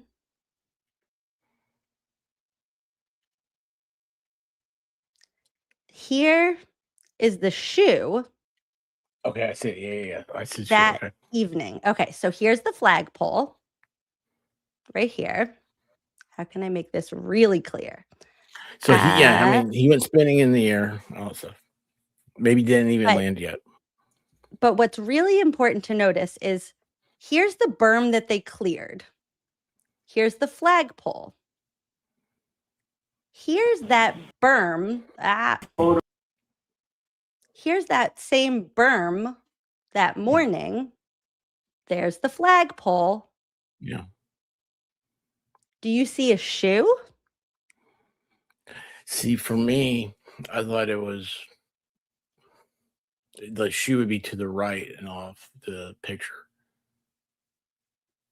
because I'm looking at the angle. I don't know. Just a See, reminder. that's the shoe. That's the flagpole way down there. Yes. Okay. Oh, wait a second. I'm thinking of it from the wrong way. So Yeah. hold on. Go back. So that picture you just showed, where was the camera at? Was it in the road going towards the Yeah, so 'cause, they're right now standing we're- in the we're going road. towards- Yeah, we're like Yes. looking at the house. I thought that Exactly. picture you just showed was like from the house looking towards the road. Nope. So here, okay, so I should just take a screenshot of this and put them side by side. I would love to see the high definition of all these photos.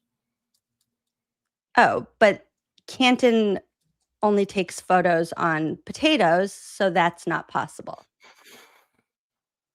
Sorry. I think that'd be better than StreamYard. Okay, I'm going to Right. play this for a second. I'm going to put these two pictures next to each other. Okay. was included in the I got first excited. version of your police report, which was P for identification, correct? Yes. All right. Let's put up 42, please.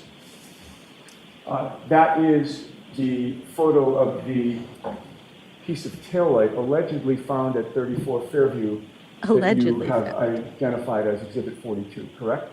Yes. All right.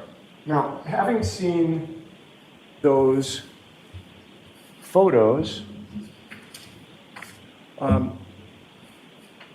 one was included in P for identification, one was included in Q for identification, correct? Yes. Which you've previously identified as your reports. Or report, I should say. Yes. All right. Your Honor, I would offer the top portion of P and Q for identification as a full exhibit. Okay, and there's an objection from the Commonwealth? Yes, Your Honor. Okay. Okay. Sergeant Wanna Goode, object? you have previously testified about the details in these reports. You would agree that each of these reflects your report. It says Reporting Officer Sergeant Sean Goode, correct? Yes. Each of these is page 1 of your report, correct? Yes. You've previously testified that you call that the face sheet of the report, correct? Yes. Each of these has the identical incident number and call number, correct? Yes. The identical date and time reported, correct? Yes. The identical report date and time, correct? Yes. And of course, the identical. Oh. Yes. Other than the print date of the face sheet of your report, one appears to be in January, one appears to be in October. The major change is the photo that's included on the face sheet, correct? Yes. Can I explain why? That second photo with the piece of tail light that is included on the first page of your report, that photo is not from January 29th of 2022, correct? Correct. You never took a photo of a piece of taillight on January 29th of 2022, correct? Correct. You never The taillight's saw on the right over there? a piece of Is that right? taillight at 34 Fairview on January 29th of 2022, correct? Correct. Did you personally switch the photo on the face sheet of your police report? No. Do you know who did? Can I explain why Whoever Lolly told me updated the this? report, their supplemental, you add photos. But in answer to my question, do you So when there's a supplemental report, you add photos. Add is different than replace. Add is like one photo plus one photo equals two photos.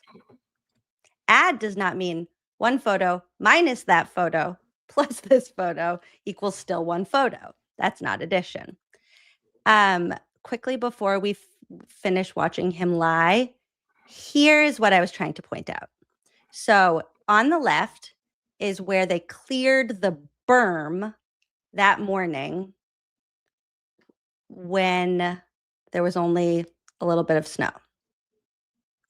Then 10 inches of snow falls, and suddenly in that same spot on the berm that they had cleared, there's a shoe.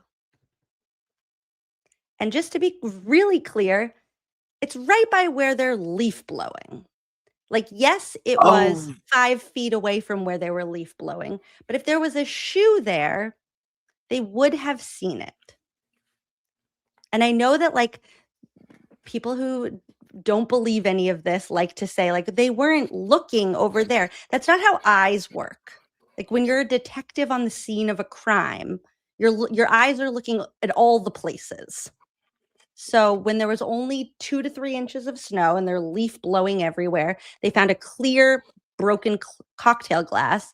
They didn't find 47 pieces of taillight, and they didn't find a shoe in the berm that they cleared earlier. Go back to that last picture you just had up. Okay, so the photographer here is standing in the same location for all 3 photos. Basically. The leaf blower photo, they're standing a little bit more to the right. Yeah. Like I think they might Hence be the pole. on the like grass. But they're in the street. They're actually Okay, probably well, that's standing about right. on the shoe. On the shoe. Yeah, right. It's where they pull up their cars. Like Stephen Mullaney literally gets out of his car in the spot where the shoe is found. And also, you guys, let's not even get started on the fact that there's still straw there. The straw isn't found for 3 more days, but the straw held on right there in the road. See that top right photo? Like, I just wish all the other photos were that clear. Yeah. Good night, Fervent.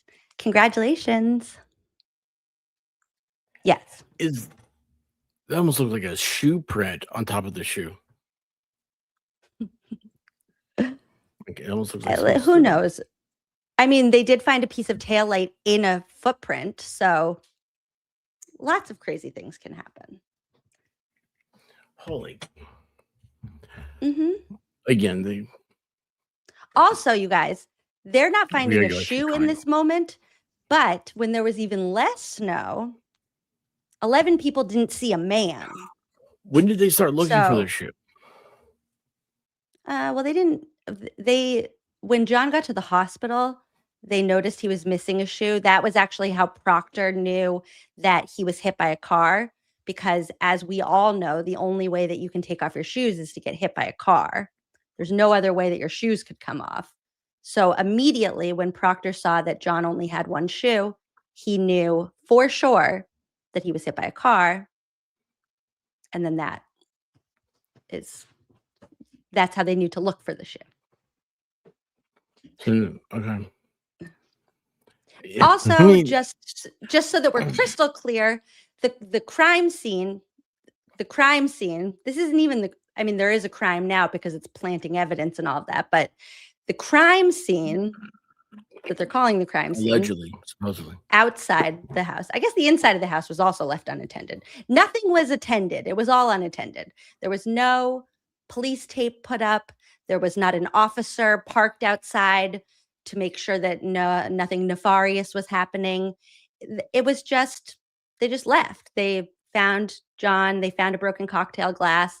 They didn't find 47 pieces of taillight. They didn't find a shoe. They didn't find a hat. They didn't find the straw, the nefarious straw. And then they just left. And then they came back at 5. But then when they came back at 5, they had to wait because Tully was like, we have to wait. We don't have the go ahead yet. And he was like, we still have to wait. We have to wait. We have to wait. We have to wait. And then he was like, okay. Karen's car pulls into the Sally port. And then it's go time and like all hands on deck. And all of a sudden the cameras are not working and they're all blurry and weird and dark and broken. And it's because it's motion activated, but all the people walking around didn't activate the motion. And then suddenly there was taillight and a shoe where there wasn't before. So everything was found after. So I don't. It's weird. The way my brain right now feels, and it's not. Feels. It's not a thought, right? It's like we've been going over this for so long, and like you would think that I would know this so much better. Like that's how I feel. But then you say something, and I'm like, wait a second. So in this whole timeline, it's like I'm kind of unfolding. I'm unfolding all of the mess that you've shown me, and it's in this in the cabinet with your Tupperware. Oh, I thought that was what somebody said at trial. No, that just made me laugh. Chastity, that was funny. I love her. Well, can I just say, so I think what you're experiencing in your brain is what happened. So I've been thinking a lot about the hearing where Judge Gilday just like lost his ever loving shit and reprimanded everybody for nothing this week. And I think it's because his brain is going through what your brain is going through right now, which is like this entire trial from this moment forward is all based on a lie. John wasn't hit by a car, so nothing else is true. And when judges and lawyers and normal people try to see this through the lens of like normalcy, it doesn't work. And so like this judge that's presiding over the civil trial is trying to treat this like a normal trial and trying to be like, well, in normal life, like the investigators tell me facts and I believe them because I'm the judge and I trust law enforcement. And it really breaks their brain to try to see this through the lens that like all of us have gotten to, which is all of it is a lie. Everything is a lie. The picture on the front cover is a lie. On the civil stuff, like their attorney only knows what their clients told them, right? I mean, you would think though an attorney would do with such a high profile case, you would think the attorney would do a little teeny tiny bit of digging on their own, but are you being paid to dig? You're not being paid. You're that's unclear if they're on contingency. What is a contingency or But when you said that about Karen's car coming in, and then all of a sudden it's all hands on deck. Like that's the part that really it just all kind of like unfolded right there. It's like, oh, so it wasn't until after her car came in that all this stuff. And an additional layer to that is that in Proctor's report, he originally stated that they seized Karen's car at 5:30 from Dighton. Mm-hmm. Well, why would they want to say that the car was seized at 5:30? Well, because the first piece of taillight was found at 5:41. Supposedly, we don't really know that, but that's what they say. I guess we just have to believe them. So if they're this is where your incompetence and your fix come together. Yeah, because if the car was still in Dighton, at 5:30, then there's no way that they could have broken the taillight, brought a few random pieces, little pieces, the diffuser. They just picked the clear diffuser. They were like, this looks like a good piece. That's what they cracked in their first go.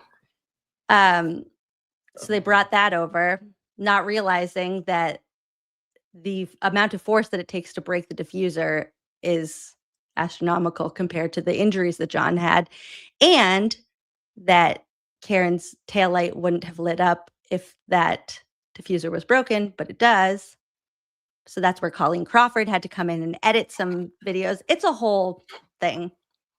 And I've asked you this before, and I don't remember, but the district attorney there is only in that one county.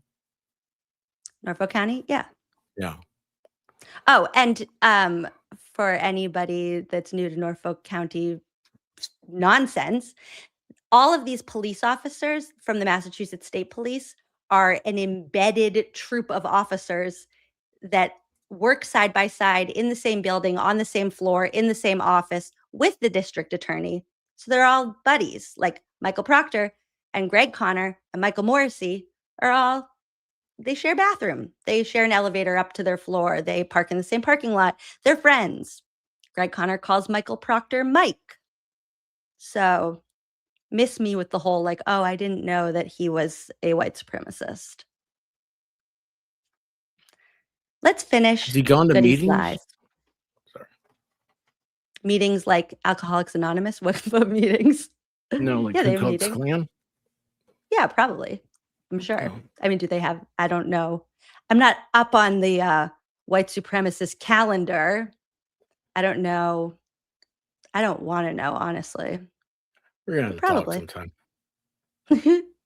Okay, let's finish Goody's A Lies. specific person from that's your not right. department who also on the face sheet of your report.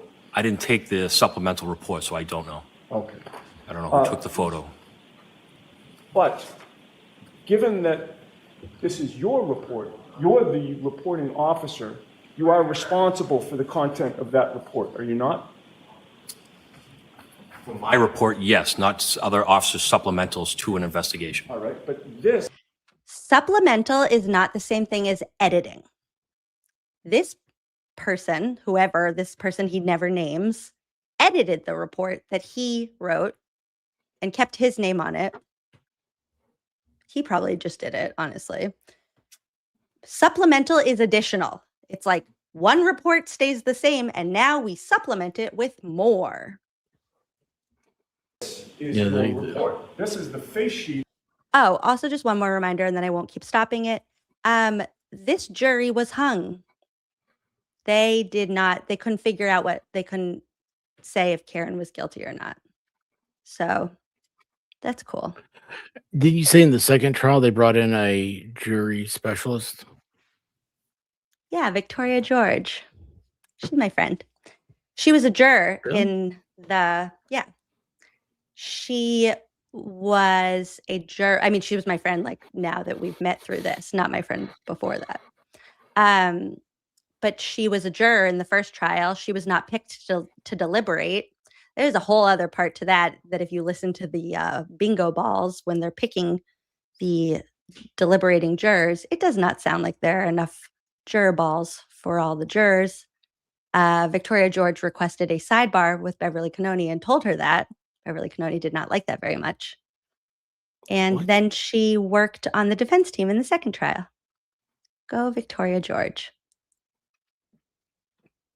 Also, just to I be have clear, no Hank idea what you're Brennan also hired a jury consultant. So sorry, antis, you can't be like Paula was a plant.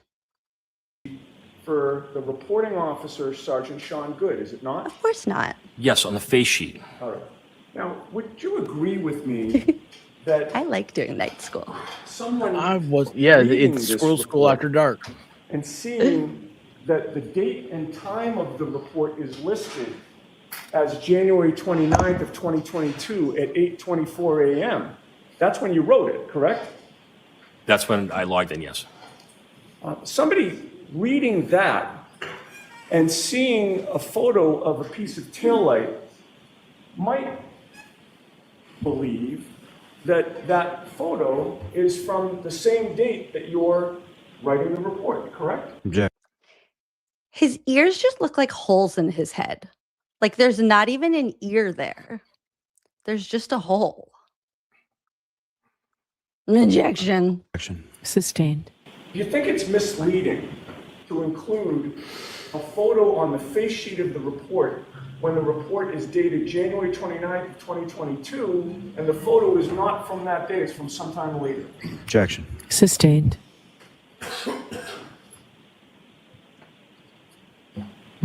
Is there anything on what is now marked Exhibit 44 on that face sheet that indicates the date and time that that photo on Exhibit 44 was taken? No. Is there anything on Exhibit 44, that face sheet of your report, that indicates that it applies to some supplemental report that was later filed? No.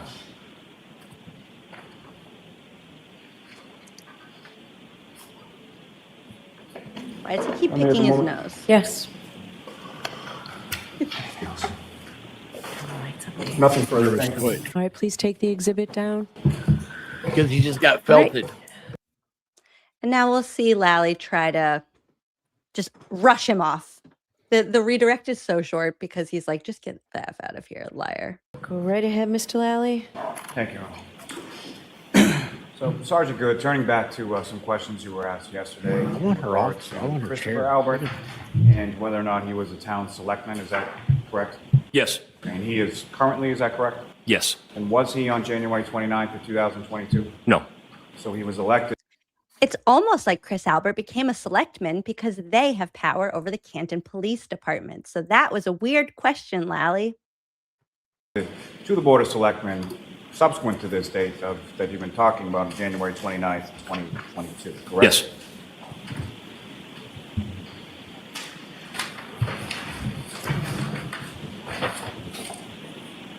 Now, the location where you were directed to where Mr. O'Keefe had been located just after 6 a.m., where was that in relation to the property line between 34 Fairview Road and the home next door? If I had to guess, probably 10, 12 feet to the property line. No, you were asked some questions about having been to that residence at 34 Fairview Road prior. And you indicated that you had been there years ago with Sergeant Lang. Is that correct? Yes. And what was that in regard to, sir? It was a hit and run investigation. And who, if anyone, so why were you at that residence at 34 Fairview Road? So there was a call for a motor vehicle crash at the corner of Dedham and Washington Street. And the suspect vehicle had fled the scene. Officer Lank was my partner that night. He followed the oil spill of the vehicle down Dedham Street, up Cedar Crest, all the way down to the intersection of Cedar Crest to Fairview. And the oil spill actually drove into 34 Fairview, where we found the vehicle. So just to be clear, there was a hit and run from a resident of 34 Fairview, one of the Albert family members, and they Hansel and Greteled themselves all the way to their house because the oil from the hit was leaking from the car and literally left a trail of breadcrumbs directly into the driveway leading up to the car that did the hit and run. They did the hit and run? And who, if anyone, did you, through your investigation, who, if anyone, did you associate with operating that vehicle? That'd be Tim Albert. And was Mr. Timothy Albert, was he charged in reference to that incident? Yes, he was. And do you know approximately when that was? It was in 2009. I don't know the exact date, but I know the year. Now, as far as your report, you asked a number of Another Albert family questions member. about that.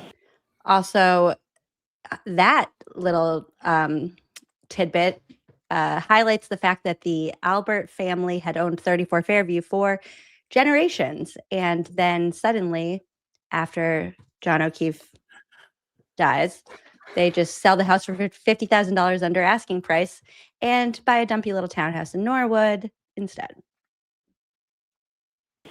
I'm sorry, before I get to that, you had testified earlier that when you were leaving the scene, there was an amount of snow that had compiled on your windshield, correct? Yes.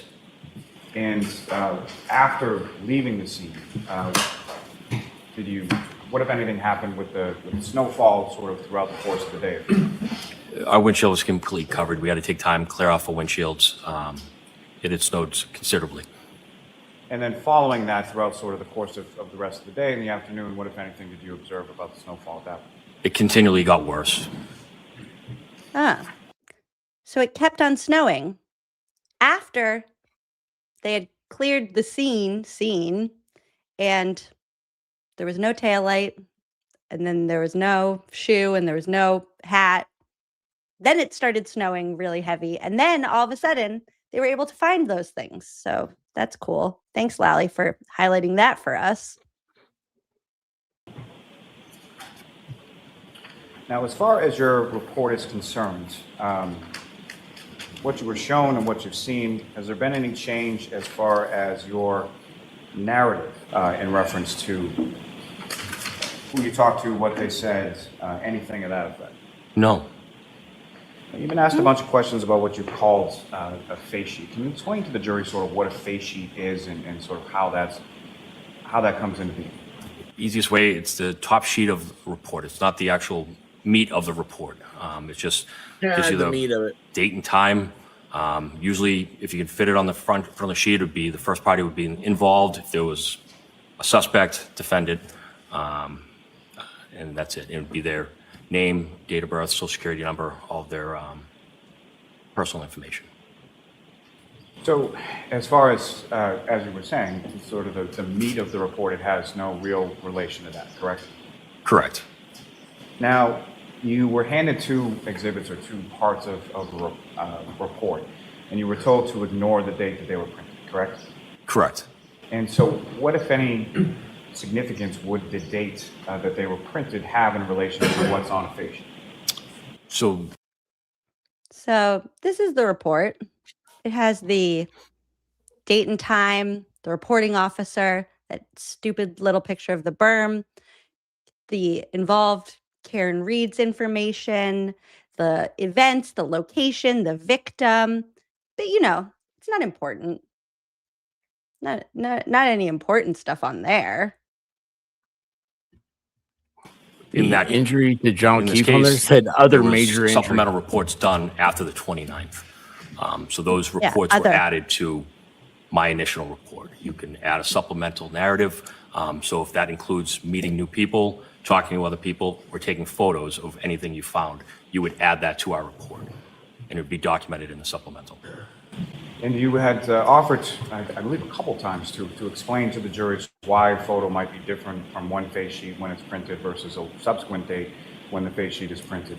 Can you explain to the jury at this time sort of why would that be different? So if... Should we just highlight the glow down? Oh, wait a second. His ear's normal. Maybe his head just got really big. Even his eyebrows were like more normal. It's a major glow down. That face sheet was printed, if photo number one was the top photo, and now there was a new photo added, that could be now the top photo on that face sheet. Added.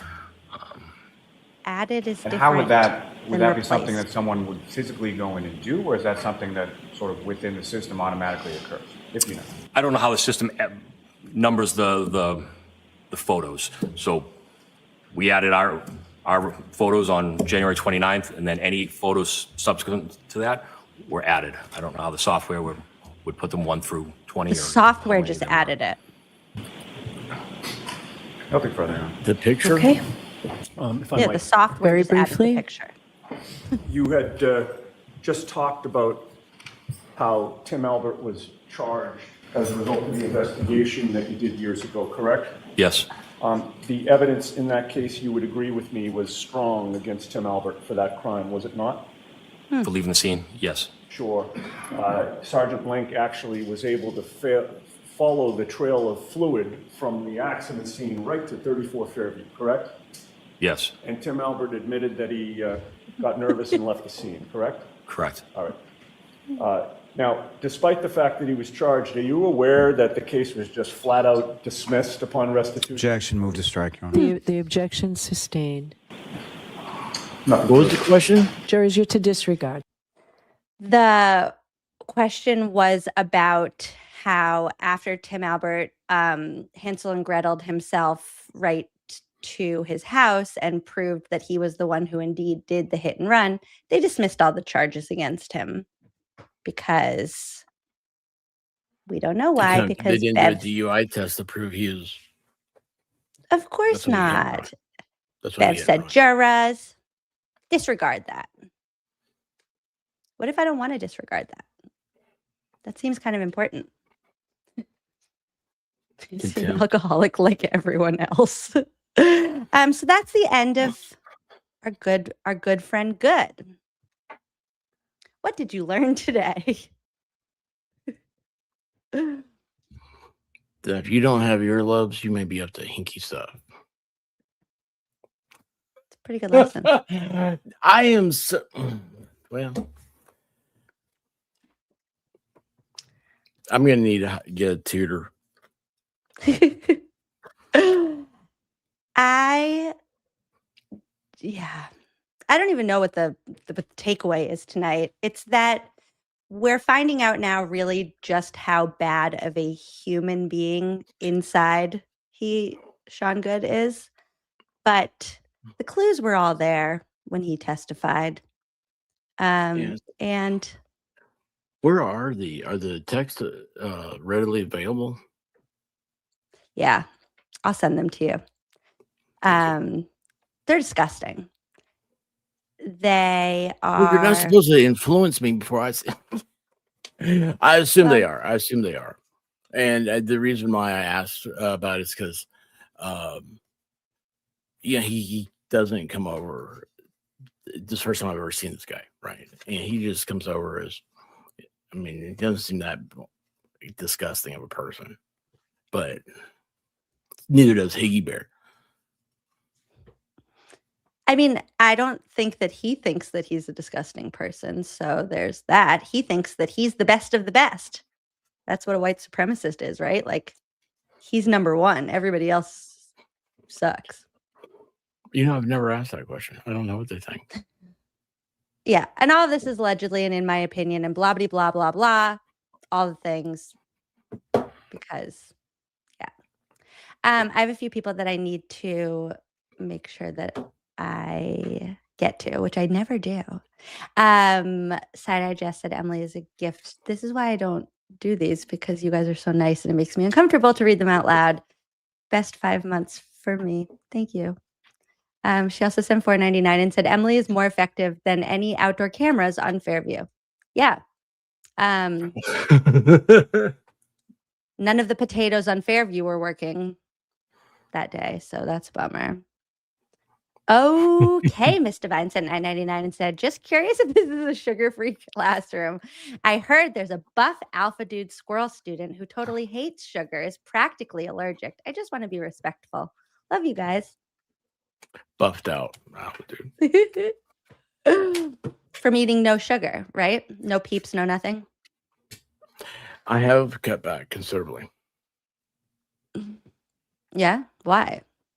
Live a little. Leah Baker Art sent $9.99 and said, remember Stephen Mullaney, second officer at Fairview, and never heard Karen Reed say I hit him and didn't see any taillight pieces? I feel like he needs an appearance in the civil suit. And you know what? He still has his hair. It's almost like when you're not a dirtbag, you age better. And she hates strawberry pancake. Meatball already went to bed. Good night, Meatball. Yeah. I hope you're sleeping well. I love Meatball. Yeah. Love. This was fun. It's fun I did have a to good time. because like we have to like if we're not going to laugh at them, then it's really freaking depressing that these are the people that have been in charge for so long. And who knows, this is all the things that we know about. Who knows what they got away with that we don't know about. So Cheryl Liossi sent $2 and said, super proud of you, Emily, for being awake at 2 a.m. What is sleep anymore, honestly? You are just recovering from vacation zone. Jet lag. We'll call it jet lag. Yeah, exactly. Vacation lag. No, it's, there's like. Charnel gets it. What? Bald? Happy What was birthday. that? Because he was a dirtbag. So he went bald quicker. No offense to the good bald men that listen to this show. You balded for a different reason. There's nothing wrong with being bald. I'm just saying that it's not even about balding. It's about aging. They just age worse when you're evil inside. And Just saying. copious amounts of alcohol and smoking. Yeah, that doesn't help. They need more peeps. Okay. Yeah. I want to. One more plug for Fervent, who is now on Spotify, iTunes, and Apple Music. And we're so proud. If you have Apple Music, just type in Fervent HOSP. HOSP. Yes. And The then whole ask playlist. yourself, what is HOSP? And if you have It's an a answer, question. let us know in the comments. Are you supposed to have an answer? Nobody has an answer, or everybody has an answer. Do we need an answer? It's magnets. That's what it is. Back to magnets. I was What going to is ask love? you a question, and you squirreled me. You're the one that gets up like at 4 a.m., Zach, so you can fat shame yourself. Oh my goodness. He does. Okay. He wears Speedos, and that's what the Prince of Wales means. He's fat. Oh. Okay. I need to go to bed. Zach's my dude. I'm never gonna sleep. I literally never sleep after these.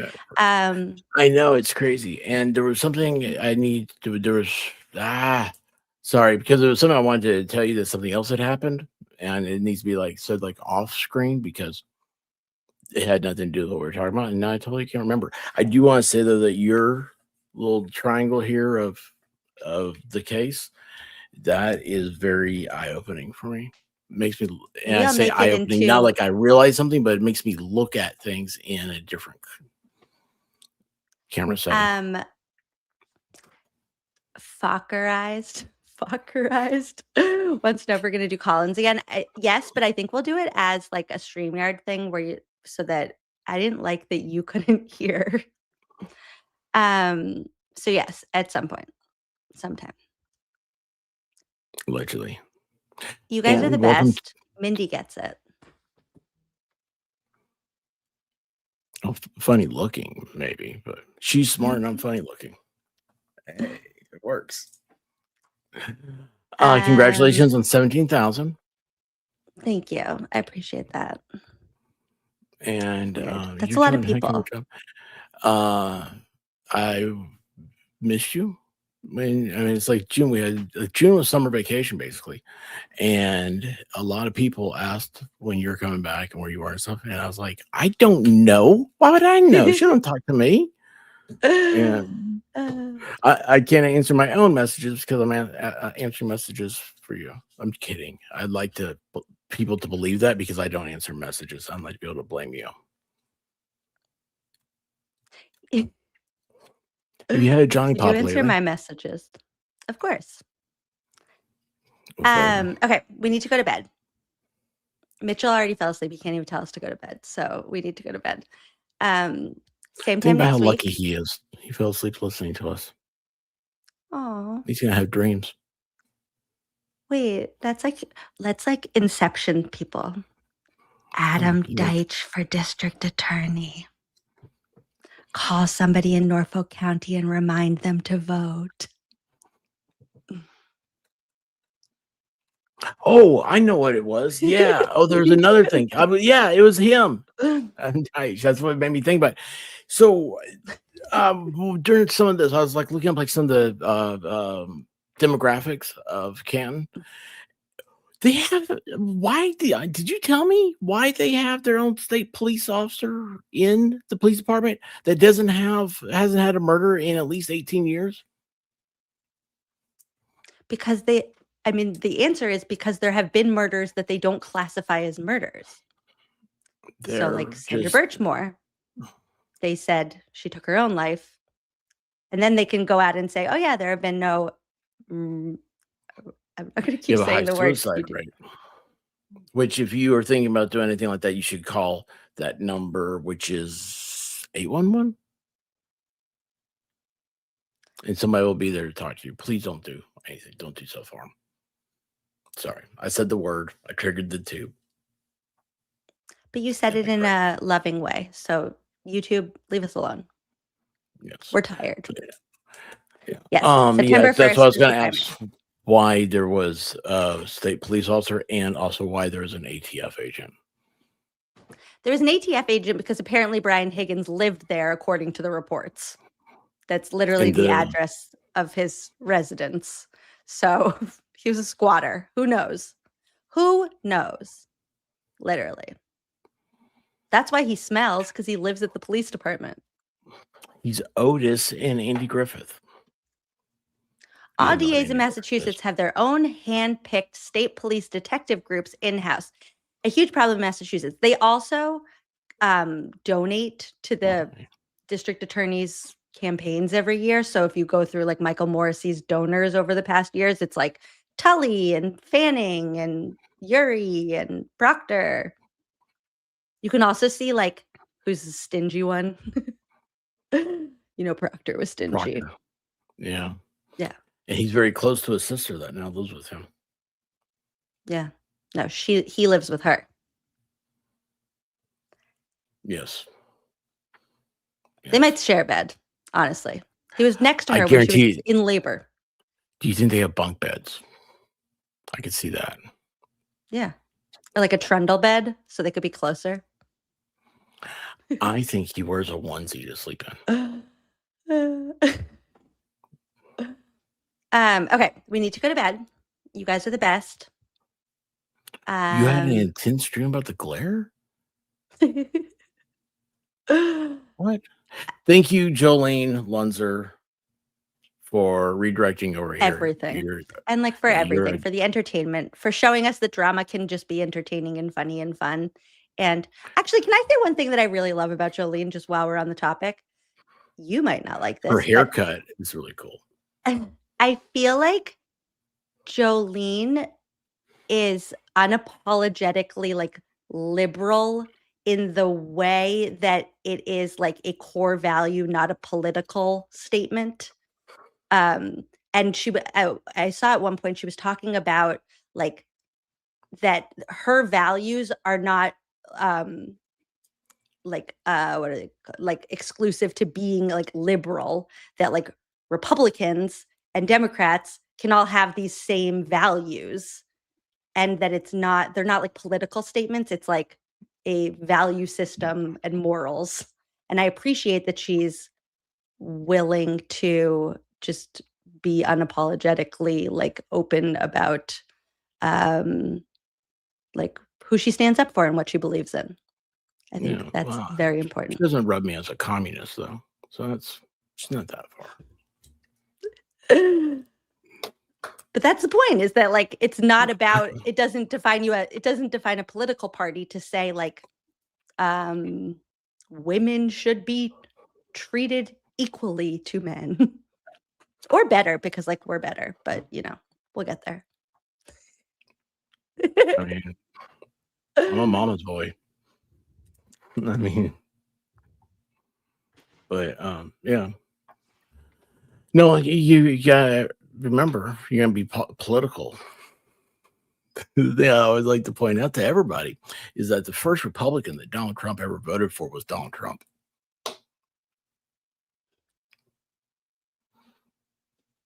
Yeah. Very liberal guy. And a lot of Republicans hate him still to this day. It's a weird thing. Everybody hates everybody. And that's what we need to get over. And that's what I like about Jolene. She's cool. She's fair. Mm-hmm. So at least to me. I really appreciate that. Yeah, she's what a just talented and funny and just a great person. Appreciate her. You're starting to hate Send me the right now. message along. No, Thank you. why do you always think that? I literally would never. Okay, you guys. Good night. True, Scott. It's very true. Everybody should stand up for corruption. Or stand up against, not for it. Everyone should I think stand that's for so wrong. corruption. Yay, corruption. If you stood for corruption, how would it ever become corrupt? Because everybody would be trying to undermine everybody else. Ooh, that's a weird one. That's a weird way to think. Well, It's too late. I think isn't the point that also that we should all just be operating under the same rules? So either everybody gets to be corrupt or nobody gets to be corrupt, but it can't just be a two-tiered system. You want to hear the most controversial No, Discord political scares line me. in lifetimes? It came from, I don't know when it came from, another year. Can't we all just get along? Very controversial words. Sad. Isn't it? Well, I think that we can't all just get along, but can't we all respect each other? Anyways, that's a conversation for another day. Good night, everybody. I'm clicking end for real. You're the best. No, she hates me. It's the last school. I could never. It was a fun ride. Never. Oh yeah, you could very easily. Good Yeah, I'm night. sure you do. It's in your journal. Good night. If you need a place to breathe, some stress to just relieve, then come watch Emily see, where we keep it drama free. We want justice for John O'Keefe, Aiden and Kelsey, waved bye bye to Morrissey. Let's clean up Norfolk County. Emily C, the one we need, reading sidebars with Corey, writing Hank diaries, giving the people what they need. It's my pleasure to entertain, keeping you laughing makes my day. Positivity all the way. Why don't we tell Satan not today? And now it's time to say goodbye. But before we say goodnight, just keep one thing in mind. Please like, comment, subscribe.